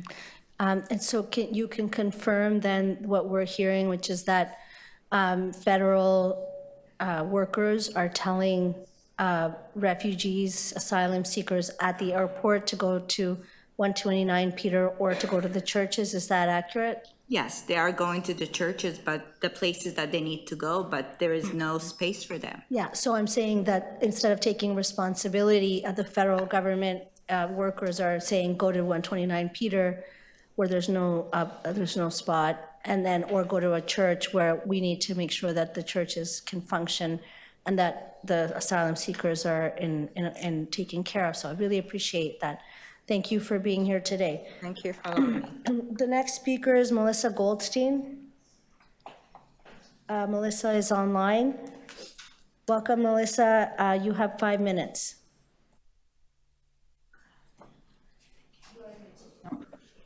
Okay, there, great. Hi there, my name is Melissa Goldstein, and I'm an affordable housing researcher, policy analyst, and advocate, and I wanted to raise 2 key issues today with the proposed shelter infrastructure strategy and staff recommendations, which I find very troubling. First, not only is the capital infrastructure target overwhelmingly inadequate to meet today's need, never mind the need 10 years from now, but it's also not good value for money. There are currently 2,054 people living in COVID shelter hotels. This strategy aims to replace a little over half of those spaces with permanent shelters, which will leave the city leasing expensive hotels indefinitely. If the extra cost of leasing an expensive shelter hotel over 10 years is enough to pay for a brand new city-owned shelter, then we should be building enough shelter capacity to replace all of our leased hotel spaces, not just a fraction of them. Replacing shelter hotel capacity with city-owned shelters would save the city more than $1 billion in operating funds, the same amount as the city's current budget shortfall. While the staff report makes clear that homelessness is expected to worsen significantly into the future, the strategy only aims to add 240 additional spaces over the next 10 years. Interestingly, staff note that they have forecasts and modeling of future shelter demand, but they don't provide any information about what that demand will be or how well these new beds will meet that demand. Back in 2018, when the 1,000-bed plan was approved, it was because 1,000 beds were needed. While it was expected that those beds would be made available that winter, the city set a target of delivering the beds by 2020, and only 680 were eventually created. Today, not only are those 680 new beds full, but we've had to lease thousands of additional hotel rooms, and still our parks and subways are full of people desperate for shelter. An additional 240 spaces over 10 years doesn't even get us to reaching that 1,000 beds that we needed back in 2018, never mind ensuring that all Torontonians will be able to access basic shelter in the future. It is not enough to note, as staff do in this report, that current funding is inadequate to meet the increased demand for shelter services. If funding is inadequate, then clearly funding must be increased. If 41% of existing shelter capacity is provided through leases for temporary sites, that means replacing these spaces with permanent publicly owned shelters will require the development of 3,754 new shelter spaces. To address increases in homelessness, it's more likely that 6,000 or more new spaces will be required over the next 10 years. And I have yet to hear anyone put together an ask for any government for the funds needed to do this. The second issue I want to raise is that this is a 10-year, $1 billion initiative, Yet staff are recommending that you remove council oversight on procurement and decision-making, and all they're providing is an incredibly vague plan where the math is all wrong. I detail the math errors in my written submission, but to summarize, the capital cost estimate in the staff report is 23% less than what staff say it might cost to build 20 shelters, which makes it more likely that the strategy will go over budget or we won't get all the shelters that we are being promised. The capital cost estimate of $674.5 million works out to $325,000 to $421,500 per bed, depending on land costs. This per bed cost is roughly the same as the per unit cost of the most expensive of the city's self-contained modular housing units, which are large enough for at least 2 shelter beds, if not more, and include their own bathroom and are in buildings with shared amenity spaces and offices. I don't understand why it costs as much to create a space for a shelter cot as it does for an entire self-contained bachelor unit. The operating cost estimate of $498.5 million also doesn't make sense given the per bed operating costs that staff cite. Based on the strategy's planned rollout of shelters, the cost of operating all 1,600 beds as they come online will total $403 million by 2033, 20% less than the city's estimate. The city's estimate includes the cost of operating flex beds, which shouldn't require additional operating costs at all, since the point of a flex bed is to replace existing beds taken out of operation for renovations and repairs.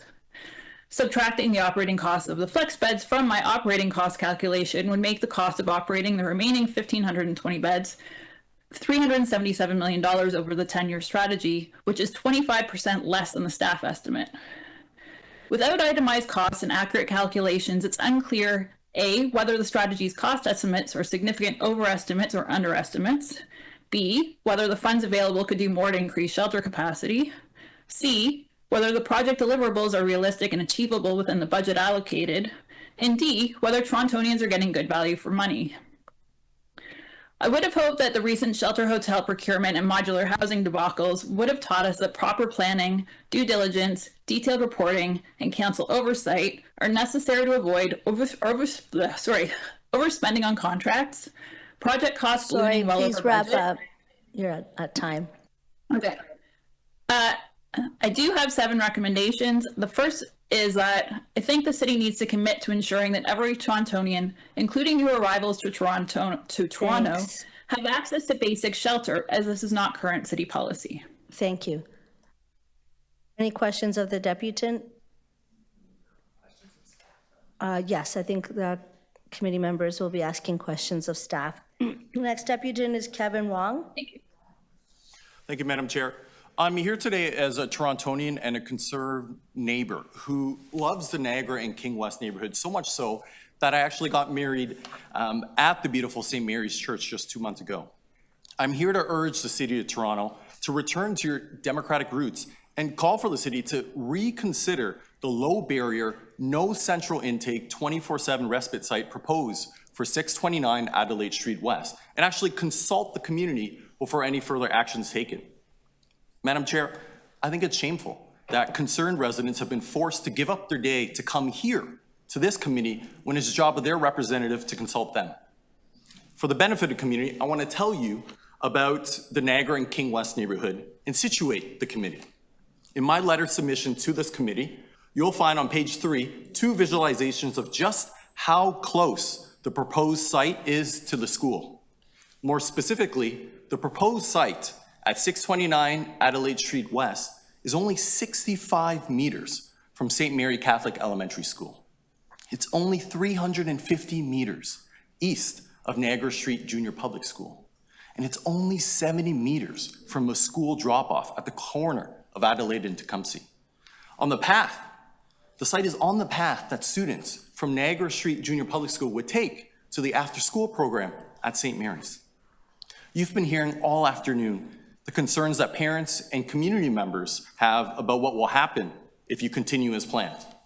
And the best apples-to-apples comparison is an example that we can use as a comparative analysis of what the city is on the verge of undemocratically forcing on the Niagara and King West community without consultation is what the Bathurst Quay neighborhood is already facing at 545 Lakeshore Boulevard West, which houses 2 functions of both supervised injection and shelter to users. Like what the city is about to force on the community in Niagara and King West, 545 Lakeshore Boulevard is located directly across the street from two schools, the Waterfront School and the City School. Less than 2 months ago, a dead body of a man was found at the children's playground. Could you imagine if that was a child to come across that? And heaven forbid, if it was your child who'd stumbled on a dead body. The concerns that parents are expressing about 629 Adelaide Street West are not only real, they're justified. On pages 4 to 5 of my lettered submission, you'll see figures 3 through 5 that show you the real impacts that the community is already facing with needles on the ground and other drug-related consumables.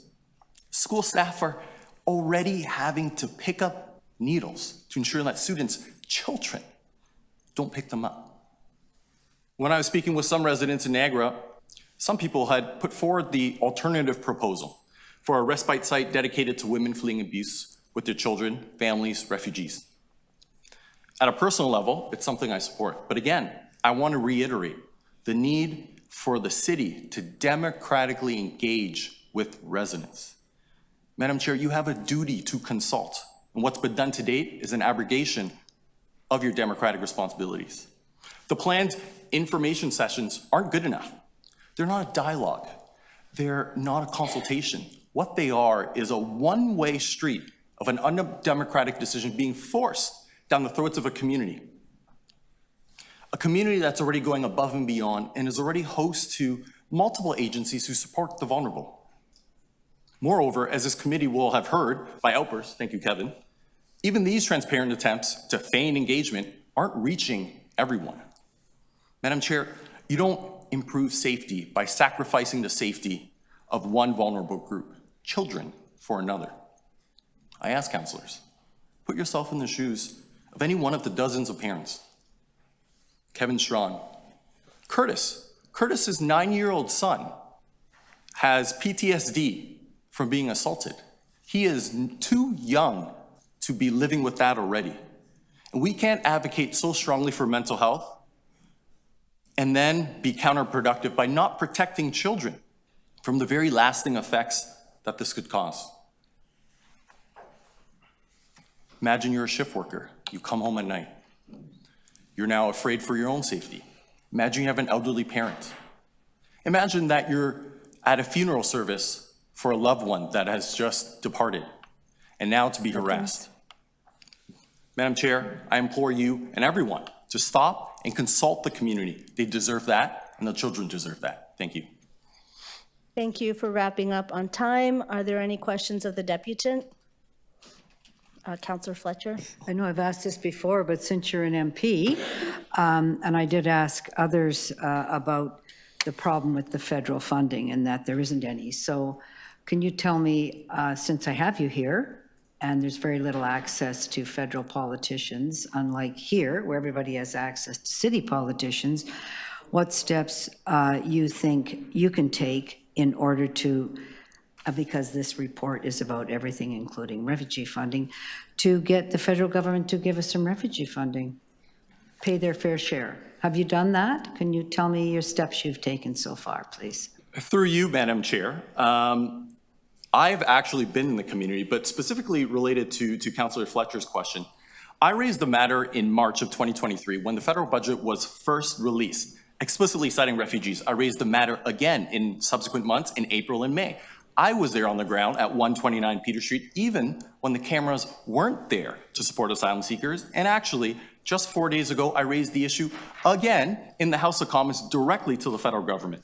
And frankly, Madam Chair, I'm a little surprised about the question because when I first raised the issue of the federal budget missing the promised money to help the city with the deficit, I made sure that my office sent every single city councillor a copy of that question. I actually sealed some myself. So I'm surprised to get this question. Oh, well, sorry, you're surprised, Mr. MP, but so you've not been successful, I guess, in a word.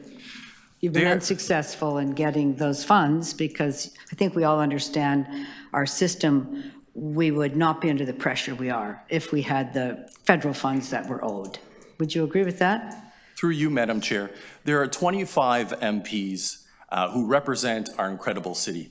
I'm the only one that's actually stepped up and fought for this city to have the promise made to them by the federal Liberals in the last general election to actually address the budget.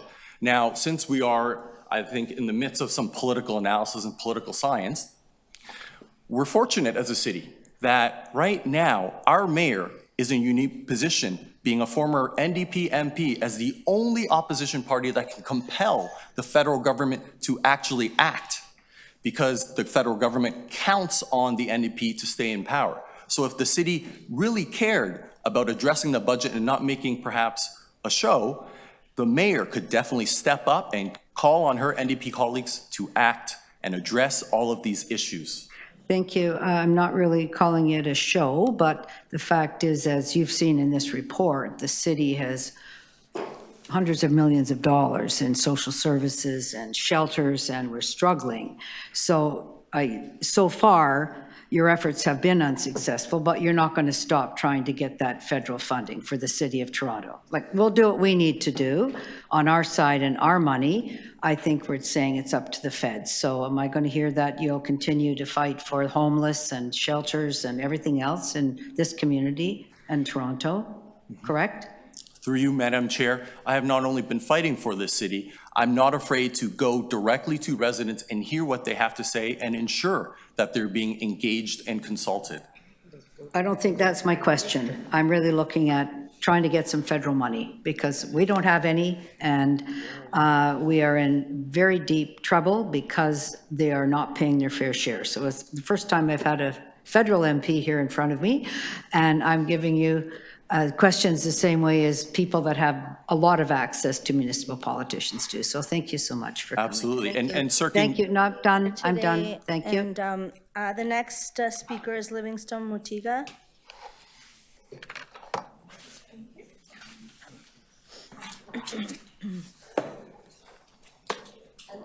Livingston is absent, so I just want to take this opportunity to talk on behalf of him. Sure. What's your name? Miss Mac Tammy Hagos. Okay, and then we'll get your name after the clerk will get your name for the record. Sure, no problem. Okay.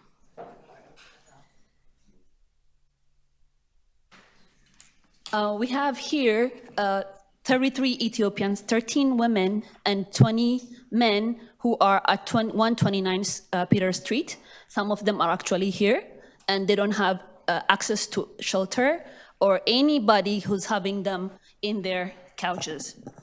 But I am prepared for other similar, but not exactly this one, but I just wanted to present to you that there are some individuals here who do not have access to any shelter or dwelling today.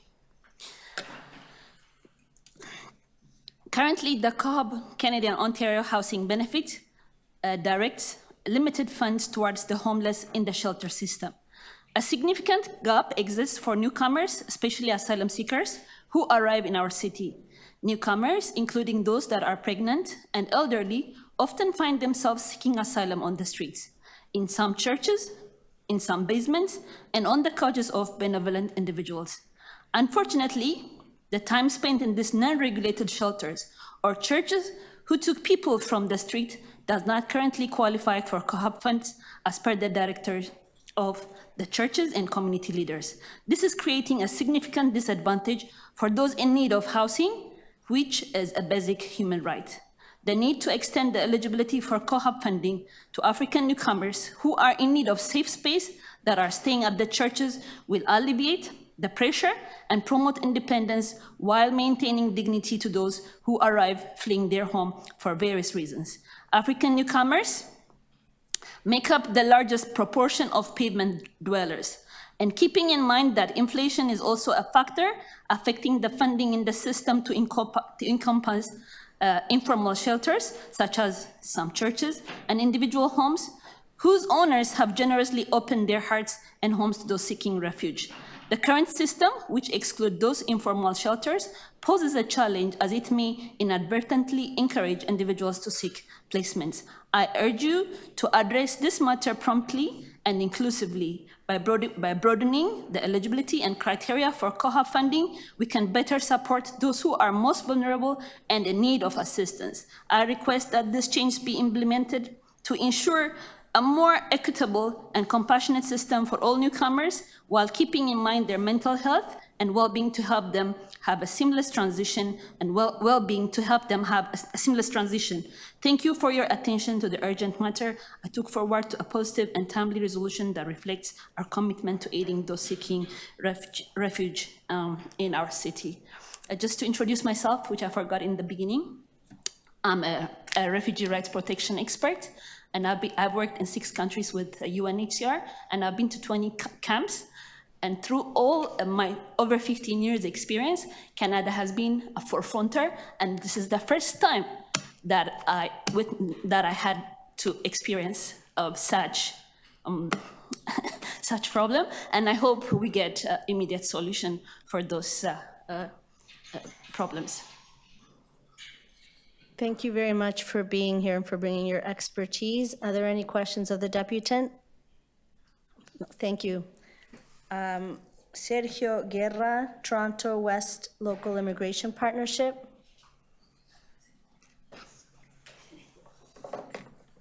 Welcome to the committee. You have 5 minutes. Thank you. My name is Sergio Guerra. I'm a coordinator at the Toronto West Local Immigration Partnership, housed at Delta Family Resource Center in the Rexdale community. I'm also co-chair of a citywide interlip committee that includes the Toronto Newcomer Office. 30 years ago, my family landed in Toronto seeking refuge from a civil war. We were greeted with winter coats, moved to a hotel where a settlement worker took us shopping, bought me toys, and visited us regularly. My father soon got a job, then a car, and my mother began a career. And today they are esteemed in their professions and are both retiring this year. I remember the sense of relief my parents felt and how, despite the hardships, it didn't feel like abandonment. This attention echoed into our settlement journey and set us up for a fair fight at our dreams. People who undergo forced migration never forget these liminal years of transition. This period can truly make or break you, as they say, and set the trend for what will be the next coming years. And this is why what I have witnessed in the past few months gives me a sense of outrage and disappointment. My position allows me to be at the policy level meetings as well as on the ground at sites like the makeshift refugee camp at 988 Albion Road, where the Pilgrim Feast Tabernacle Church is currently sheltering approximately 260 African migrants. This site is at once a sign of abhorrent systemic failure and nothing less than an extraordinary effort by a very small, under-equipped community with an immensely strong sense of humanity. The efforts made by groups like North Etobicoke Cluster, Rexdale Women's Center, Wood Green, and others, and Delta have been courageous, but have not been enough. I have seen men crammed into a room sleeping like sardines, pregnant women sleeping on cold floors of a bank, 200 people sharing showers in a public gym where they are made to feel unsafe and unwelcome. I have seen traffickers lurking around the site trying to prey on vulnerability. Traumatized bodies escaping the instability of their homelands, which in most cases is caused by these extractive and consumer interests of cities like Toronto, arrive and be re-traumatized by the uncertainty and homelessness that they face. These migrants arrive with nothing but memories, but they're immediately being made to feel forgotten. I have witnessed a very small group do a work of an entire settlement agency, shelter, healthcare, and family. Migrants arriving with letters from the Red Cross telling them to seek refuge at this site. And the caretakers themselves, I've seen them break under pressure, having so many vulnerable people depend on them and having to do it alone while they observe other groups be prioritized with a lot more political will and a lot less red tape. It seems like in our sector, we have naturalized or pathologized the word refugee so much that we have forgotten that the word refuge is within it. I want us to think about how crucial these early moments are in determining the health and well-being of our future citizens, and how shelter, before it is an agenda item, is a human right. If we want to avoid overloading our social welfare system in the future, we must prioritize its intersection between settlement and homelessness. We are risking a domino effect of inaction that will aggravate existing gaps and capacities, as well as keep us in the state of perpetual crisis. An achievement, I am sure, that in the future will be blamed on the migrants themselves. A systemic failure in this situation is precisely what systemic racism looks like. We, as agents of the system, are therefore responsible to amend, take action, and correct the errors of the system that continues to place Black bodies closer to harm, whether that's the violence of homelessness, abandonment, or criminality. The hundreds piling up around Peter Street, 260 sleeping in an unassuming plaza, and several other makeshift refugee camps are visibly dealing specifically with migrants of African origin. And that fact negatively affects every non-white asylum seeker in Canada. The lack of outrage that we have seen from federal and provincial bodies is deafening. And the ease in which we have publicly accepted the situation seems like we have naturalized the word refugee on some bodies and unrefuginess of others. This problem... 10 seconds. I know, not enough. Racism is not very creative, so we need creative solutions. There are unused sites, including the Don Bosco School up in Rexdale, that can be immediately used. There are many other things we can do to help organizations like Delta, who are geared towards serving African migrants and helping them to become equipped with settlement services, so on and so forth. Thank you. Thank you for your deputation. Question from Councillor Carroll. Just a quick one, because you are a very good speaker, and want to echo Councillor Fletcher's question. Have you had a chance to speak with that much passion to a federal member of government? Are you guys going to take me there? We're going to go together? Yeah, I'm ready. No, I have not. I once asked Sean Fraser why he didn't call Ukrainians refugees, and he told me because when he spoke to all of them, every Ukrainian he spoke to all wanted to go back home, which I found an offensive response. So no, but I would definitely be more than willing and capable. Yeah. So if it's access. If we could create the access for people who experience what you experience serving, and for the people who are being served, if we could create the access for you to speak to them, you most certainly would. Of course, 100%. And I do wish that, I imagine, I sense a lot of, division, tension, and lack of collaboration. And I know that's just the way the system is kind of set up to pit interests against each other, but we would also like to see, more coordinated collaborative efforts between provincial, municipal, and federal governments, because for us on the ground and for us migrants, it just feels like an inaccessible waste of time. The conversation between the bickering between both bodies, where we're trying to hold all three levels of government accountable and responsible for these issues. We and love that. People Yeah. still need to answer to this inaction. Okay, thank you. Thank you so much. Any other questions of the deputant? Just follow up on that, this is great to be able to have you and others come speak to us today, but there are office hours for every MP, every MPP in the city, and I don't want to call it bickering. I just want to say we don't run the National Department of Defense. Of course. We're not going to, but the federal government does run certain things, and they have a certain responsibility, the same as the city has our responsibility. Yeah. So I'm very interested in what steps you think you and others could take to take this directly to those 25 members of parliament that go every week up to Ottawa, because they don't hear from you. Mm-hmm. I don't think they've heard from you directly. They've not heard your passion. They've not heard from everybody. And to me, that is a really important step in this conversation. Yeah, I have lost a little faith, right, in, certain types of advocacy, but I have not given up hope, or I understand how that people can be persuaded. We would like to see the federal government take more of a proactive and compassionate approach to this issue, but it does seem like maybe it wasn't bickering, but it is a pointing a finger, right? Like, what about them? What are they doing? And I understand that the federal response has been unacceptable, really, and inadequate. But we can only do what, we are empowered to do around us. And sometimes, that's what I like to focus on. I think the federal government does need to be maybe not so gently held accountable and brought in, but they also make it really difficult, right? They don't make themselves that accessible discursively or to be seen in person.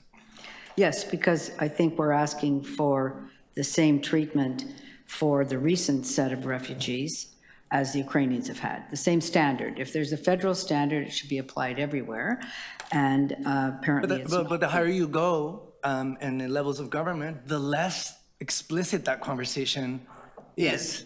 And the less people are willing, the more people will just nod at you. And yes, systemic racism is a problem, but that's why we have EDI initiatives and so on and so forth. Yes, but we're also good organizers, so I'm expecting you're going to take that on and put some heat in some other places. That'd be great. Thank you for your deputation and for being here today. Thank you very much. The next speaker is Mohammed Hotak, Wood Green Community Services. Mohammed Hotak is online. Welcome to the committee. You have 5 minutes. Thank you. Hello, everyone. My name is Mohammed Hotak. I'm the Senior Manager, Toronto Westlip, as well as the Senior Manager for Newcomer Wellness. So today, I would like to reach out to you with deep concern and a sense of urgency on behalf of the growing number of African asylum seekers in Toronto.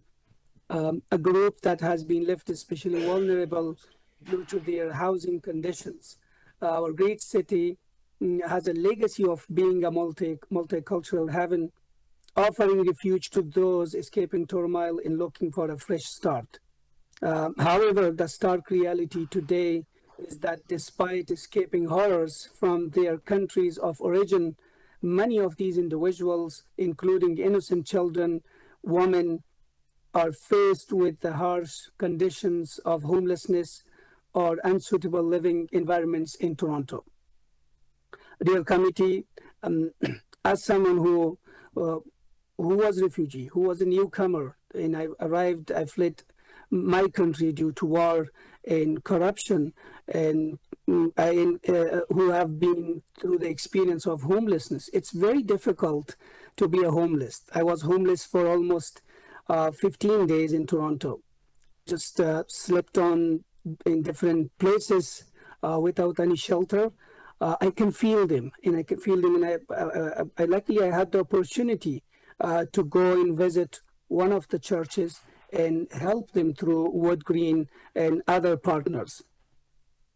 So what we want actually is there is an urgent need for these people that they're living in the shelter, expansion of shelter capacity. While I acknowledge the challenges linked to resources and space, the city must prioritize the establishment of more shelters, specifically tailored to address the culture and unique needs of African asylum seekers. Second, dedicated services within shelters. Beyond the more provision of shelters, many asylum seekers require specialized services ranging from legal representations, trauma counseling, medical aid, to assistance in comprehending the complex refugee claim process. Dedicating personnel or establishing liaisons within shelters specializing in these areas will immensely ease their transition. So what we want to propose to this committee is short-term housing initiatives, as explained by my colleagues, Sergio, Adi, and others, that these 260 refugee claimants or asylum seekers living at the Tabernacle Church at 988 Albion Road, they have applied for the COP, and most of them have completed their eligibility criteria of 3 months being homeless. And they're waiting. They call central intake, they have their numbers, and unfortunately the coordinators for these for these asylum seekers trying to reach out to city, at least to follow up on their COB applications, that's so far very unsuccessful, and it hasn't happened. So therefore, we want your attention in supporting a short-term housing through initiatives like COB and others, that the city should proactively explore options like converting underutilized city properties or forging collaborations with the private sectors to introduce temporary yet dignified housing solutions. Second, strategic long-term housing plans. Shelters should be a temporary respite, not a long-term solutions. We must engage in strategic alliances with housing agencies, sympathetic landlords, and community groups to expedite the transition from shelters to more permanent housing. Community integration and empowerment. We need to view these asylum seekers not as temporary guests, but as future citizens and contributors to Toronto's vibrant community. Investing in their future means providing them access to vocational training, language proficiency courses, and community engagement initiatives that will facilitate their socioeconomic integration. Therefore, I would like to draw your attention, dear committee members, that African asylum seeker situation is a litmus test of Toronto's commitment to its values of inclusivity, compassion, and global responsibility. Addressing their housing challenges is not just a matter of policy, but a testament of 10 our city's seconds. character. I trust your office's ability to respond to this crisis with both urgency and empathy. Just to give you an example of a witness, I was there. Please wrap up. You're at the end of your 5 minutes.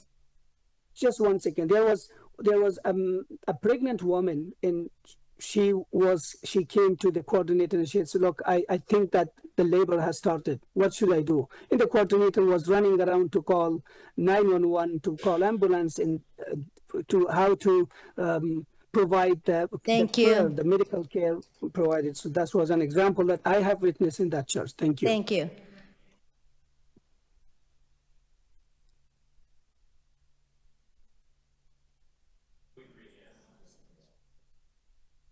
Are there any questions of the deputant? The next speaker is Raghu Venugopal, Department of Emergency Medicine at University Health Network, St. Joseph's Health Center. Thank you, Madam Welcome Chair. to the committee. May I use the time for the two items together?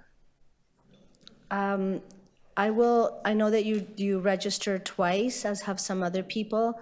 I think we can give you an extra minute, as you've given up 4 minutes, if that's okay. Great. Thank you, Thanks. Madam Chair. Go ahead. I appreciate your time. I'm also going to do the night shift tonight. Madam Chair, I'm an emergency physician here in Toronto for the past 17 years, and I want to bring the discussion back to vulnerable individuals, as we have been discussing other topics today, but perhaps not centrally the vulnerable individuals. That's the focus of staff's presentation. Madam Chair, I want to update your committee on the reality of people facing homelessness in our community today. It is not yet very cold outside, but already our Toronto ERs are providing temporary shelter to a large number of people. Some in Toronto will go to 3 different ERs in one day seeking shelter. Some will come to the same ER 3 times in one day seeking shelter.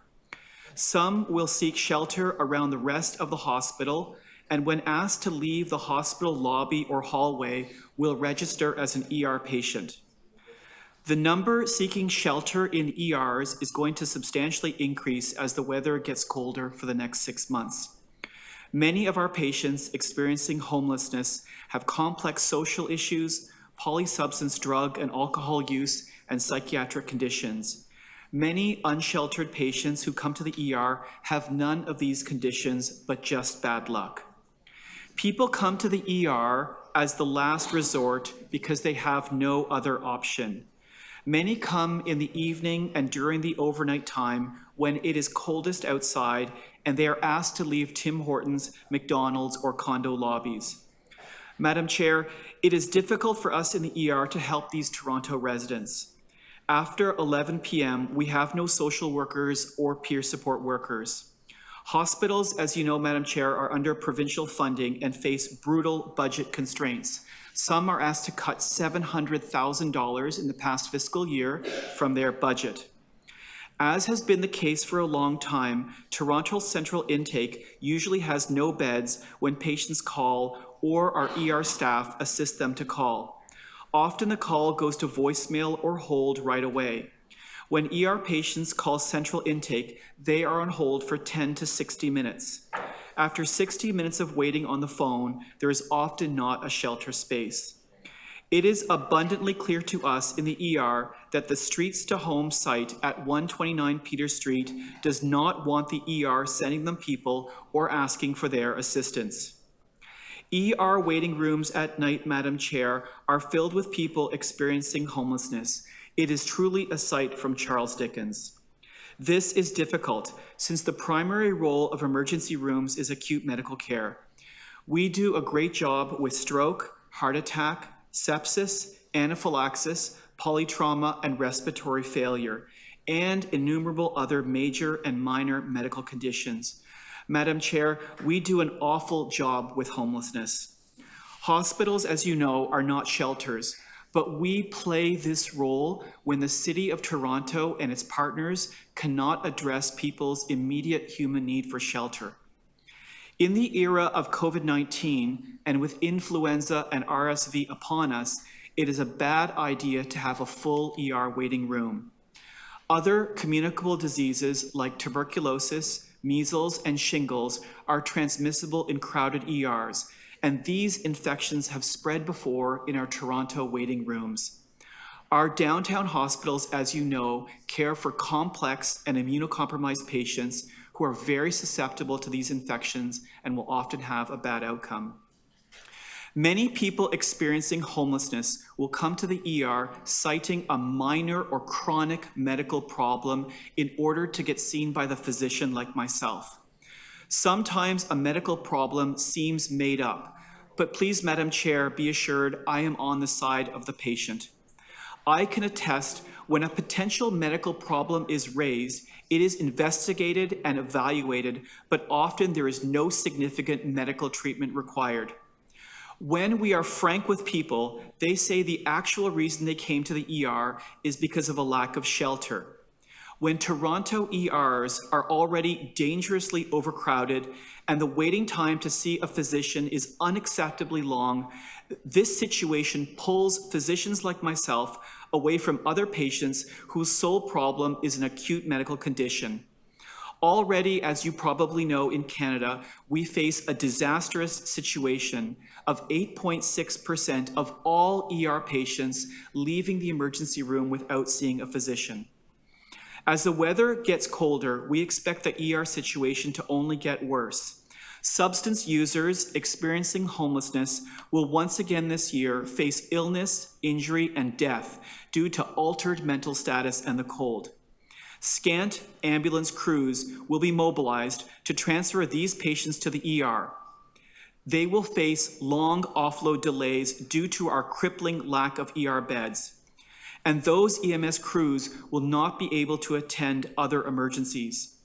Those with psychiatric conditions like schizophrenia and who are unhoused will face being brought to the ER, often by paramedics, sometimes against their will. 15 seconds.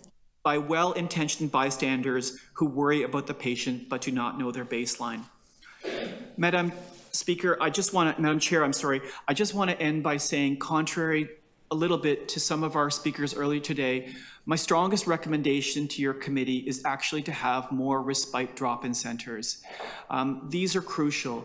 We need, Madam Chair, not just respite centers for women and men. Please wrap up. But for men especially, and this is the gap that we're seeing. Thank you, and you have a question from Councillor Carroll. Thank you. Yeah, quick question. I'm wondering if you're part of, I remembered that early in the pandemic that we had a sort of an association of physicians against homelessness. And I'm wondering if that group is still together and if they have taken this issue, is the provincial government aware of how very taxed our emergency wards are. Thank you, Councillor. I was at Queen's Park last week. I go to Queen's Park every year with the Ontario Medical Association. In my own role, I meet with Oh, so it's just MPPs. happening through the OMA, which is all doctors. Yeah, Okay. Councillor, I am scathing against the Minister of Health and the Premier in the politest terms I can about the situation in ERs. The provincial government, to be frank, Councillor, is abundantly clear that the ER situation in Ontario and in Toronto is an unmitigated disaster. They are abundantly clear, Councillor. Thank you for that work. And so we're left hoping that they're also advocating to the federal government. The people that you're finding in hospitals, by and large, is that more a case, those are vulnerable persons, not necessarily refugee claimants. You're getting people for whom not having an adequate shelter and a home and housing supply, it's just determinants of health on regular citizens, not refugee claimants necessarily. Thank you, Councillor. You're 100% correct. I see zero asylum seekers, absolutely zero. These are people who are OHIP eligible, who have polysubstance drug use, who were born and raised in Ontario and have no place to go. I see zero asylum seekers. Okay, thank you. Thank you very much. Questions, or Councillor Moise? Thank you, and thank you for coming in tonight, today. It's not night yet, it feels like night. I hear you. I've spent many years working in the healthcare field, but there's some instances, though, I've seen patients being prematurely discharged. Is there an opportunity, I'm going to say, for partnership maybe between the city and the hospitals when it comes to discharging patients who maybe a shelter is not the best place for them? Councillor, it's an excellent question. Your point is 100% correct. We prematurely discharge patients every day from hospitals, every day. Your observation from your experience is 100% correct. And I do want to clarify, I can only speak as a physician and not on behalf of a hospital, but we prematurely discharge patients. We roll the dice with people every day because we have to, not because we want to. I have many data points when I assess a patient, but I have to at some point roll the dice that the plan's going to work and that my homeless patient will be okay. I don't know for sure. Now, we do try and partner with the shelters and respite centers, but what often happens is we have an ER patient, we stabilize their condition, and we call for, through our social workers, for a bed in the community, and basically you're on hold for 24 hours because Councillor, there is no bed. There is no bed. But also, too, a lot of patients that probably come into your inner city hospitals, St. Joe's or University Health Network, they may come in for addictions issues, for mental health issues, and those are provincial responsibilities, and they should be 100% funded by the province. But because there are no beds, again, it falls onto the city to fill the gap, hence the shelter system. So again, we are involuntarily being downloaded to, I guess, when it comes to taking care of the most vulnerable. Councillor, let me be clear. Any homeless patient with an ounce of an excuse of a medical problem, I am keeping them. I attest to you, in the past week, I have homeless patients with fever and back pain. I will get them an MRI, multiple medications, multiple consultants, admission to hospital that same night. And I am not special. I'm an average guy in the ER. We will go to bat, and I speak for all of my physician colleagues and nurses, we will go to bat for any homeless patient with any medical problem. I am talking to you today solely about people who have no acute medical problem. Like, we are extremely, please believe me, we are extremely protective and careful about patients' social situation when they have an acute medical problem. If I have a belief, for example, if someone has a skin infection, but there's no way they're going to take their antibiotics, they're staying. So we are already extremely protective of the unsheltered population, and they stay. We're not, just to correct the assumption, not that you said it, but just it may be prevailing, we're not, what I'm observing, we're not downloading medical problems to the city shelter system. These are people with no medical problems at all. But your observation that hospitals are provincial responsibility is absolutely clear and true, and I promise I'm fighting as much as I can. Again, I know that, wait time's an issue. I know that, beds is not in abundance, right? We are moving patients all the time just to, get people in. But thank you for your honesty, though. I mean, you're probably the first physicians come before committee and actually being very blunt with your comments. So I appreciate that. Thank you. Thank you, Councillor. Thank you, Chair. For the deputant? No, thank you. Thank you for being here and for your work. Mona Gobran?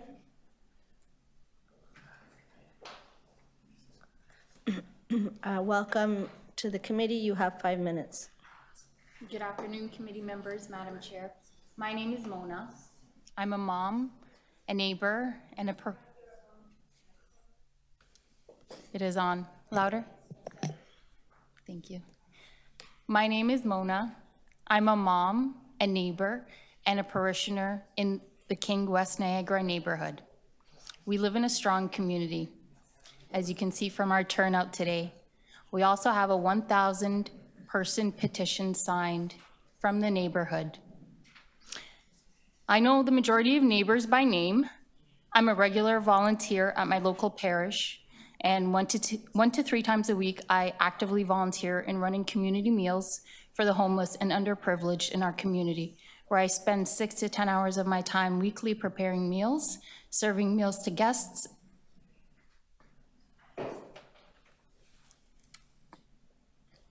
and cleaning up. I believe that everyone deserves help. How can we encourage inclusion of guests without compromising the exclusion of others? How can we work together? How do we flourish a continued community of love and support instead of creating segregation and fear and an unwelcoming atmosphere? This proposed location is different from all others that currently exist. Other respites have ample outdoor space where guests can be comfortable and get fresh air. This location lacks overflow space other than an unused parking lot, an elementary school, and a heritage place of worship. The proposed location is in clear sight lines from an elementary schoolyard. You've heard about that a lot today, where children will be playing all day and walking by to get to and from home, in addition to other before and after school and summer programs in the neighborhood. My fear is that the overflow of guests or guests that are being turned away due to the center being at capacity will end up in and around the schoolyard, and unfortunate interaction or exposure to the children will be the result. I pray that no children get hurt.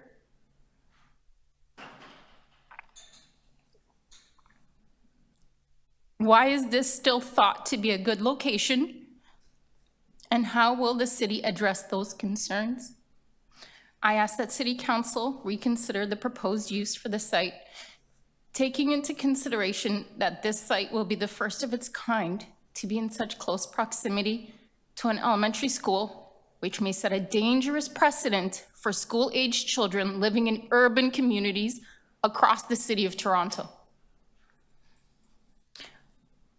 We heard earlier about the importance and energy that goes into creating community joy from our friends who addressed Agenda Item 1, strengthening Toronto public markets and mid-sized food retail infrastructure. How can we encourage this joy? Madam Chair, one last comment I'd like to make. Actually, two. The communication mentioned in discussion with Joanna is not a broad communication shared for invitation with the entire community. It is only shared with a select few of the leaders in the community. We have a strong voice. There is so much energy in this room with an enormous amount of community engagement. We oppose the location of a low barrier 24 respite center meters away from an elementary school. Thank you. Thank you for your deputation. Are there any questions of the deputant? Thank you for being here today. Oh, sorry, Councillor Malik. Thank you for being here, Mona, and thank you for the many good questions you've posed to us and for your care.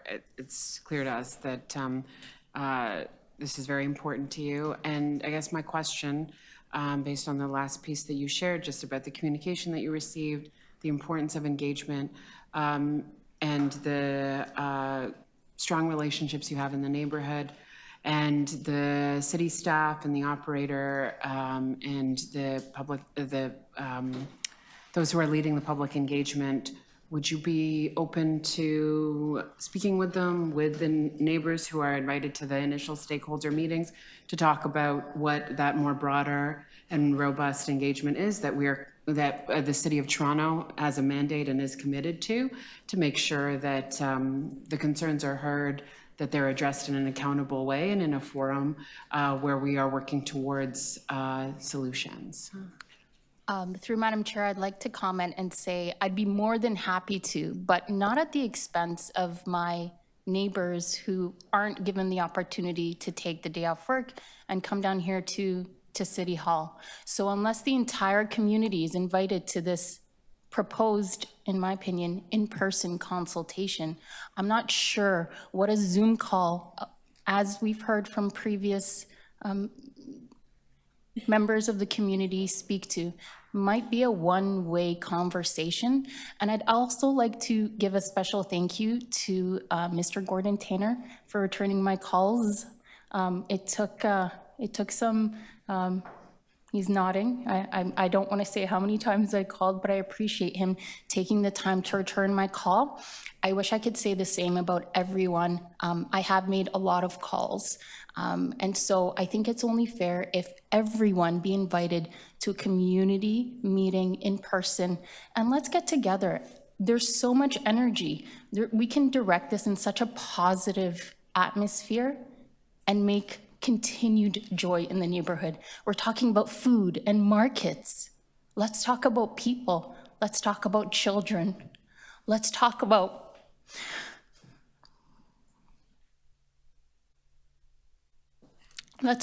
the seniors that are living on my street, who will have no one to keep an eye out for them.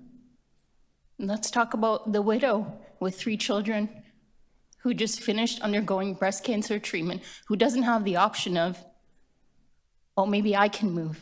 She doesn't have that affordability. So unless everybody in the community is engaged and we're all one strong voice and we can have a face-to-face dialogue and speak and be heard and put an action in place, I'm not sure what good that will do.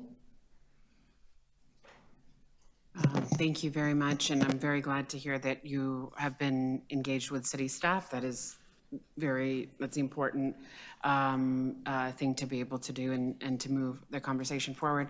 You'll also know through, it seems like, I'm sure this is not the first time you're engaging with the City of Toronto on the number of proposals that we have in our downtown neighborhoods. And one of the most important ways that we're committed to robust community engagement and equity is to provide multiple forums for people to engage, and for some people being online, because we're coming through the pandemic and we've learned how to be able to do it because of care responsibilities, because of our work schedules, to be able to do that.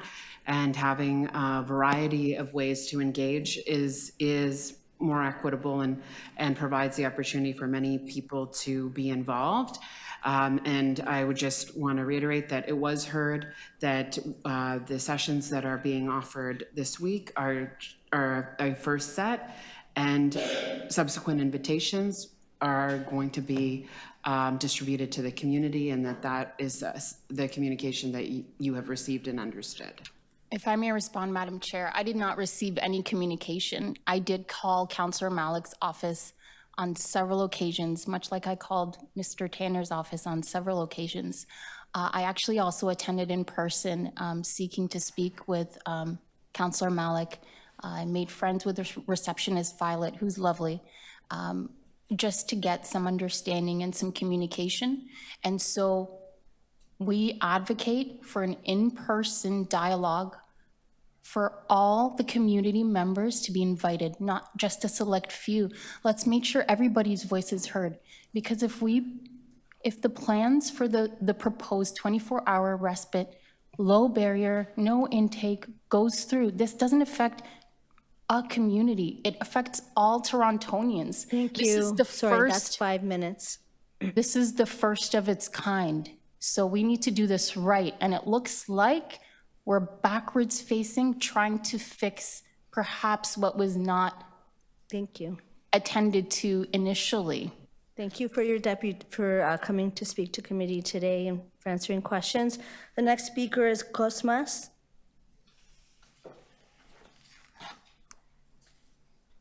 Welcome to the committee. Actually, Cosmos is sick, so we are sharing the 5 Okay, minutes. thank you. Thank you. You have 5 minutes. Go ahead. Okay, my name is Meseret Demeka. I'm from the Ethiopian Association, and beside me is Tadela. He's the newcomer. So what I wanted to say is thank you for the opportunity, Madam Chair. This is the beauty of democracy. Having said that, the Ethiopian Association was dealing with the refugee situation, as everyone knows, ahead of everyone. What I want to say is people are at the center of the issue. So once we focus on the people, then we will be solving their problem a lot easier.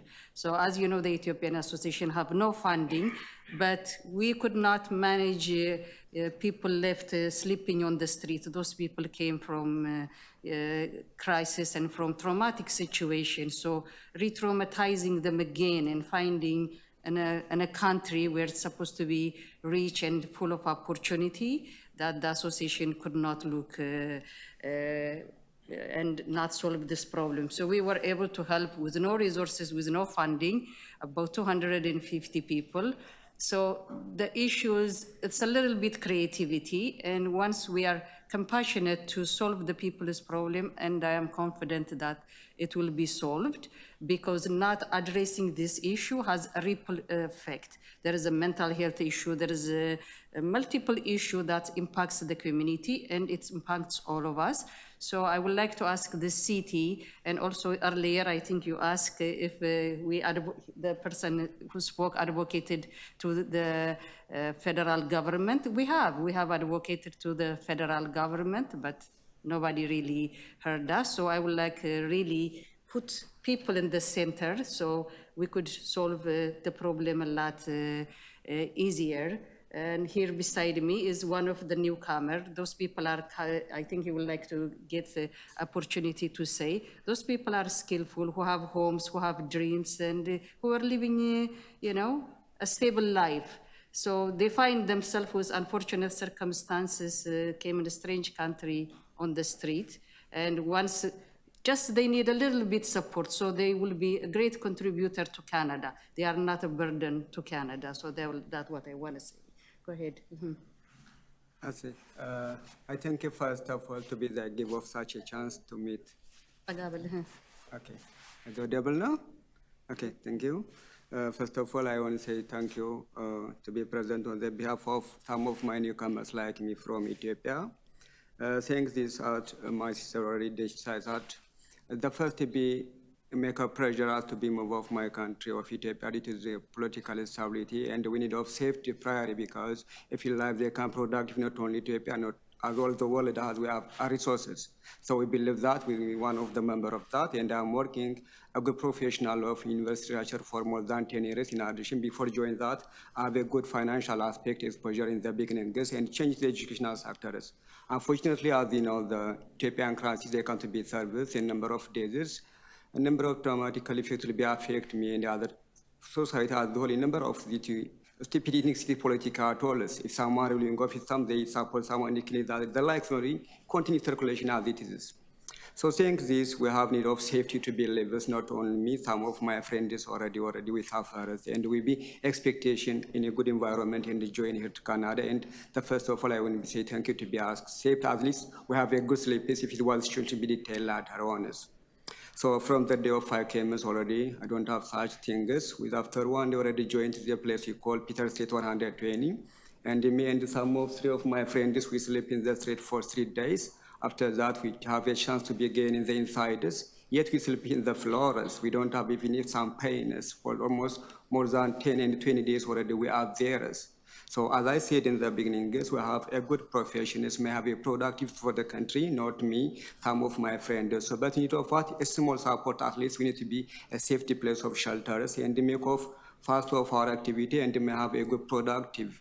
And we have in Ethiopia naturally the community of a hero and a good environment actually from the history too. And we are maybe represent as a good productive for the country. So we will be need of safe from such traumatic and effect we suffer now in the places where to get and we expectation and good solution with shortly. I thank you for giving such chances.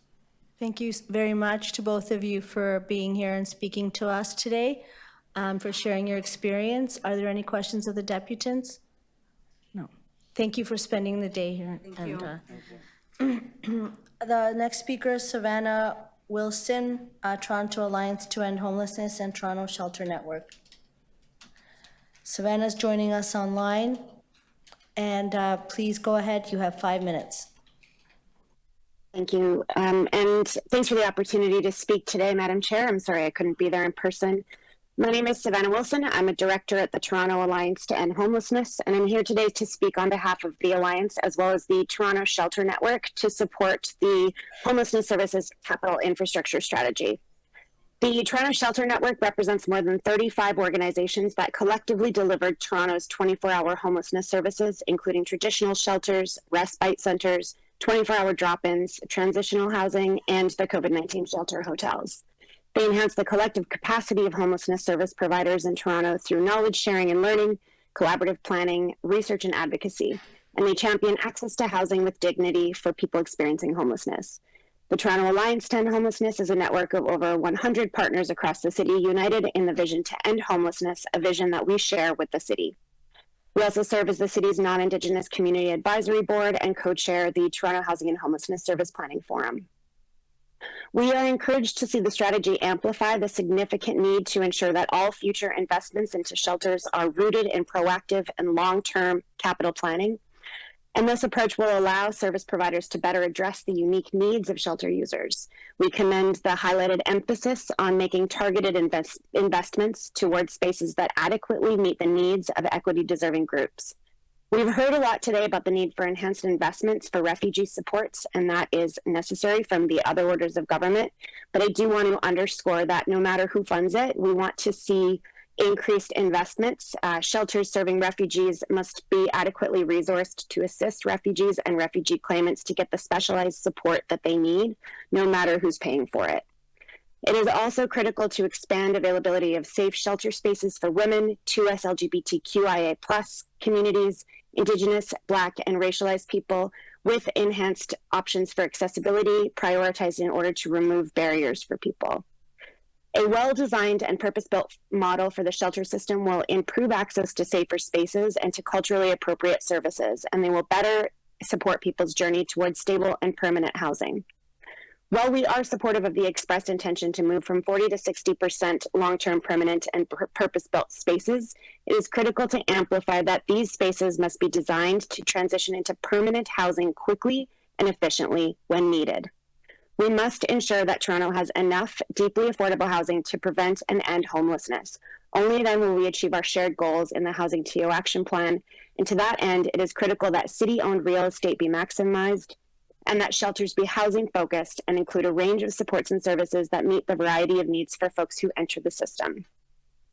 Harm reduction, primary health and mental health services, as well as client-centered case management should all be integrated into these shelter operational designs, keeping it with the best practices identified in the new homelessness services model. This will no doubt result in safer and better designed shelters, but we must emphasize that the funding and service disparities that currently exist and discuss which could potentially be further exacerbated by this strategy. Shelters that are currently described as base level must be upgraded and provided with adequate funding so that all services are consistent throughout the sector. Per diems in the report show the disparities very clearly. we must recognize that it is the responsibility of the whole of Toronto to ensure that there are safe, adequate shelter spaces across the city. As the city investigates availability of space for these new purpose-built shelters, it is critical that all wards ensure that there are not just shelters, but also supportive housing options within them. We must urgently move beyond community consultations towards community engagement that will generate support and understanding for important decisions. NIMBYism has no place in this crisis, and discussions about safety in our communities cannot exclude the right to safety and shelter for people experiencing homelessness who face safety risks every single day that they are unhoused, and as they have very few places to turn. As the report states, the capital infrastructure strategy is a living document, and a work plan for delivering this strategy must be co-designed with homelessness service providers, community partners such as TSN and TAEH, people with lived experience, and multiple city divisions, including the Housing Secretariat, Corporate Real Estate Management, Create TO, and City Planning. Like the city, TSN and TAH are both committed to making homelessness rare, brief, and non-recurring through housing solutions. But we continue to see twice as many people entering the system as leaving it, and over 10,000 people without housing in our community. It is therefore critical that there is adequate space for people who are homeless today. While we are energized by this planned response to meet people's needs as they are experiencing homelessness, I'm going to ask you to wrap up. Go ahead, but wrap up. We know that the only solution to this crisis is to make sure that people have housing, and affordable and supportive housing is the only long-term solution.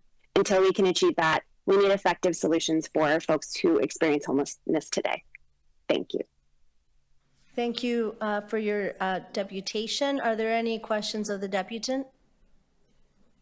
I just wanted to ask, just to emphasize that you are requesting that there be an approach to a longer term view in which we make sure that any increase in shelter capacity can be converted into permanent housing. Is that correct? Yes, exactly. Built into the design of those structures. Thank you very much. Thank you for being here. And the next speaker is John Van Nostrand, SVN Architects and Planners. John Van Nostrand, SVN Architects and Planners. Okay, not here. And the next speaker is Brianne Swan, East End United Regional Ministry. Sorry,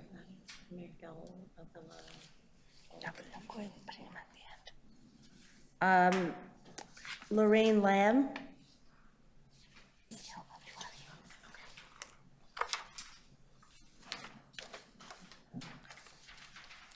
Welcome to the committee. You have 5 minutes. Thanks. I've heard a number of people here today say that they haven't felt heard.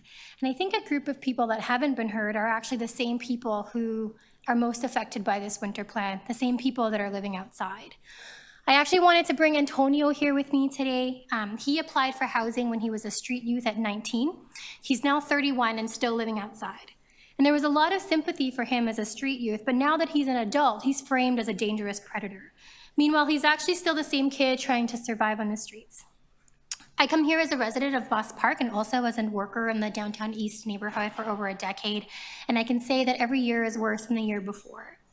I work a lot of evenings, doing a lot of outreach for just supporting people who are outside. I spend a lot of time in encampments that are about to be cleared.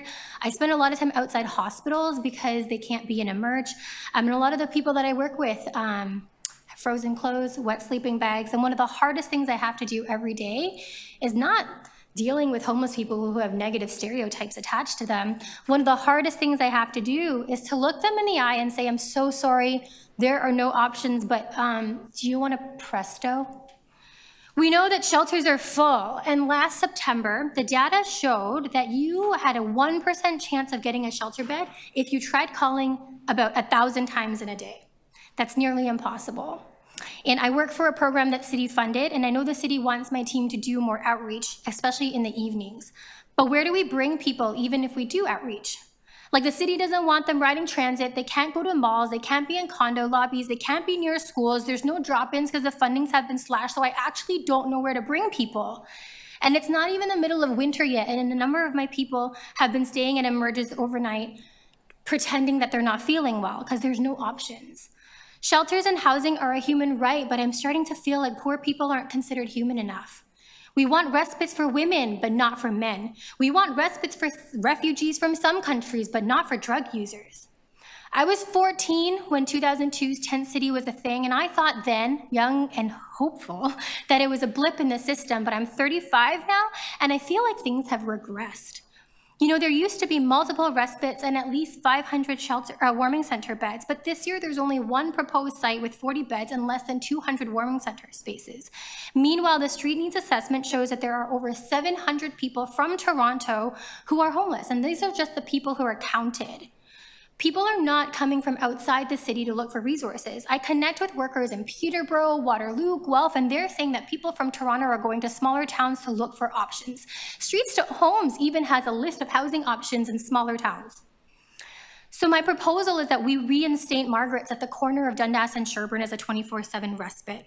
Councillor Moyes, I know you've been getting a lot of complaints about that neighborhood, and one of the things is that that site is not commissioned as a 24/7 site anymore. But the infrastructure is there, the lease is there, we could turn that back into a 24/7 respite to give people options. That way people aren't just hanging out at the bus stop, which is what people are very upset about in the neighborhood. In addition, putting beds closer together at shelters to create 180 more shelter spaces is a terrible idea. COVID outbreaks are everywhere. I have coworkers that are sick right now. It's flu season. Putting homeless people in shelters closer together runs a higher risk of transmission of viruses. And we know that people who are vulnerable and poor are already chronically more sick. And so we don't want them ending up in our emergencies either. In the long run, also what is happening with the 1,700 vacant RGI units that aren't rentable? Why is 230 Sherbourne still not expropriated? And I realize that Tory's budget has suffocated our city services, so I realize that the city is strapped for money, and so I also ask that this committee consider asking other levels of government for help. We need COB access. So many people are stuck in shelters because there's no housing. Shelters are supposed to be an emergency situation, but I have people that have been living in shelters for over 10 years because they can't move into housing. We need COB.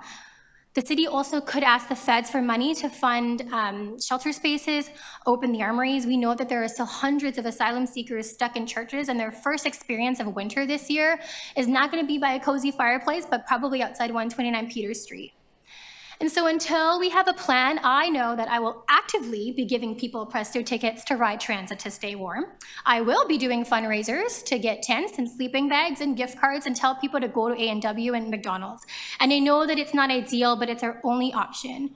People are hungry and they haven't slept in days. Sleep deprivation is a form of torture, and it's no wonder people are in mental health crises. Respites save lives, so while I know there's pushback for one, I actually think we need more. Also, it's not a new thing. We always had them, but Tory's budget just slashed them. Thank you. Thank you. Are there any questions of the deputant? Thanks very much for being here and for the work you do.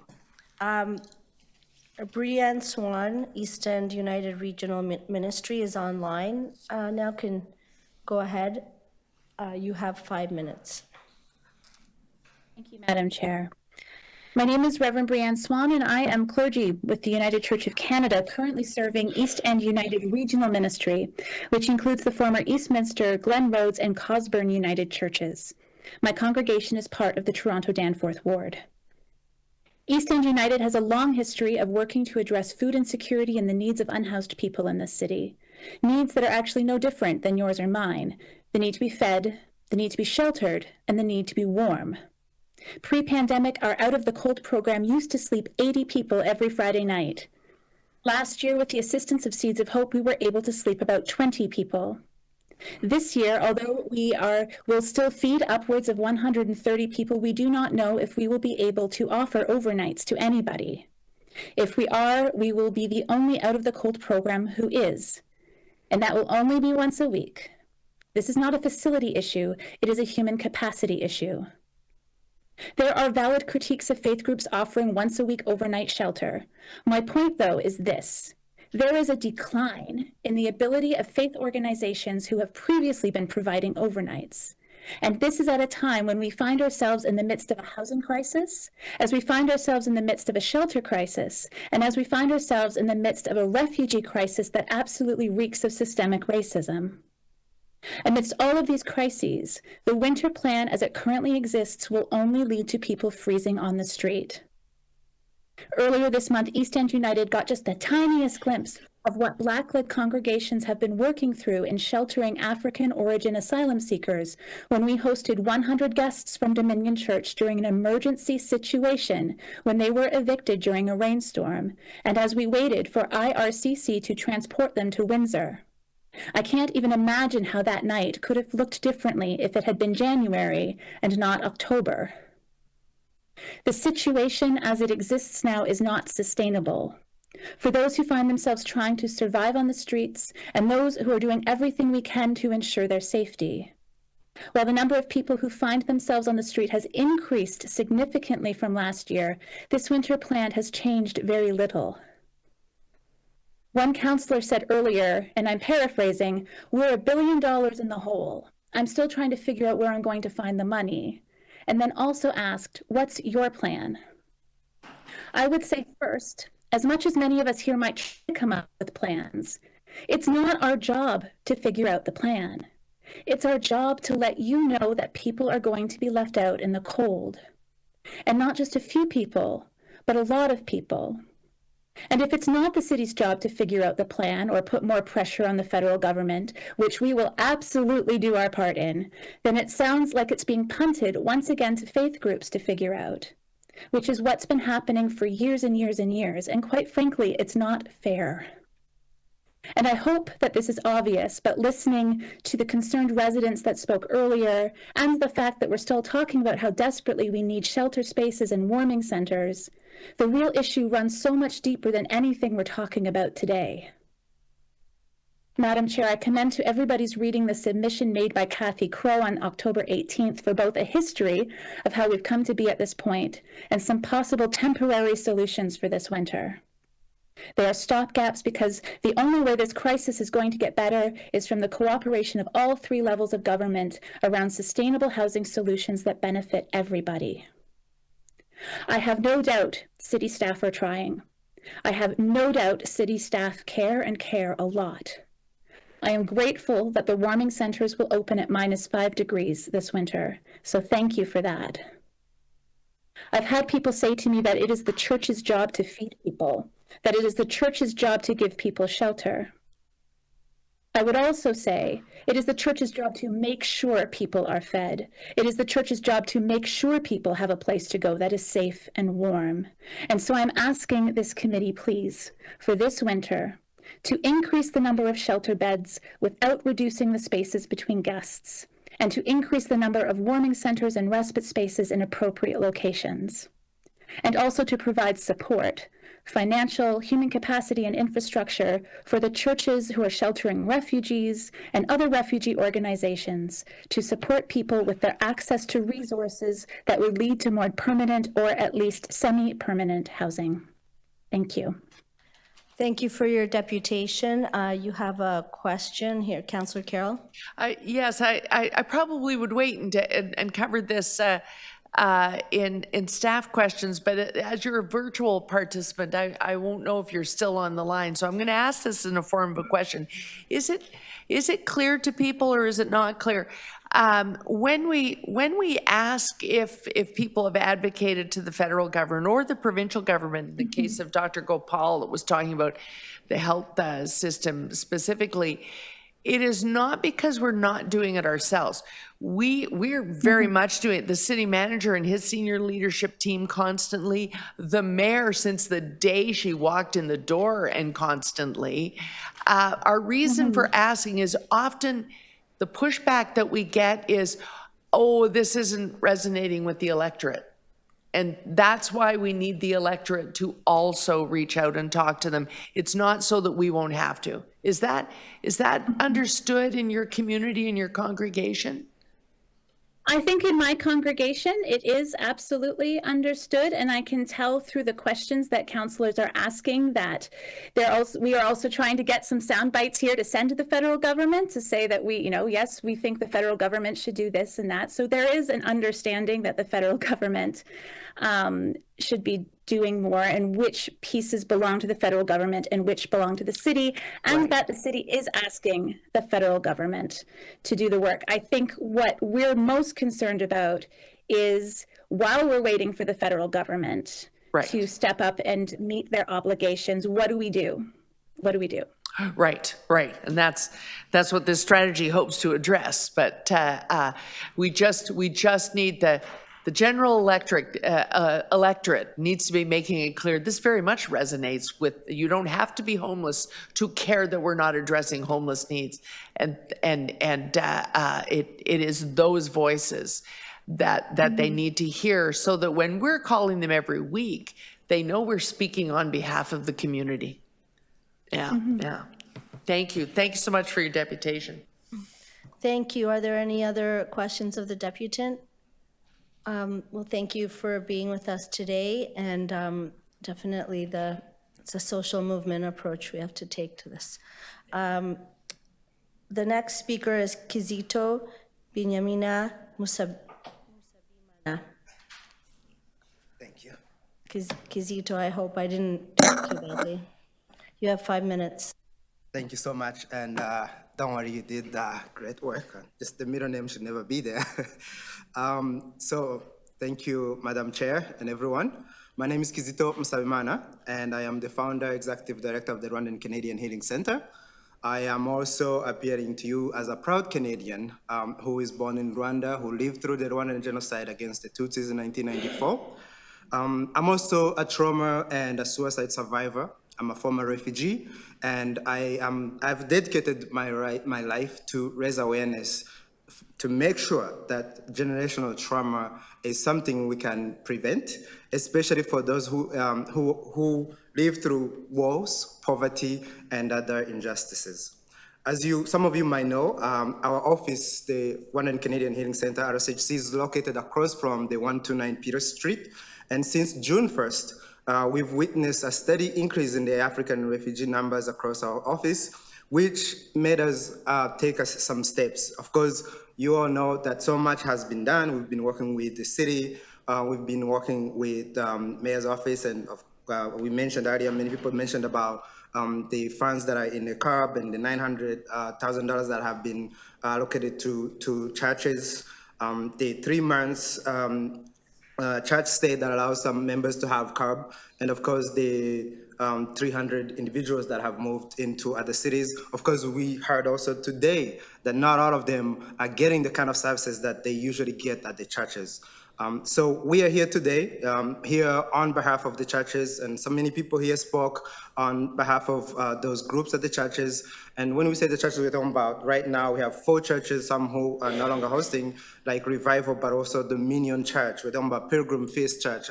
We're talking about the mosque, the African mosque, the African Muslim mosque that's also still hosting people. We're here because we are deeply disappointed in the government, in the fact that they continue to have a lack of urgency when it comes to responding to the crisis of the asylum seekers. Many groups have played a pivotal role in bridging the support gap for the African asylum seekers. And yes, we agree with the city. We agree with the city that the other levels of government needs to step up. We agree that the federal government needs to step up and provide funds for the CARB. We agree, and we ask that the Ministry of Defense open and operationalize the armories. We agree that the reception centers at the airport is an important piece. We do agree with that. But one of the challenges that we've been having as a community is doing all of that when our people are still on the street. So we've done our best to put people in the churches. Yesterday, I haven't managed to go to the office today, but yesterday, we had at least 15 people outside all day, and we see this every day. And for me, I live it every day. Whether it's at the office, whether I go to the churches, I see it. And I've seen it since the beginning when we moved people at Dominion, when we moved people at Revival. I was at Dominion at 3 a.m. on July 17th, because we could not take those people to Revival as we had promised them.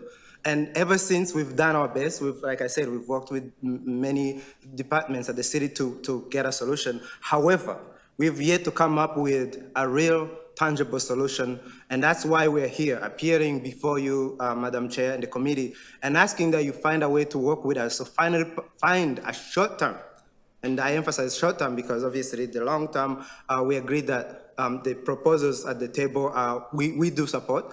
But short term speaking, we are still facing a problem. We're still having people on the street. Many people spoke about people who are having to sleep, who are coming in sick, who are having challenges in so many ways, including mental health, who are being arrested.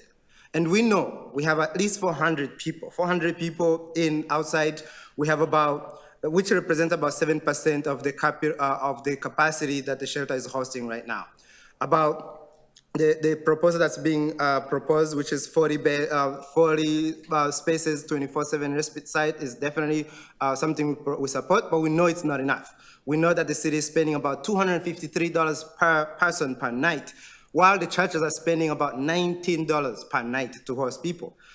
We are asking the city to provide at least $55 to the churches, other groups that stepped up. Right now, we know that there's so many people that are willing to do the work. We just need a budget to be able to do that. The $55 represents 3% of the refugee service budget for 2023. Given all the resources, we know we can do better. We can do better in the intake. We can do better in providing meals and beds. We can do better in providing support for central intake. We can provide even housing. At Pilgrim Feast right now, majority of the people that went there, originally about 180 people, have found housing. We're just waiting for COP to step in, and I will stop there unless somebody has a question. Thank you so much for your deputation. Are there any questions of the deputant? Thank you. Thank you. The next speaker is Nadine Miller, Pilgrim Feast Tabernacle. Is it possible for me to speak for Nadine and just finish my conclusion? She's not here today. Okay, a couple of minutes. You just wanted to finish what you were going to say? Yeah. And what I wanted to say is that we want to continue to advocate for more funds from the federal government. We would love to partner with the city, with the council, with the committee, with anyone who is having the intergovernmental meetings. One of the challenges has been is, I heard the questions about us, pushing the federal government, but when these meetings are happening, the intergovernmental meetings, we are not there, which means our stories are not there, which means perhaps there is a reason we're asking that we be at those tables. You and the city can decide who should be there, but we believe that the people on the ground, the people within the churches, the people who are actually providing these temporary emergency response whose voice needs to be heard should be in those intergovernmental meetings, and we would definitely love to work with you to help get the government to do its part. But again, having these churches get some of the capital to actually provide these services, we believe is a solution, at least for the short term, that will help people. We cannot allow people to, this is what I think we all know. We are asking African refugees and asylum seekers who have never experienced winter to learn how to survive in this coming winter. I would say it's at least 500, it's more. And when we see the 170 spaces that we're providing, it's definitely not enough when we're also talking about the general homeless population. So we want to make sure that when you're making the decision, you consider that there are people who are willing to do the work.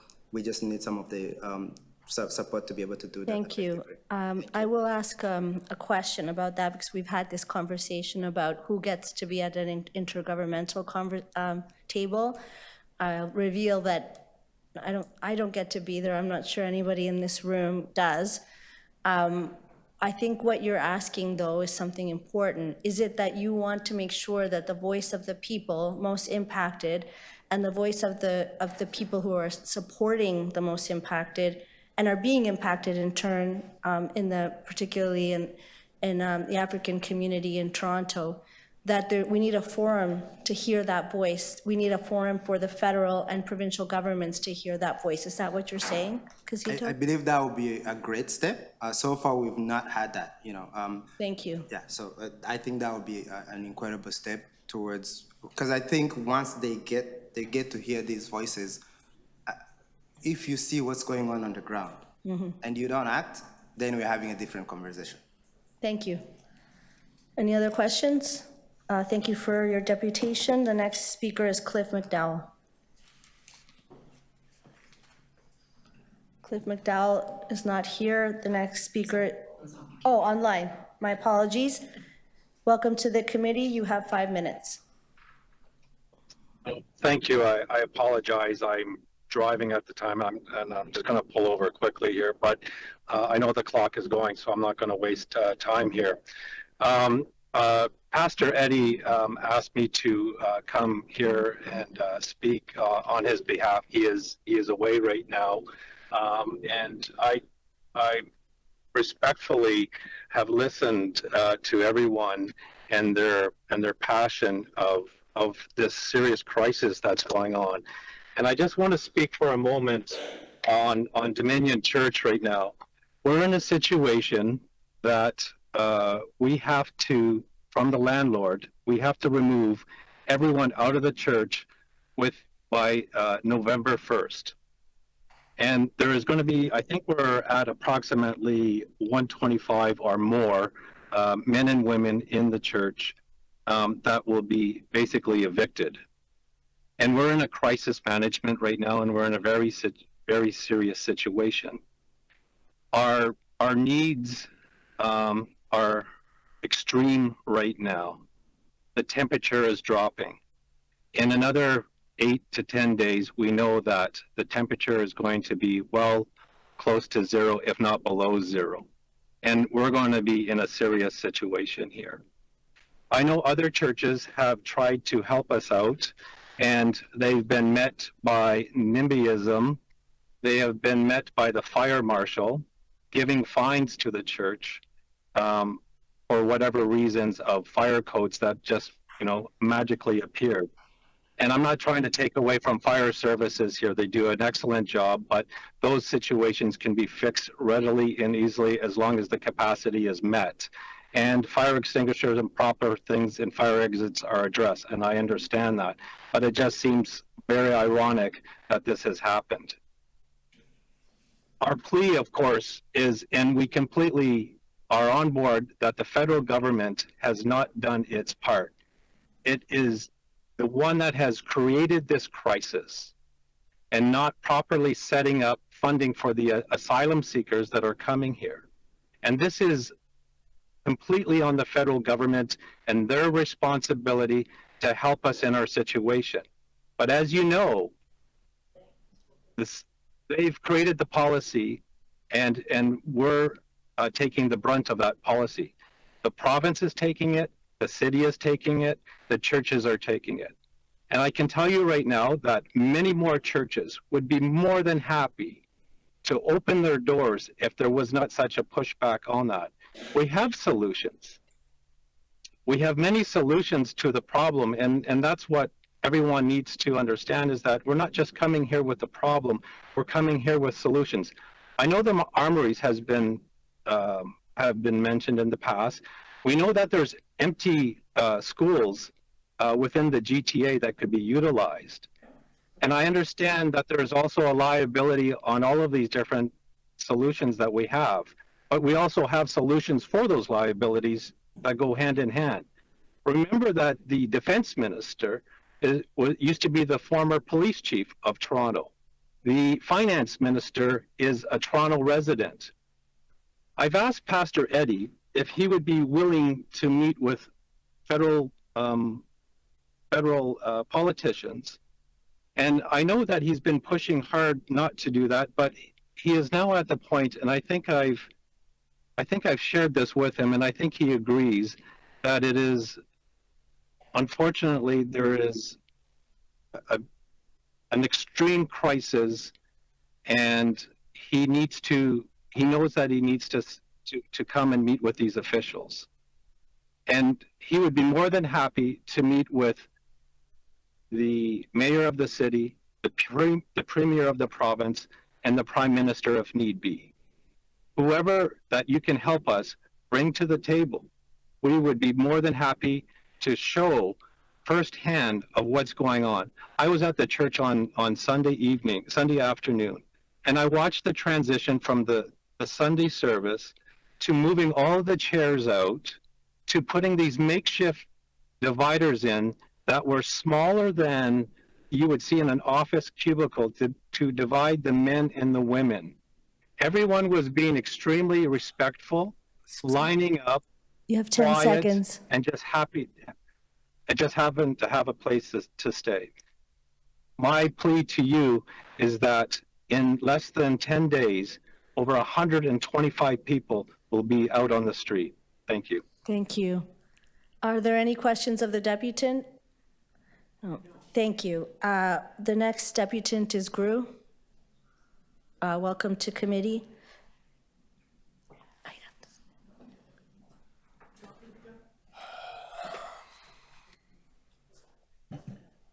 5 minutes. Councillors, I'm sure that you're tired of seeing my face. I'm tired of seeing your faces. I'm tired of coming down here every month, and I know that I haven't since the election, but it's the same thing every single time, isn't it? It's we don't have the money, or we don't have the political will, or we don't have the space to provide basic human needs for people who have been economically displaced in our city. And I understand the financial issues come from our former mayor and the sort of higher levels of government not wanting or being able to help out. But there's got to be something that we can do, because it's not acceptable for our local government to say, or to throw our hands up and say that there's nothing that we can do. 390 spaces over the course of this winter isn't going to be enough. It's just simply not. We're seeing 278 people turned away on an average night last month, and frankly, that's not including the people who are in encampments, or who are couch surfing, or who are sort of hidden out of the way. Those 390 spaces, when they open the first night that we go down to -5, are going to fill up on the first night, and then we're going those spaces are just going to be occupied through the entire winter. We saw that last winter and the winter before. When we open these spaces, they immediately fill up, and then we have nowhere to transition people out of those spaces to.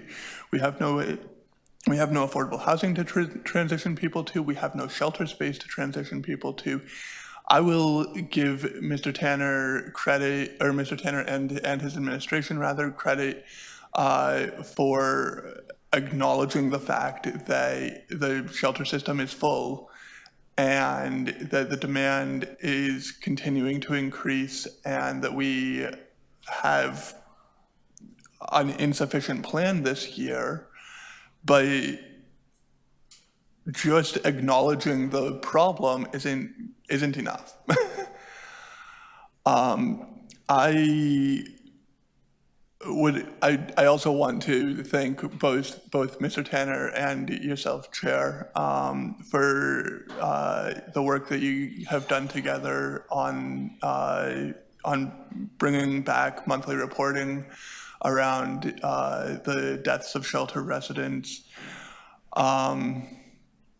it is going to make the job of those who administer the homeless memorial every month considerably easier. But again, we run into the problem of acknowledging the deaths. It doesn't stop the deaths. It doesn't stop the fact that people are dying in our shelters on a frankly unsustainable basis every month. I don't know what the answers are at this point. We can keep coming down here, and we can keep on talking to counselors, and we can keep on asking for a hand up or any sort of help from our various levels of governments, but it doesn't seem to be making a difference. And every time that I come down and sit through one of these meetings, I end up also sitting through dozens of deputations before me that say, we really want to help the homeless community, but not in our neighborhood, not in my backyard, not anywhere near my house, not where I can see the people who have been displaced. And it's exhausting. And I'm sure that it's exhausting for you counselors as well. And it's like, let's move towards doing something. I absolutely agree with the gentleman who said, those of us who have experience in homelessness, in the refugee crisis, in on the ground work, and I'm so sorry, I realize that I'm over my time a minute. Yeah. Those of us who have that experience, though, need to be provided some sort of forum to be talking with all of these different government sort of layers, shareholders, layers. Yeah. Thank you. It's been a long day. Yes, I need you to wrap up. I'm giving you a I'm little done. leeway there because we're waiting for the chair to return anyway.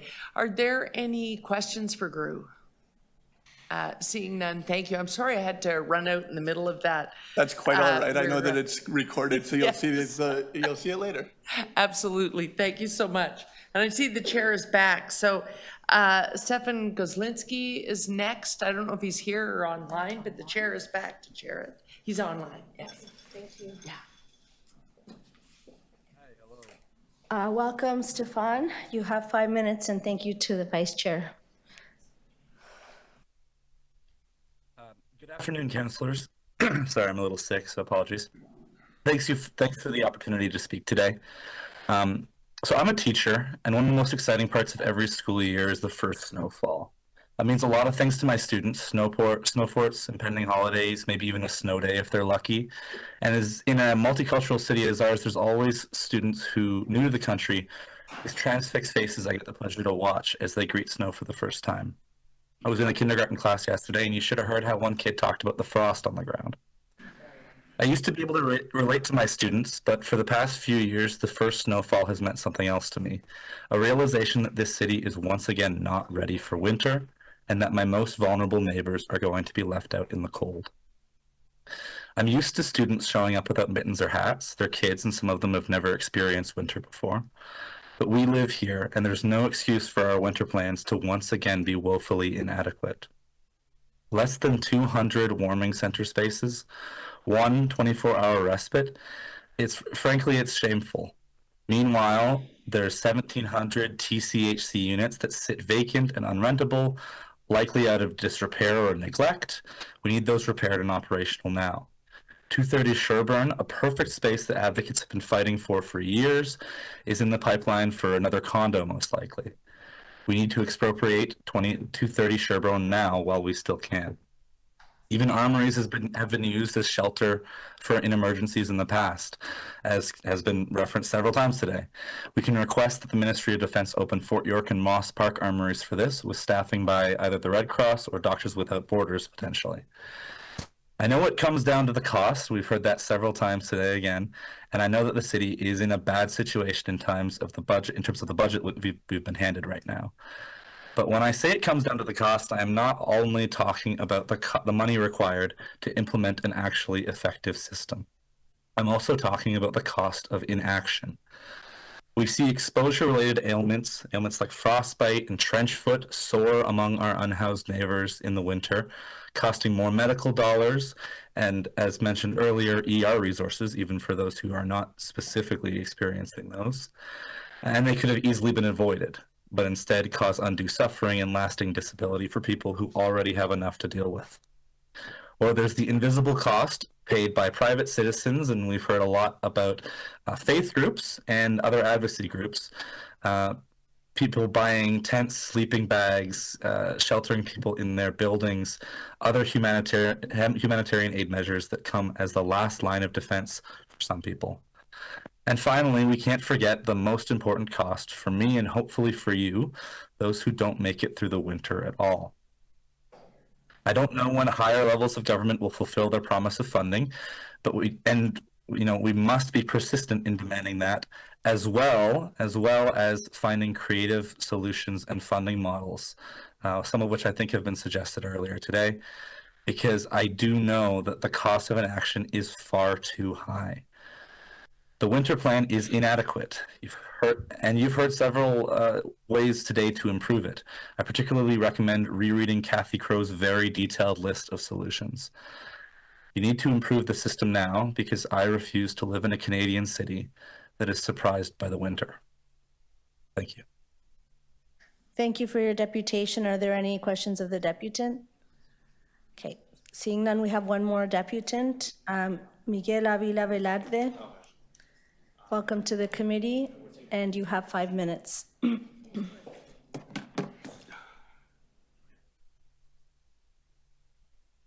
Thank you for allowing me to speak on this conversation, EC 37, EC 3.8.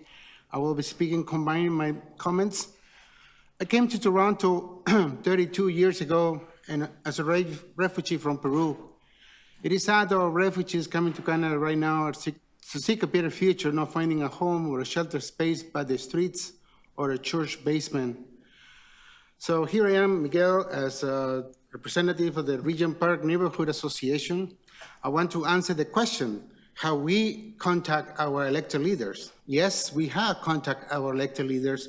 We have contacted Marcy Ian, our member of parliament, and we also contacted a member of provincial parliament, Christy Wontan. Both have replied to our request for more funding for RGI units, not very convincing. They lack more commitment to ensure that there is continuity of funding so that we can have those affordable housing units in Regent Park. Good news, we heard that one of the programs that the city is developing is a co-op at 500 Dundas Street East, the former presentation center of Danos Corporation. I would like to invite my councilor, Chris Moyes, please, to continue the conversation and engagement with Indigenous communities who started the conversation in 2021. So we would like to be included in the conversation so that we develop the proper Indigenous lens into establishing a co-op housing at that property. During the presentation of Mr. Tanner, I heard him talking about consulting with an Indigenous housing office as part of the process for long-term planning. I have a problem understanding that consultation process because currently the Aboriginal Affairs Advisory Committee has been put on suspense. We don't have currently the terms of reference to add on grassroots members of the community. So it is pivotal that the voices of the grassroots, so those who are affected by the lack of housing, are included. So I don't understand, who are you consulting with? I wonder if it's the Aboriginal Affairs Office, who are you talking to, or other advisory group? But I would like to stress out the importance of hearing the voices those with living experiences, who have been homeless for longer time. So please bring back the conversation of allowing the continuity of the Indigenous Affairs Advisory Committee in 2023. We don't have meetings, when we have nothing scheduled for this year, hopefully in 2024. I want to say also that I congratulate our mayor, Olivia Chow, for securing funding, to try to secure funding through the Rapid Housing Initiative.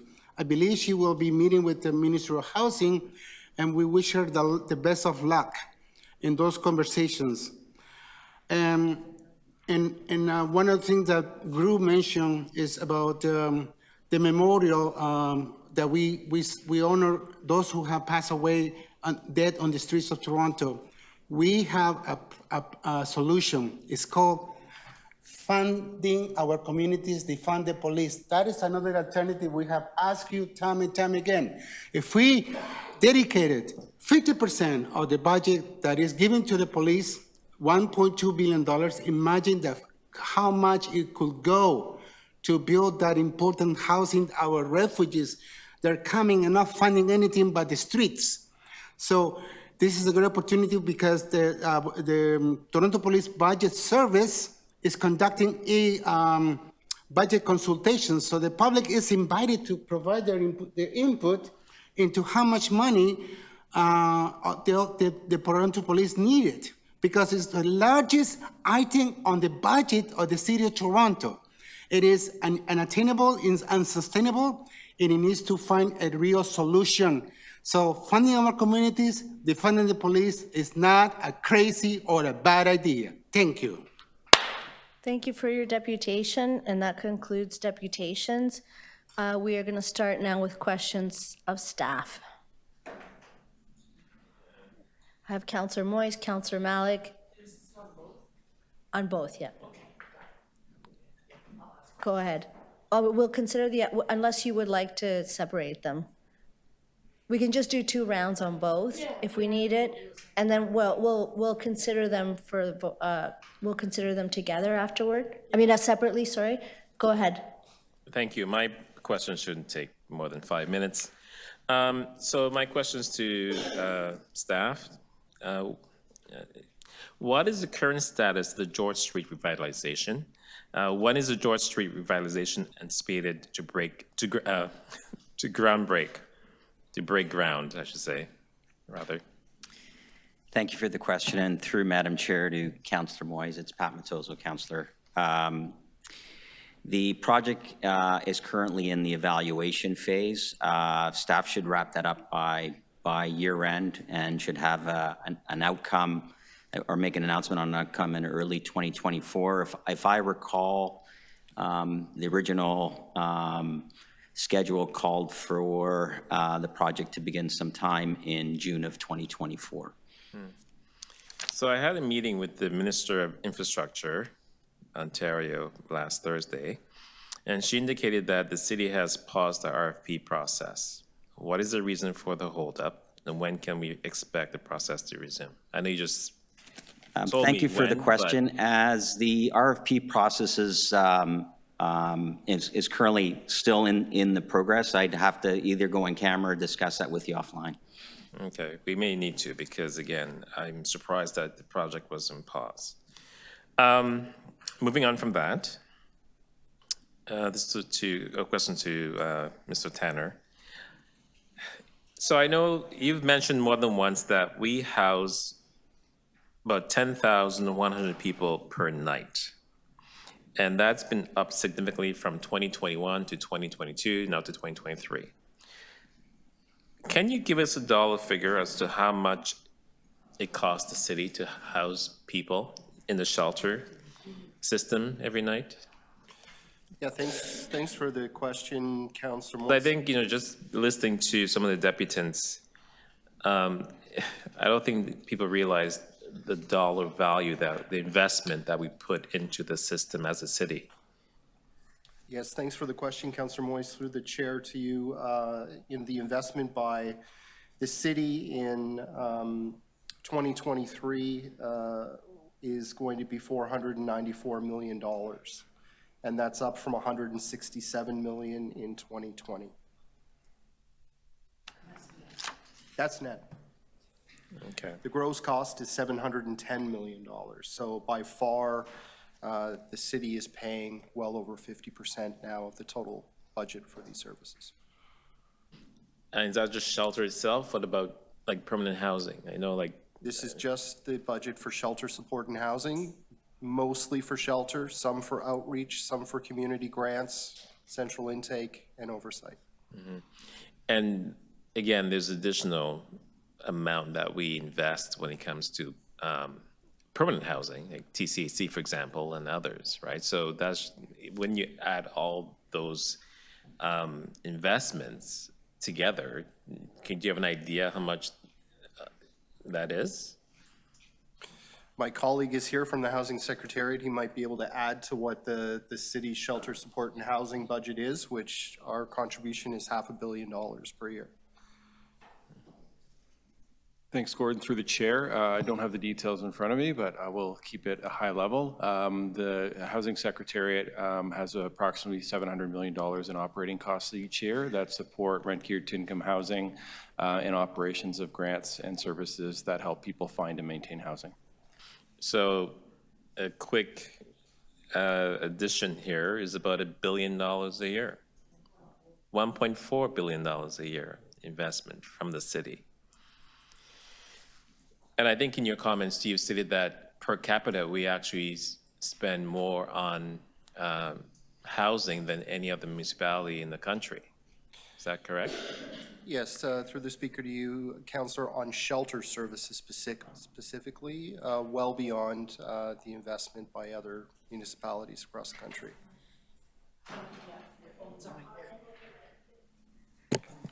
Sorry, through the speaker to you, Councillor, the city by far is leading the number of shelter beds per capita than any other city in the country, and well beyond what our regional partners in the GTHA provide. Okay, thank you for saying that. I think it's important to say that again and again, because I don't think it resonates with a lot of people that, you know, we as a city are really, you know, putting our money where our mouth is when it comes to this issue. But we do need help. We cannot do it alone. And I've stated time and time again, and now I'm just talking. I'll ask a question. One of the things I talk about. Councillor, we're going to do another round if great. needed, if that's okay for 5 minutes. Yes, yes. Thank you know so what? I don't much. need to go again. That's fine. You'll want to go. Councillor Malik, questions? Thank you very much. Thank you for the presentation. And sorry.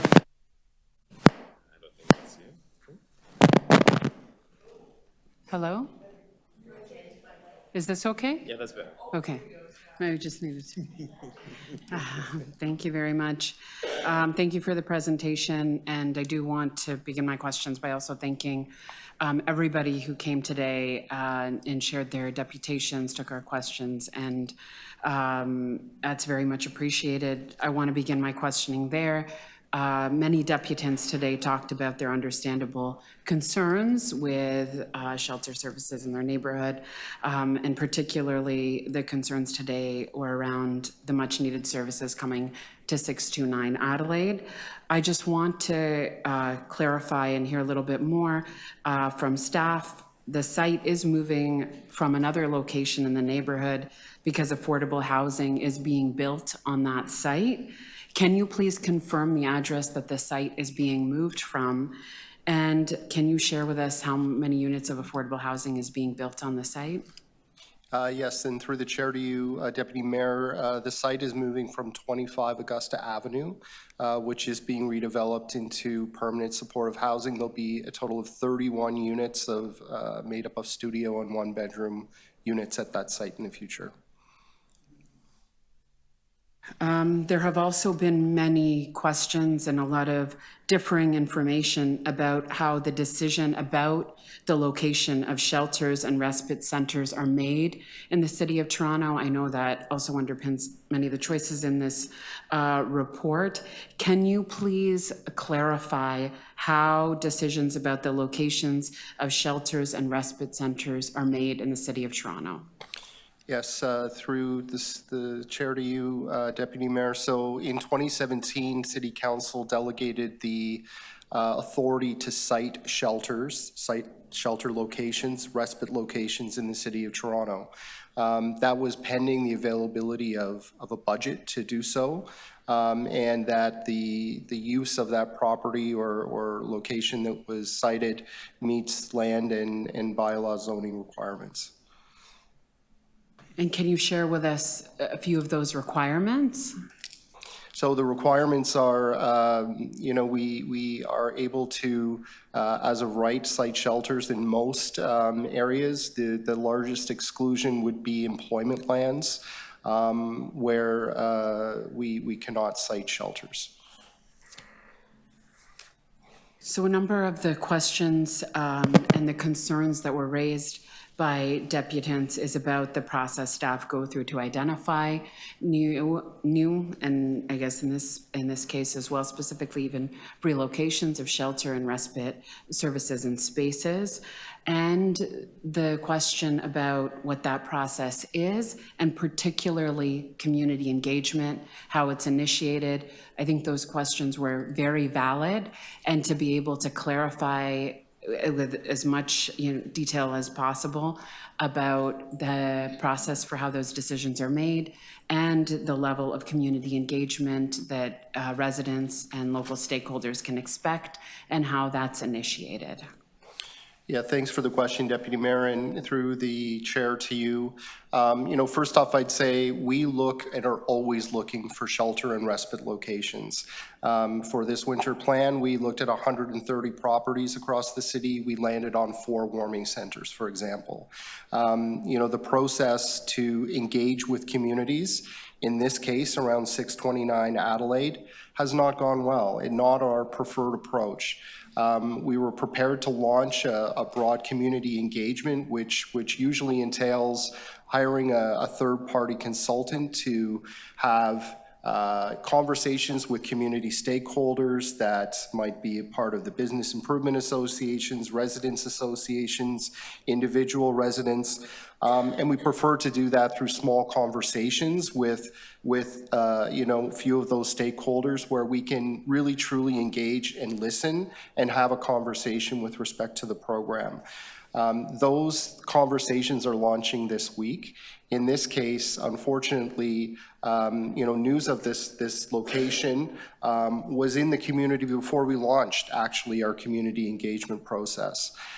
So there will be an online broad-based community engagement session as well. But I think we also need to go back and hear what we've heard today and adjust this process going forward so people do have an opportunity to share their concerns, and we can look at the proposal we have before us and make changes that will be in the best interest of both the clients of that program and the local community. So just to be clear, the operational decision around the location of respite centers and shelters in the City of Toronto is one that staff makes that meets the criteria with a set of expertise.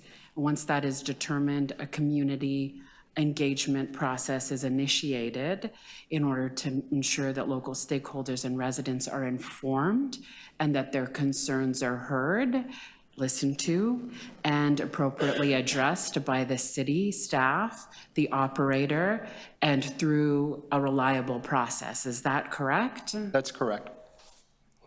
Councillor, we can do another round if that's okay, or do you need more time on this? I appreciate another round. I do have more questions. Okay, definitely we'll get another round. Councillor Carroll? Okay, so I'll stick to item 7 because it looks like we're definitely going to get to the other round, which is the more permanent situation, that trying to make more permanent our shelter capacity.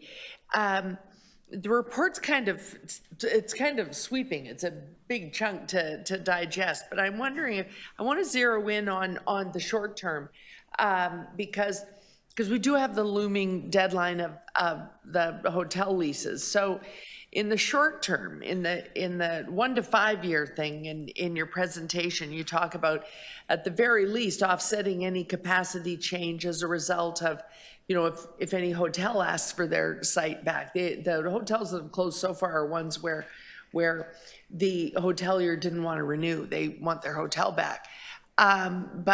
So going forward, I see the sense of urgency in we've got to keep that capacity in the 1 to 5 years, but I need to know more specifically how.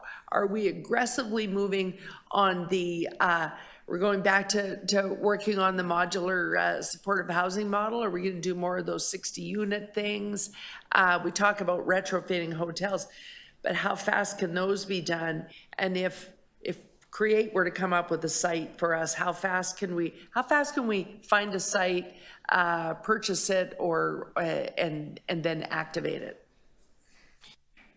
So thank you for the question. Thank you for the question, Councillor, and through the chair to you, I might lean on my experts in corporate real estate and project oversight to help me with this. But look, I mean, this report is identifying that we have a lot of short-term leases that will be expiring soon. Right. We need longer-term stability in the shelter system to make sure we have beds available today and in the future. We've done everything we can to move out of the hotels and to bring people back into the base shelter system and going back to those spacing standards we had before the pandemic. Unfortunately, over the time period that has passed, demand has grown. So we still have a significant number of people in shelter hotels and in projects that are in short-term leases. So this capital investment that we're seeking council approval on will give us resources to build out, to look for acquisitions, quick wins, if you will, and to do some expansion. And we'll also do this in close partnership with our partners at CREATO, the Housing Secretariat, to see where we could potentially co-locate programs and take advantage of space and density to serve more people.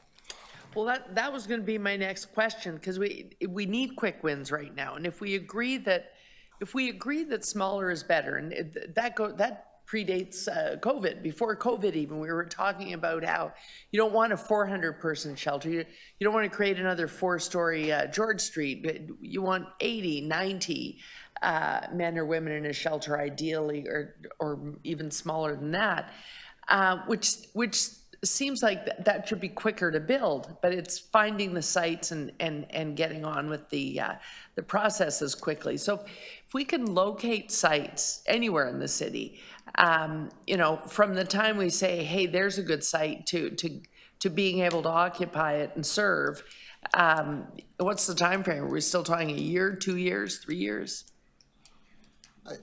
So through the chair to you, Councillor, their acquisitions could allow us to move very quickly into a small program, again, in that 80-bed range. Yeah. Obviously, the purchase, renovation, and or building from the ground takes a longer period of time. So we'll be looking for both opportunities to move as quickly as we can, because frankly, as fast as we can move out of the costly hotel sites, the sooner we can save some money and reinvest that back into other programs in the city. Through the chair, if I could add, sorry, through Madam Chair to Councillor Carroll. On average, a small site, you know, you're taking in consideration doing the due diligence, the planning, the design, also going through the planning process. On average, a small site is 24 to 36 months. 36 months is a less painful way of saying 3 years. That's terrifying. What about, we haven't heard about any sites that we could use for a 60-unit modular in a while. If we had those, how fast could we do modular housing? Or is that even still an option? Do we have enough rapid housing initiative money that we could do a few more of those? Through you, Madam Chair, to Councillor Carroll, so what modular allows us to do is concurrently do the due diligence and the construction at the same time. So get the site ready and then deliver the site. So it probably would save about 12 months. Because it's still, the site also, we have to consider the zoning as well on the site to make sure that the site's zoned correctly. So the planning process plays an integral part of what we do. Yeah, right. Because Again, the modular is pre-designed, prefabricated in a factory, so concurrently, we probably could save about 12 to 14 months. If the currently very nervous provincial all things government would yeah. do an MZO. Is that what we're talking about? Okay. Okay, thank you. Thank you, Counselor. I have 5 questions, and I'm going to hold myself accountable to time. First question is, there's a projected 1,600 target for new long-term spaces. Is it safe to assume that this would, that this target assumes that that the recent commitment to building 25,000 new rent-controlled homes would be on stream, that we're making progress as well around refugees and asylum seekers being cared for by the provincial and federal government, particularly the federal government, as they should be? Yes, through you, Chair. You know, the 1,600 beds is a formula to move us from 41% permanent beds in the shelter system to 60%. Yeah. That with a little bit of growth, and these things obviously need to happen in close collaboration with, you know, the goals of our housing TO plan and work with the Housing Secretariat and others. Can you, thank you. Can you confirm that lands owned by the city, as well as the other levels of government, would be prioritized for new shelter creation and to maximize the use of capital funds? I think that we're working as a team to look at all properties, both for shelter and for supportive housing. Thank you. You talked about co-location, and we heard from one of the deputants the need to do conversion that we're, and I think that you've spoken before, we've had this conversation before about the need to transition from shelter to permanent housing. When we talk about co-location and opportunities as that Councillor Carroll started asking about, are we thinking about, in a long-term vision, are we thinking about converting shelter to permanent housing, permanent supportive housing? Is that part of the vision of this plan? It is. The sites would be designed in such a way that we could see a future where an emergency shelter could be transitioned to supportive housing. Great. So you know, just to dive in again around modular, can you just comment on how other cities in North America might be looking at modular and even looking at micro and mobile shelter that was raised by one of the deputants? I can't necessarily speak to modular in other cities. I'm not sure if my colleagues could, but I meant more around the micro and mobile the tiny shelter. homes and different things. Certainly, yeah. I mean, there are communities across Ontario, across Canada that are piloting the idea of tiny homes, which are micro homes that can support people, usually with long periods of chronic homelessness or folks that have been living outside. There's some pilot approaches in Hamilton, in Waterloo, and in other communities. Yeah, and I understand also British Columbia is purchasing a bulk purchase, and Halifax is looking at this. So, I mean, I think this shows that this is a really a pan-Canadian emergency of homelessness. And I just wanted to pick up on the comment you made that about what populations are most suitable. Can you comment a little bit more about how that, you know, how respite allows people to get inside who haven't been inside as much, and sort of a first step on the ladder, and that where does sort of like a micro or a mobile shelter approach, who would that be suitable for? I can speak to what I've seen in some other communities and visited, you know, more recently in Waterloo, and they've been used for folks who have been living outdoors in parks and encampments, you know, people that might resist coming into a shelter at all. So that's some of the groups. Thank you. So primarily people, well, one population would be those living in encampments. And then there were questions about the sort of the runway for this report. It proposes a 10-year arc, but can you confirm that in this plan there are opportunities for staff to report back to this committee, and that in fact how we're actually spending capital dollars is reviewed annually through the budget process? Yes, through you, Chair, we would be reporting back to this committee with a capital infrastructure report each year that could mark our progress and provide updates.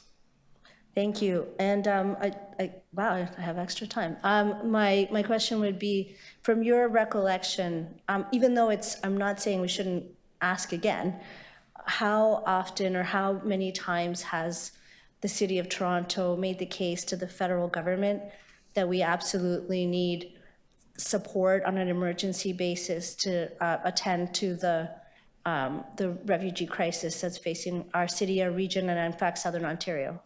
Yeah, we are on the phone with the federal government multiple times per week, whether it's myself or other senior leaders in the city.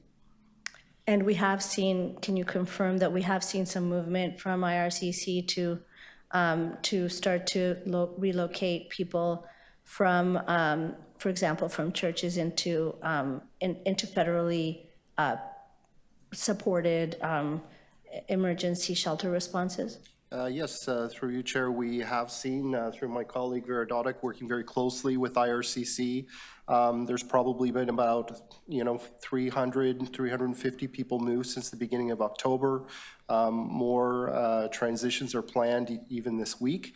That support needs to continue as new people continue to arrive, and we'll look forward to continuing that work over the course of this winter. We can't let up. So we're going on to a second round. I know that Councillor Malik, well, why don't we keep the same order? Let's go to Councillor Moyes first.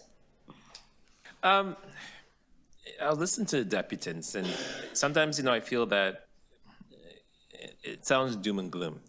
And I've spent the last 12 months, today's our anniversary, our first year of being elected here at City Hall.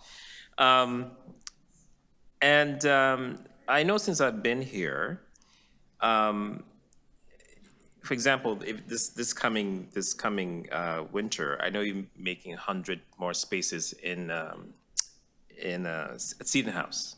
Is that correct? That's correct. In Regent Park, we've created additional, I think, 1,200 affordable units, around those numbers. Is that correct? I'm sorry, Councillor? In Regent Park, how many more affordable units have we created in phases 4 and 5? Do you remember? I think it's around, through the chair, at 1,200. Yes.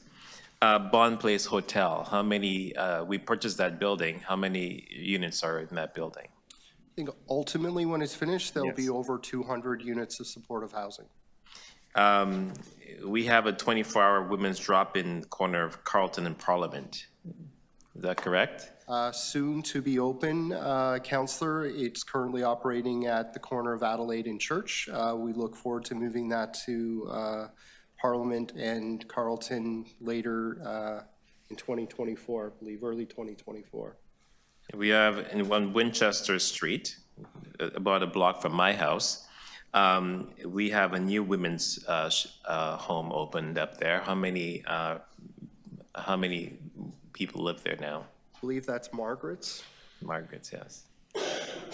I think it's between 20 and 30. Okay. And I think also on Parliament Street, we have, I think, a men's units that's being renovated. How many units are in there? Between Carlton and Winchester, yeah. Yeah, the Heritage Building. Yeah, through the chair to you, Councillor, these will be operated by Dixon Hall. There's got to be at least 40 units within those properties. And those are the ones that I could think of out of my head in my ward. And I know there are more because I had many conversations, during the time I've been here. And I know that 61% of social services and housing is actually in Toronto Centre, right? So I know some of the deputants also talked about the proposed site close to the school. But again, I want to remind people, I should be asking questions, that the Bond Place Hotel is steps away from a school, St. Michael's Shore School, right? It's across the street, literally, right? So again, and has there been any issues are you aware of since then? We work very closely with stakeholders in a community, including schools, when we cite one of our programs. And we work very closely with St. Michael's Catholic School, as well as in Midtown with Eglinton Public School and others around the siting of the Roehampton, for example. And those conversations will continue in this neighborhood as well. Okay, thank you. Those are my questions. Thank you. Councillor Malik.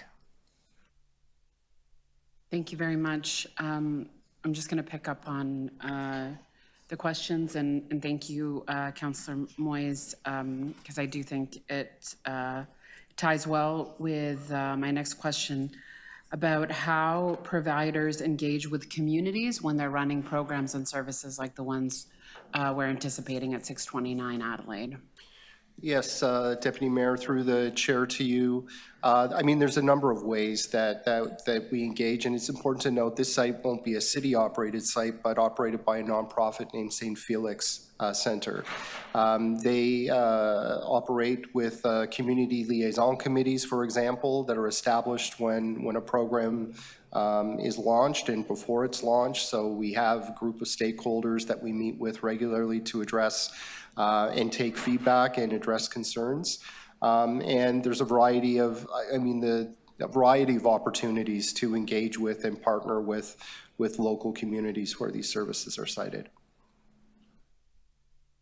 So the engagement with the community as locations are identified and they are being established is critical. Reliable forums for concerns to be addressed with an accountable plan is really important. I know we've had multiple conversations about this across the city and the ward, and particularly when it comes to 629 Adelaide.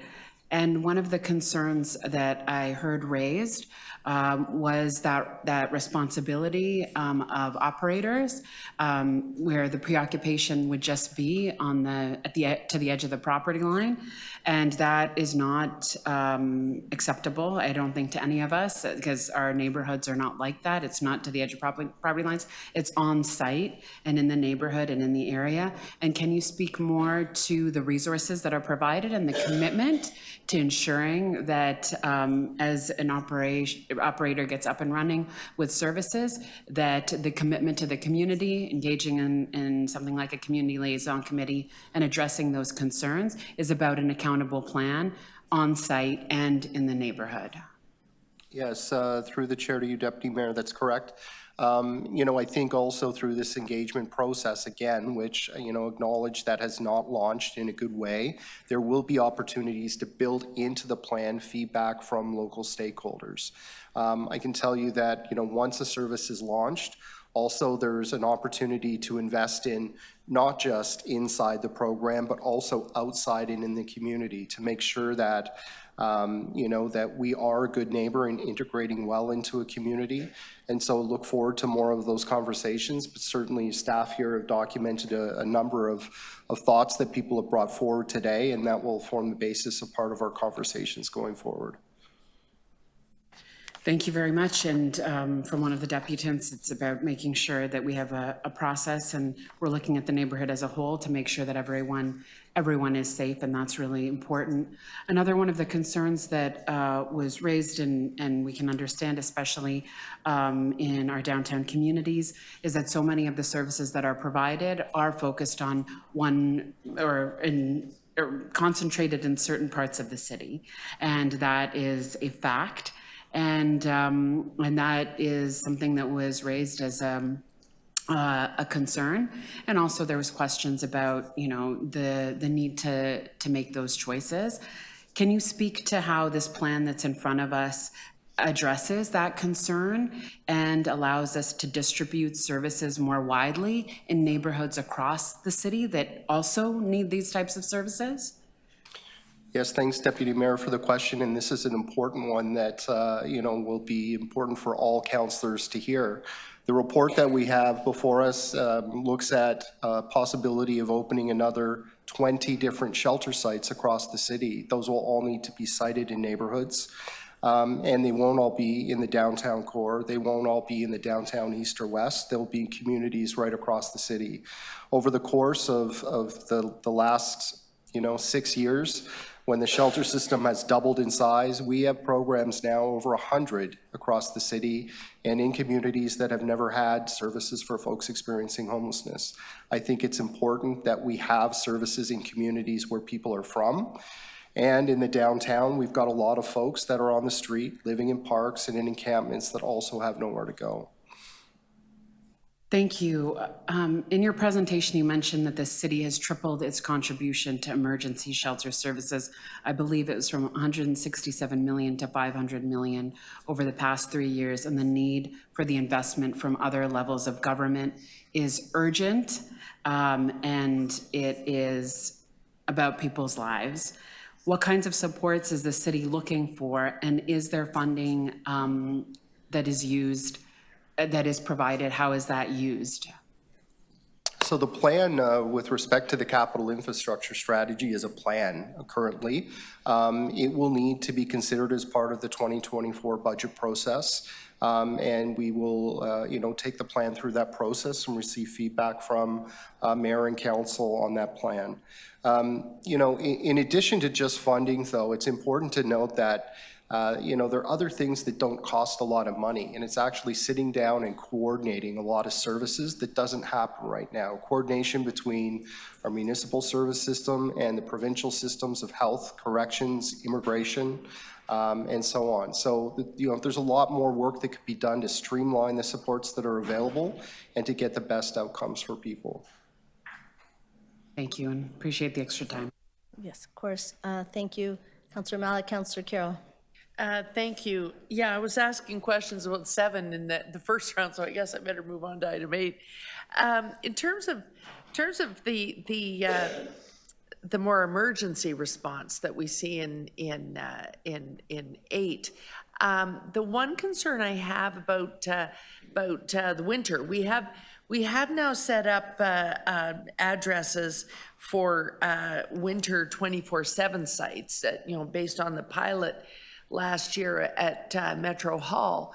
But I'm wondering if we end up in an even more extreme situation, I'm wondering, once we've taken what funds we have and used them on those, what if we find we still need that, people are still looking for, can I come and be in the Civic Center lobby for 6 cold nights? Do we have any sort of backup plan if we should need to mobilize that kind of temporary cold snap space as well? Thanks, Councillor, for the question. I mean, when we have extreme cold weather, we will look to bring more people indoors to shelter dining rooms, to boardrooms, to offices. So we are working both with our directly operated and nonprofits to identify spaces when it gets extremely cold that we could utilize. And as I mentioned in my presentation, we continue to search for other properties that we could have as contingency space to open up during the winter. So when you talk about that extra space being more in offices and available spaces, then for that temporary, for a few days cold snap space, it's going to be where their services are, because it'll be probably shelter based. So we won't find them. We'll increase the capacity in those emergency and shelter spaces, so we won't find people hunting around trying to figure out what community center are you using. It will be within a system they're familiar with. Yeah, we would bring people through our central intake service, or and connect them to other alternative space, or potentially referring people out of the warming centers if they get very busy. We'll need to just continue to monitor as the weather gets colder what the demand is, and do our best to manage and support people. Okay, and I do have time. We talk in numbers in terms of the emergency response, needing more needing more space for refugee claimants and asylum seekers, but we also have the regular shelter population, and we have up until now done a pretty good housing. But I notice, in the dashboard, the number we can house per month is going down. So in terms of some of the emergency places we're putting together and ways in which we're hoping to be able to help the influx of asylum seekers, is there still, are we still endeavoring to try and give dedicated space to certain populations? Like asylum seekers want to still, they say we'd rather group together. Are we planning to try and meet that, or are we going to reach a capacity situation such that here's a roof and you're all going to be mixed in together? Yeah, I mean, we do our best, Counselor, to manage and triage all the people that are looking for space and try and meet their needs as best as possible. I'd say we do dedicate space to folks who are living outdoors in encampments and on the TTC, for example. Right. We'll try to make some space available for them on a daily basis. But when the weather gets very cold and people are outside, we'll do our best to accommodate everyone as best as possible. Okay. And in terms of being able to do harm reduction and drug prevention support types of work inside our shelters, are we at a standstill there, or it seems like the province now has an approach of no more expansion of that. We're reviewing existing sites.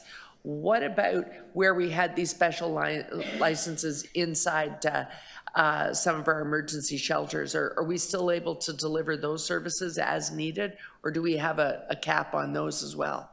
You know, Counselor, we put some certain directives in place to ask all of our shelter providers to adhere to a harm reduction approach in their programs. We have specialized programs, some supervised consumption programs in some dedicated shelters. We don't have funding to expand that right now. And frankly, most of that is on the city's tax base. We have some contribution from, you know, the Ontario Health and the healthcare system, but many of those services rely on the city's investment. Okay, thank you. Those are my questions. Thank you, Councillor. I wanted to start on the winter services plan. Many of the deputants talked about partnership approaches. Can you comment a bit on what kind of inputs the city has to fund, source, provide to actually be able to run an increased capacity in partnership with community from your experience? Thanks for the question, Chair. You know, I think one of the things we should celebrate that's happened over the last several years is an investment in primary care and mental health supports that now, through our partners at the Inner City Health Associates, is available almost across all of our shelter and respite programs. Apart from that, there's a lot of partnership that happens with other organizations that might bring services into a shelter and volunteer activities. I think we could be doing a lot more of and partnering perhaps with other faith-based organizations and others to bring more supports into the shelter system. I think post-COVID environment, we want to look at opening our doors and animating those spaces in a way that provides more support to people. And I assume we're facing winter, people are arriving in sandals, there's all kinds of needs that when we talk about particularly refugee population, I assume as well. Yeah. Okay, and I wanted to just get a bit of a picture of if the federal government came in to take care of its responsibility, as we heard many deputants, and from my own experience, was done historically in this country, and if the provincial government did its piece with, as well, including the Canada-Ontario housing benefit. Give us a sense, without, I won't hold you to a specific number, but a sense of how many more people we could assist with shelter who are in need right now. Well, I think, you know, we would look to try and connect about 1,700 refugee claimants that are in the base shelter system with specialized supports that the federal government could provide. We also were sheltering about 500 families outside of the shelter system in just accommodation with no supports. They need help and support, so, you know, we'd look to the federal government to do that. We could create thousands of spaces within our shelter system. And has there been a time, or do you agree that given that so many of the regulations and legislation and funding decisions around renters and there's people being evicted and becoming homeless every day who live in Toronto, that the provincial government has also a responsibility and a role to play around attending to the homelessness emergency that is partly a result of its own decisions?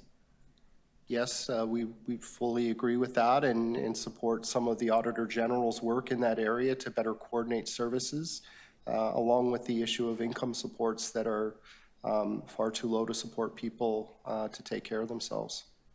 Thanks. There was a lot of concern shared today around acknowledging COVID-19 rates are up once again. I'm coughing a lot, by the way. I don't have COVID, and I'm not contagious. I have asthma. I was sick before. It's just I wanted to make it clear. We're approaching also respiratory virus season. What IPAC measures are being implemented in shelters to limit spread? Yeah, thanks, Chair Bravo. We've been working, very hard over COVID to up the capacity of shelter providers to implement infection prevention and control measures. Thousands of staff have been trained by experts in the field. That training continues, as does updated policies, procedures, an IPAC manual, ongoing webinars, and obviously close connection with Toronto Public Health that is, doing ongoing support to shelter operators if they need assistance. My final question is, if someone has COVID-19 and they call central intake or at a current shelter, where can they go to get a safe space and not infect others? Is the current COVID-19 program limited to only 7 spaces, and can you comment on why that might be? Sure, Chair Bravo. So as you know, through the pandemic, we ran a large isolation and recovery site, a whole hotel, upwards of 250 spaces. Sometimes it was full. We've scaled back on that significantly. We currently have 1 floor, 18 rooms that are available to isolate people. And the rest of that program is now being used as emergency shelter. We'll pay close attention, again, in working closely with public health on any outbreaks that do happen, and may take measures to create more isolation space there if necessary as we get into the winter. And the COVID measures were, I believe, provincially funded previously and potentially federally as well. Is that correct? I mean, we have received significant amounts of funding during the pandemic from the federal and provincial government. All of that funding ended, sort of in 2022. Thank you. I guess I did have another question.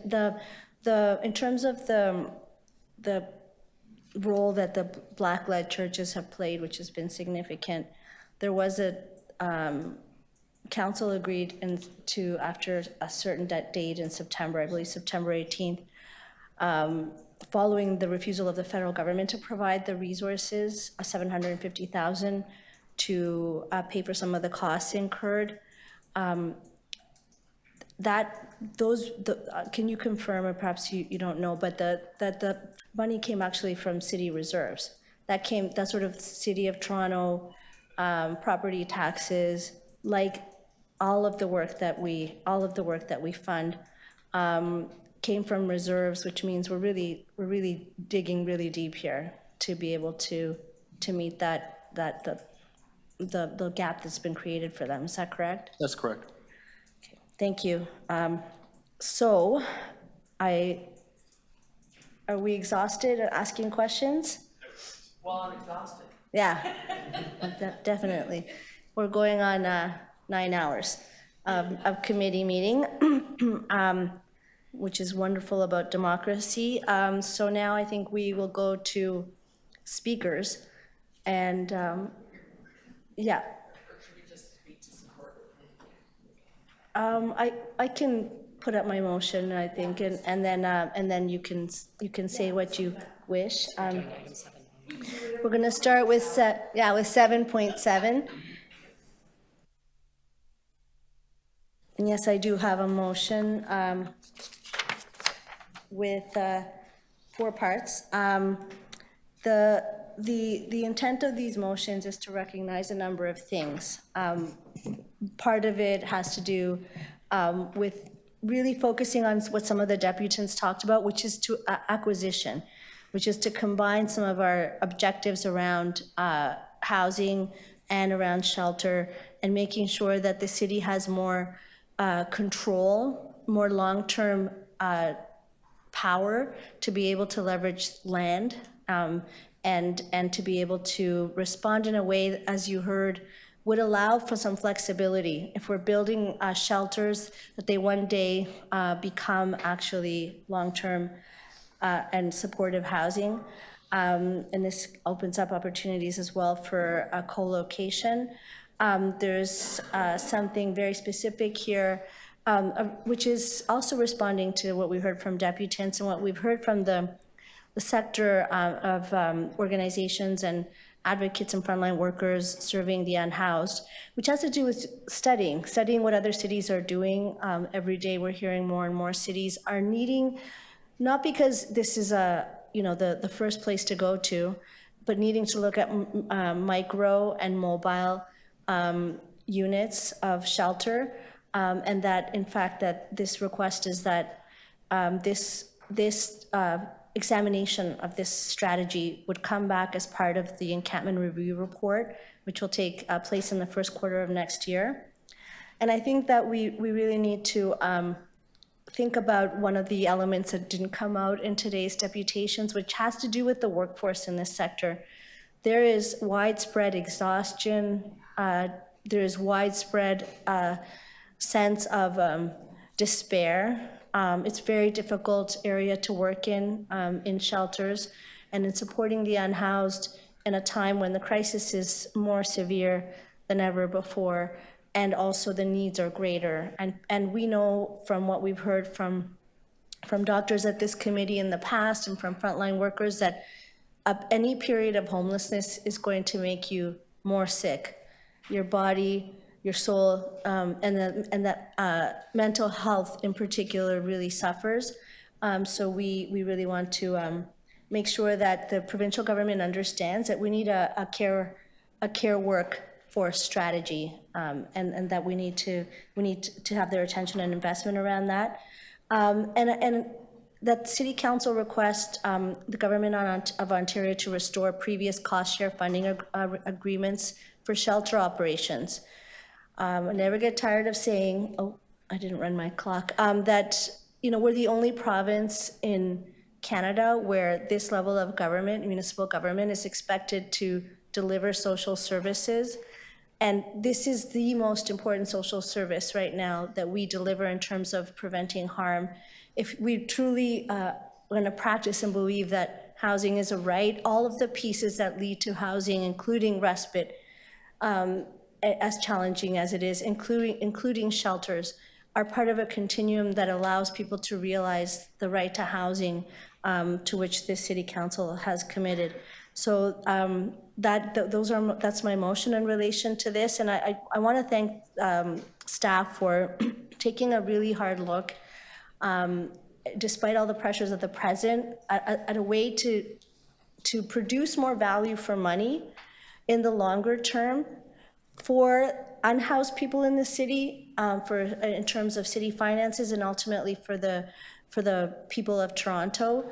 I think there's been creativity, openness here, and I think it's clear that in the motions that I'm putting forward and that build on the intents that are set out in the report, that we are not going to leave any stone unturned when it comes to meeting the emergency that we're facing, which is not set to get better with inflation rates, housing inaffordability, and just the situation that people find themselves in this city. It takes $40 an hour in income to be able to afford an apartment in Toronto, and the minimum wage is set at $16.55.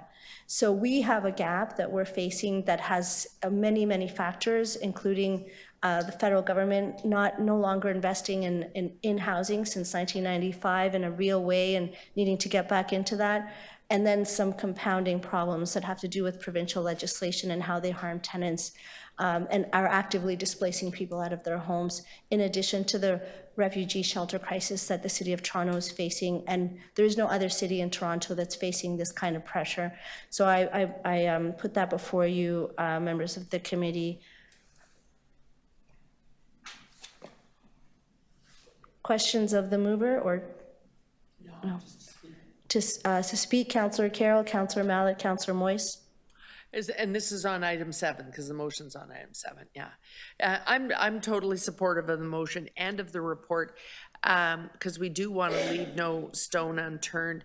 I asked my questions about how fast can we work on the first 5 years of this report, because clearly we have to deal with the immediate situation, which is that, you know, at a moment's notice, we have leases that run till April 24, April 24, some that may end in December 24.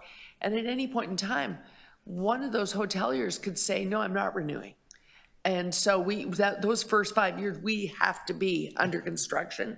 I asked about modular housing in particular, because it feels like we had such a struggle with that one site that it felt sort of like we just sort of breathed a sigh of relief after we got 175 done, and I thought, okay, when's the next one?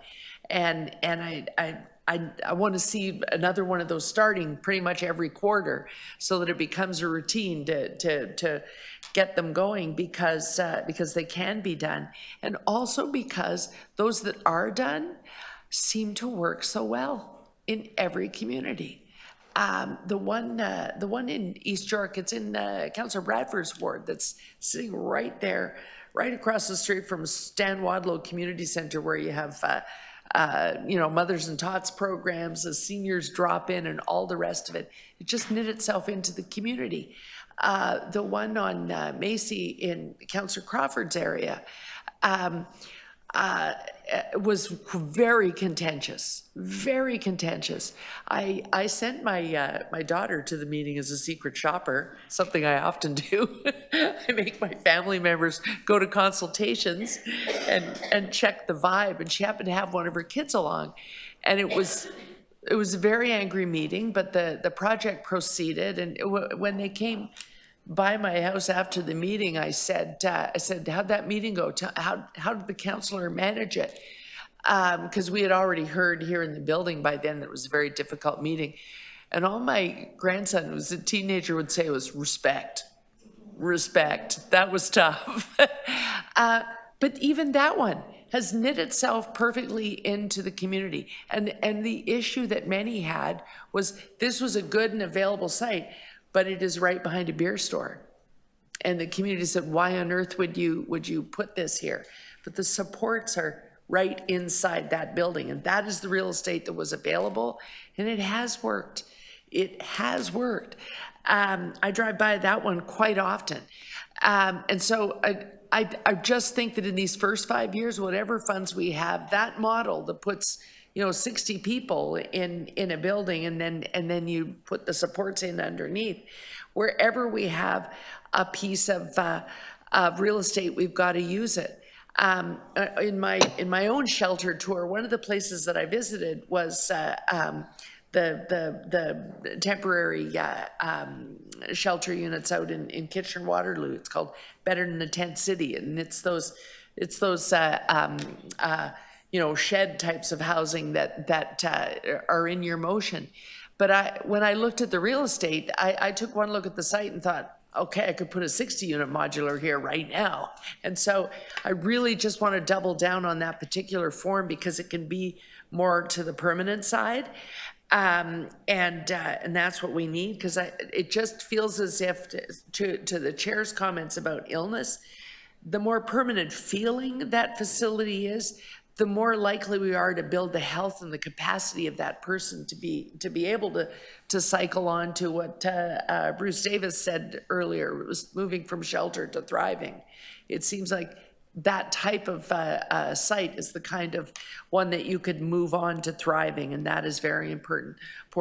And lastly, on the long-term shelter strategy, the other thing I'll say is that as valuable as the hotels have been, and as painful as it is to move out of one, in terms of if they've served us in one way, it is introducing the concept of being the host of a shelter to suburban wards. It was rocky. It is possible. I have 2 of those hotels, but more importantly, we've ended up raising the capacity of the police in that division, and we have opened a permanent shelter.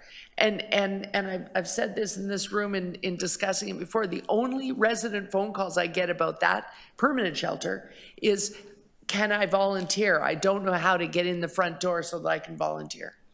Like, that was the successful engagement process, and it is working. So the expansion in item number 7, getting on with this report on an annual basis, means that we will address finally that inequity of placing so much of these services in the downtown core. When we can host them, as long as the supports are built in, we can host them very well on that real estate that is out there north of the 401 where I represent. Thank you, Madam Chair. Thank you, Vice Chair. Next, I believe I had Councillor Malik speak. Sorry, thank you. Thank you very much. And I took a lot of notes today and have been listening closely. And I first of all, again, want to thank everyone who came and spoke to our committee today on this really important issue, on the incredibly important reports that have been put in front of us, and who are speaking to the urgency and the importance for us to take action at the scale that is required to meet the needs that are in front of us. I want to thank everyone for their patience, for their passion, for the commitment to doing this right and well, and to be a city that we can be proud of, and where we can look around and see that every single neighbor of ours has a place to call home and a safe indoor space every single night.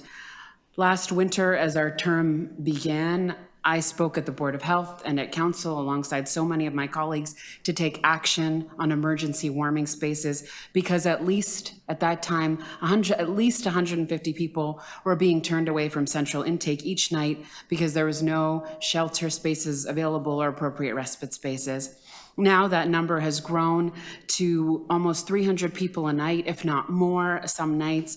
And we heard about those pressures from the executive director of SSHA. We know that approximately 10,000 Toronto residents are currently facing homelessness, and there is a duty for us to house our neighbors and residents of this city safely. And it's plain to any of us who live in the city, as you walk down the street or go through a local park, that people are being left behind, and that's not acceptable, and it's not okay, and it should not be okay for any of us. In a city like ours, we should have everything that we need to thrive, and that means safe, secure, dignified housing that all of us can afford.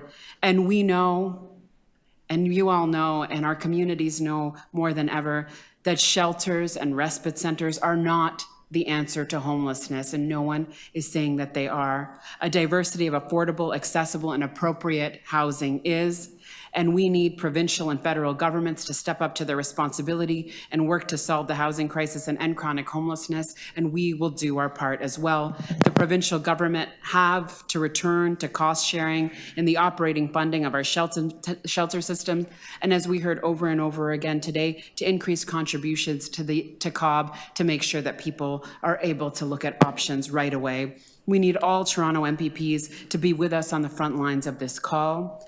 We also heard very clearly the federal government has a crucial role to fund and build the public housing we desperately need, as they used to, and every resident and local stakeholder needs their Toronto member of federal parliament to put their considerable energy into this advocacy to address the refugee shelter crisis that we also heard so much about today, and to create more affordable housing options for Torontonians, Ontarians, and Canadians in every part of this country. This work must be each of our priorities. It must be our collective priority, and we need our communities to be alongside us to make this difference. And in Toronto, we must act now. We know that. We must do everything possible to support all Toronto's residents, including those who are currently unhoused. We must look at all city lands. We must look at acquiring property to help solve our lack of space urgently. And shelter services located in our communities, respite services that are located in our communities must be available in the best way they can possibly be. This means working together, city staff, service operators, and neighbors, housed and unhoused, to hear each other in an accountable way, to share concerns and information to ensure they are addressed in solutions-focused ways on site and in our neighborhoods, and to invest in supports and infrastructure in an ongoing and committed way to make every site a success. The concerns I have heard from residents, not just today, but over the last several weeks, are absolutely understandable, and I'm listening closely, and I want to reiterate, I am hearing them and taking them very seriously. As a neighbor, I am on the ground. That is my home and my neighborhood too. As a former school board trustee, and just who I am, the person that I am moving through the city every single day. Thank you again to everyone who came to speak to us today, who have reached out to my office, and our commitment is to consistent and open communication and working together with you, city staff, and the operator for a reliable set of engagement forums with you. And as one of the deputants, Joanna, said, to be listened to and to be heard so that your concerns are addressed accountably. And what has stuck with me, so much of what was said today, and I have said it over the course of the questions and the engagement that we had today, but I want to echo what Seth articulated so powerfully, is that we have to be working together to make sure that we move forward in a safe way and in an accountable way. This is difficult work. We know this, we've heard this, my colleagues know this, our communities know this. This is difficult work. This is challenging work. This is some of the hardest work we'll ever do together. And it is necessary work, and it is urgent work. We also know that, to support those in our city who are struggling the most, to save lives, and to ensure there are reliable forums, open lines of communication to address issues so that our neighborhoods are safe.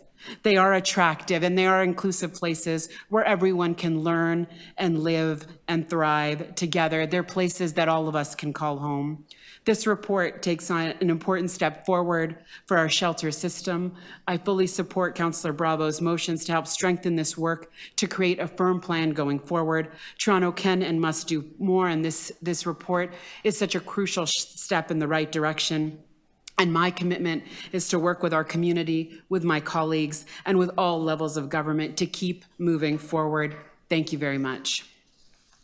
Thank you, Councillor Malik. Councillor Moise to speak. Thank you, Madam Speaker, Chair.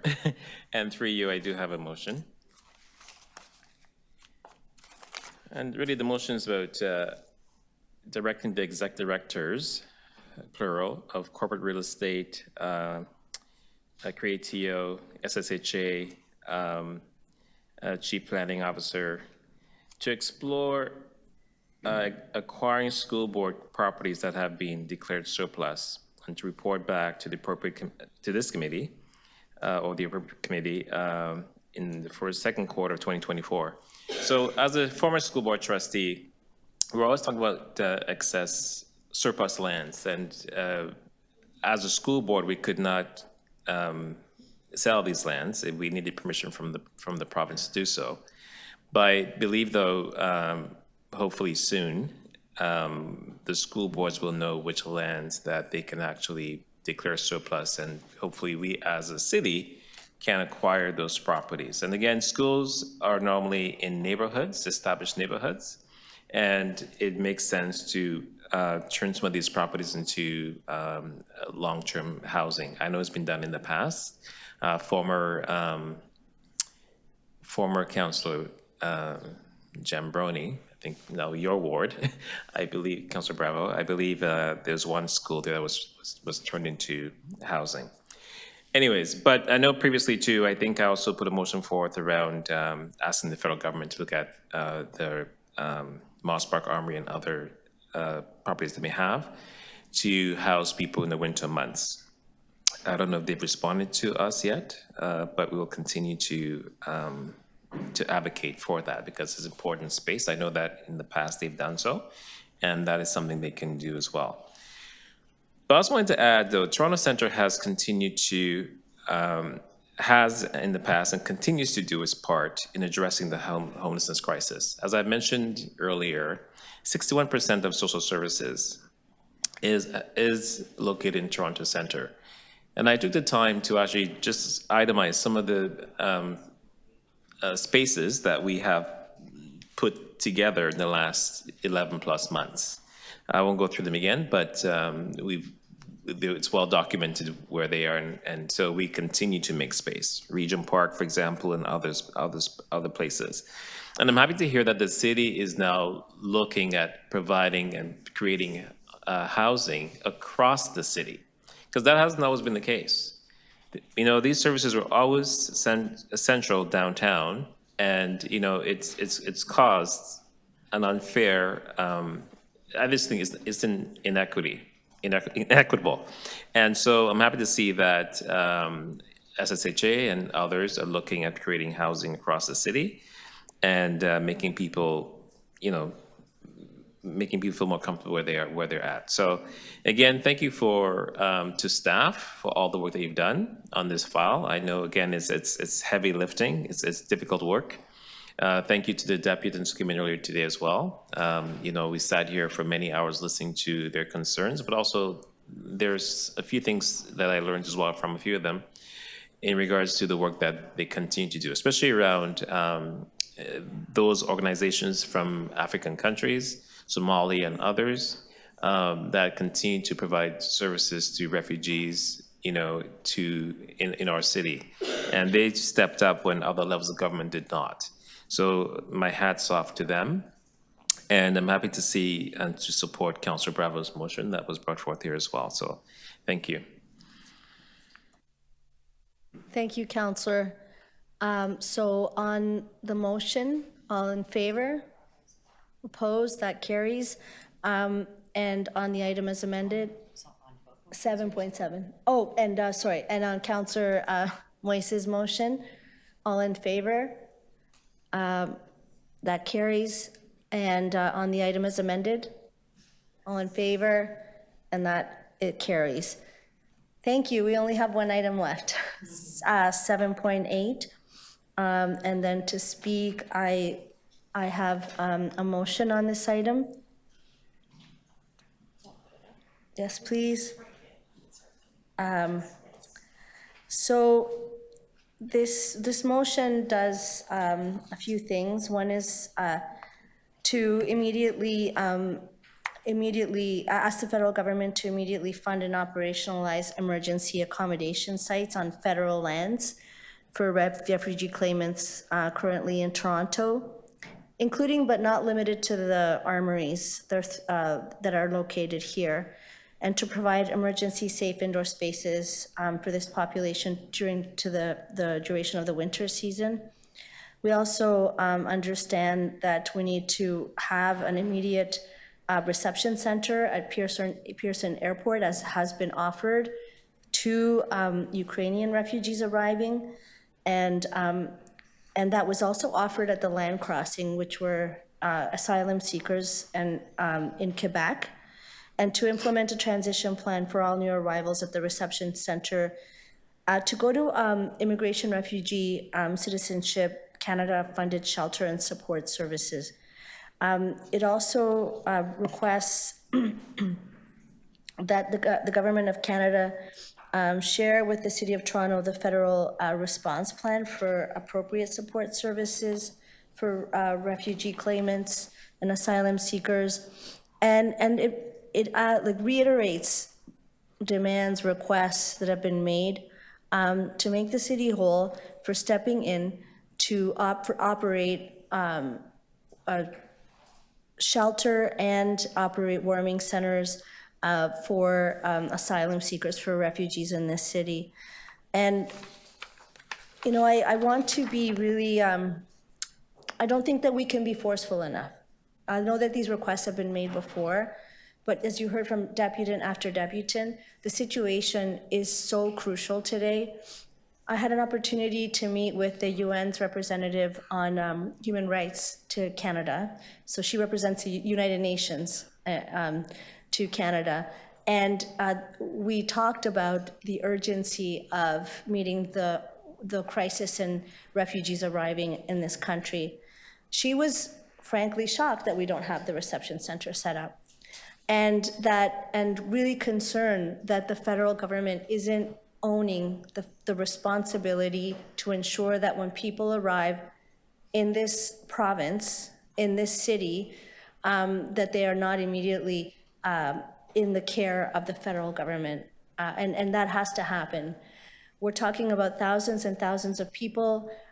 We know that more and more are going to arrive. And the federal government made a policy choice to funnel everyone through Pearson Airport, creating a situation that's put this city and surrounding cities and all of Southern Ontario in a position where is not sustainable. Nobody wants to see a family sleeping outside on the street in the summer, but now that winter's coming, this is even more urgent.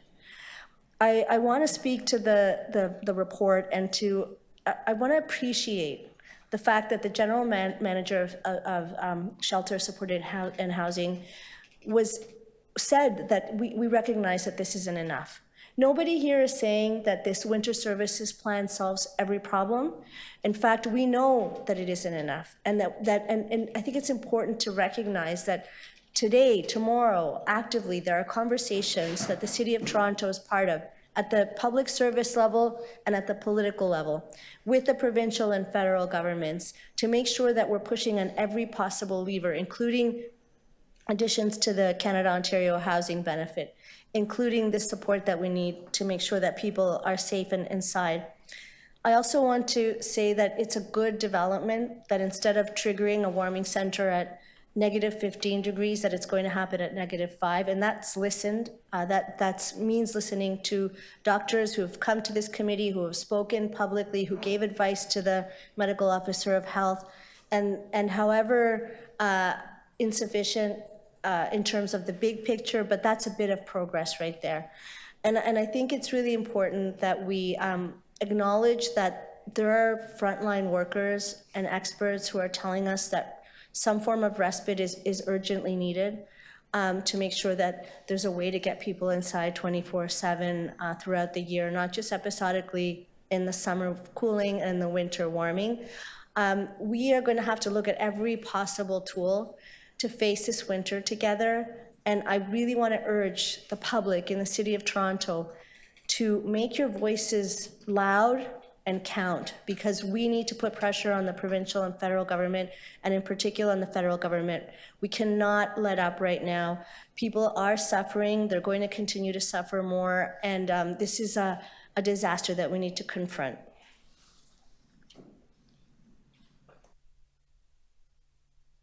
Councillor Carroll? Yes, and certainly I support that motion. I look forward to that being a unanimous vote at council, because we really have to underscore that this is just not the political bent of our new mayor. We're asking you now for the same things that the last mayor was asking for. Last winter, we now have a new mayor who's got a new way of asking for it, but council's been asking for it all along. And that unanimous support will reinforce her requests and the requests of staff in the senior leadership team intergovernmental asks as well. So that's a very welcome motion. My only concern I have about the winter strategy, I'm nervous about, we may have just forgotten one thing. In the surge, warming centers are mostly people who are homeless. They're coming in from the ravines, et cetera. But historically, warming centers often also became a refuge for people who have a place that they're renting for whatever inadequate number of dollars, and being taken advantage of by landlords. And so they're in unheated basements, or they're in a garage that we're calling an apartment unit and things like that. And they sometimes show up at our civic center warming centers. I don't know if they will show up if we just try to raise the capacity for a cold snap in the shelter system. So I think as much as we're short of dollars, I think we'll have to keep our eye out for that, because if that starts coming through the phones at 211, 311, or our offices, we're going to have to make sure that shelter support and housing knows that there is that unique person. You know, we have done a slightly better job of making sure that people know they have to heat an apartment, but there are those oddball circumstances, and they often happen in rooming houses in the suburbs, and we're scrambling on a Friday night because someone's going to freeze in a garage. So we just have to be mindful of that piece. But other than that, I hope people really do recognize that here we are yet again responding, whether we get the government action or not. I'm going to have an anniversary in November as well. It's going to be my 20th. And this is the only division ever that increased their budget by 330% in 3 years. There's lots that would love to, but this is the only one that did, out of necessity, needs must. We did it, and to maximum effect, because it's not just a matter of wanting those monies, actually increasing your operations by that much, finding enough people who want to work in shelters to be able to increase by 336%, and a lot of it on this emergency basis. The 24-hour respite didn't used to exist. It didn't exist a few years ago. Now we have 24-hour respite centers and 24/7 warming centers. These are all like taking on brand new functions and figuring out a way to do it in the middle of a global pandemic in 3 years' time, and actually still churning it out, which is why I really welcome, Madam Chair, you're mentioning the people who work in shelters, and especially those who sort of stepped up on semi-volunteer and almost minimum wage bases to work in some of these emergency places. Someone asked me, why aren't there more staff at that hotel? And I said, think about it. When you expand like that, I am pretty sure that anyone with the internal constitution to want to work in a shelter for the homeless is doing it right now. There isn't anybody else sitting at home in their living room thinking, gee, I wish I could work in a shelter. If they want to work in a shelter and dedicate their lives to it, we've dug them out, found them in there, and put them to work in these last 3 years. So we have to build on that capacity. But I'm painfully aware at all times that they have lives too. I have not one, not two, but I know of 3 different parents.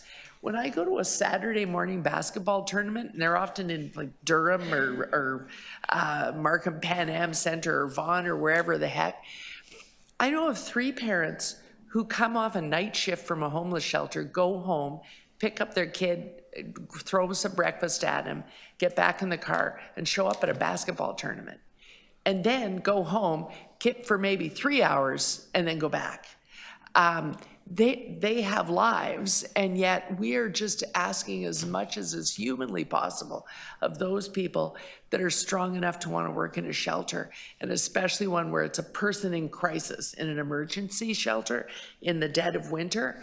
And so my hat goes off to everyone in SSHA for sourcing those people and for working this magic between 2020 and now. It's completely unprecedented in government, not just municipal government, in government. It really is. Yeah. Anyone else to speak? No. So on the motion, all in favor? Yes. That carries. That's it.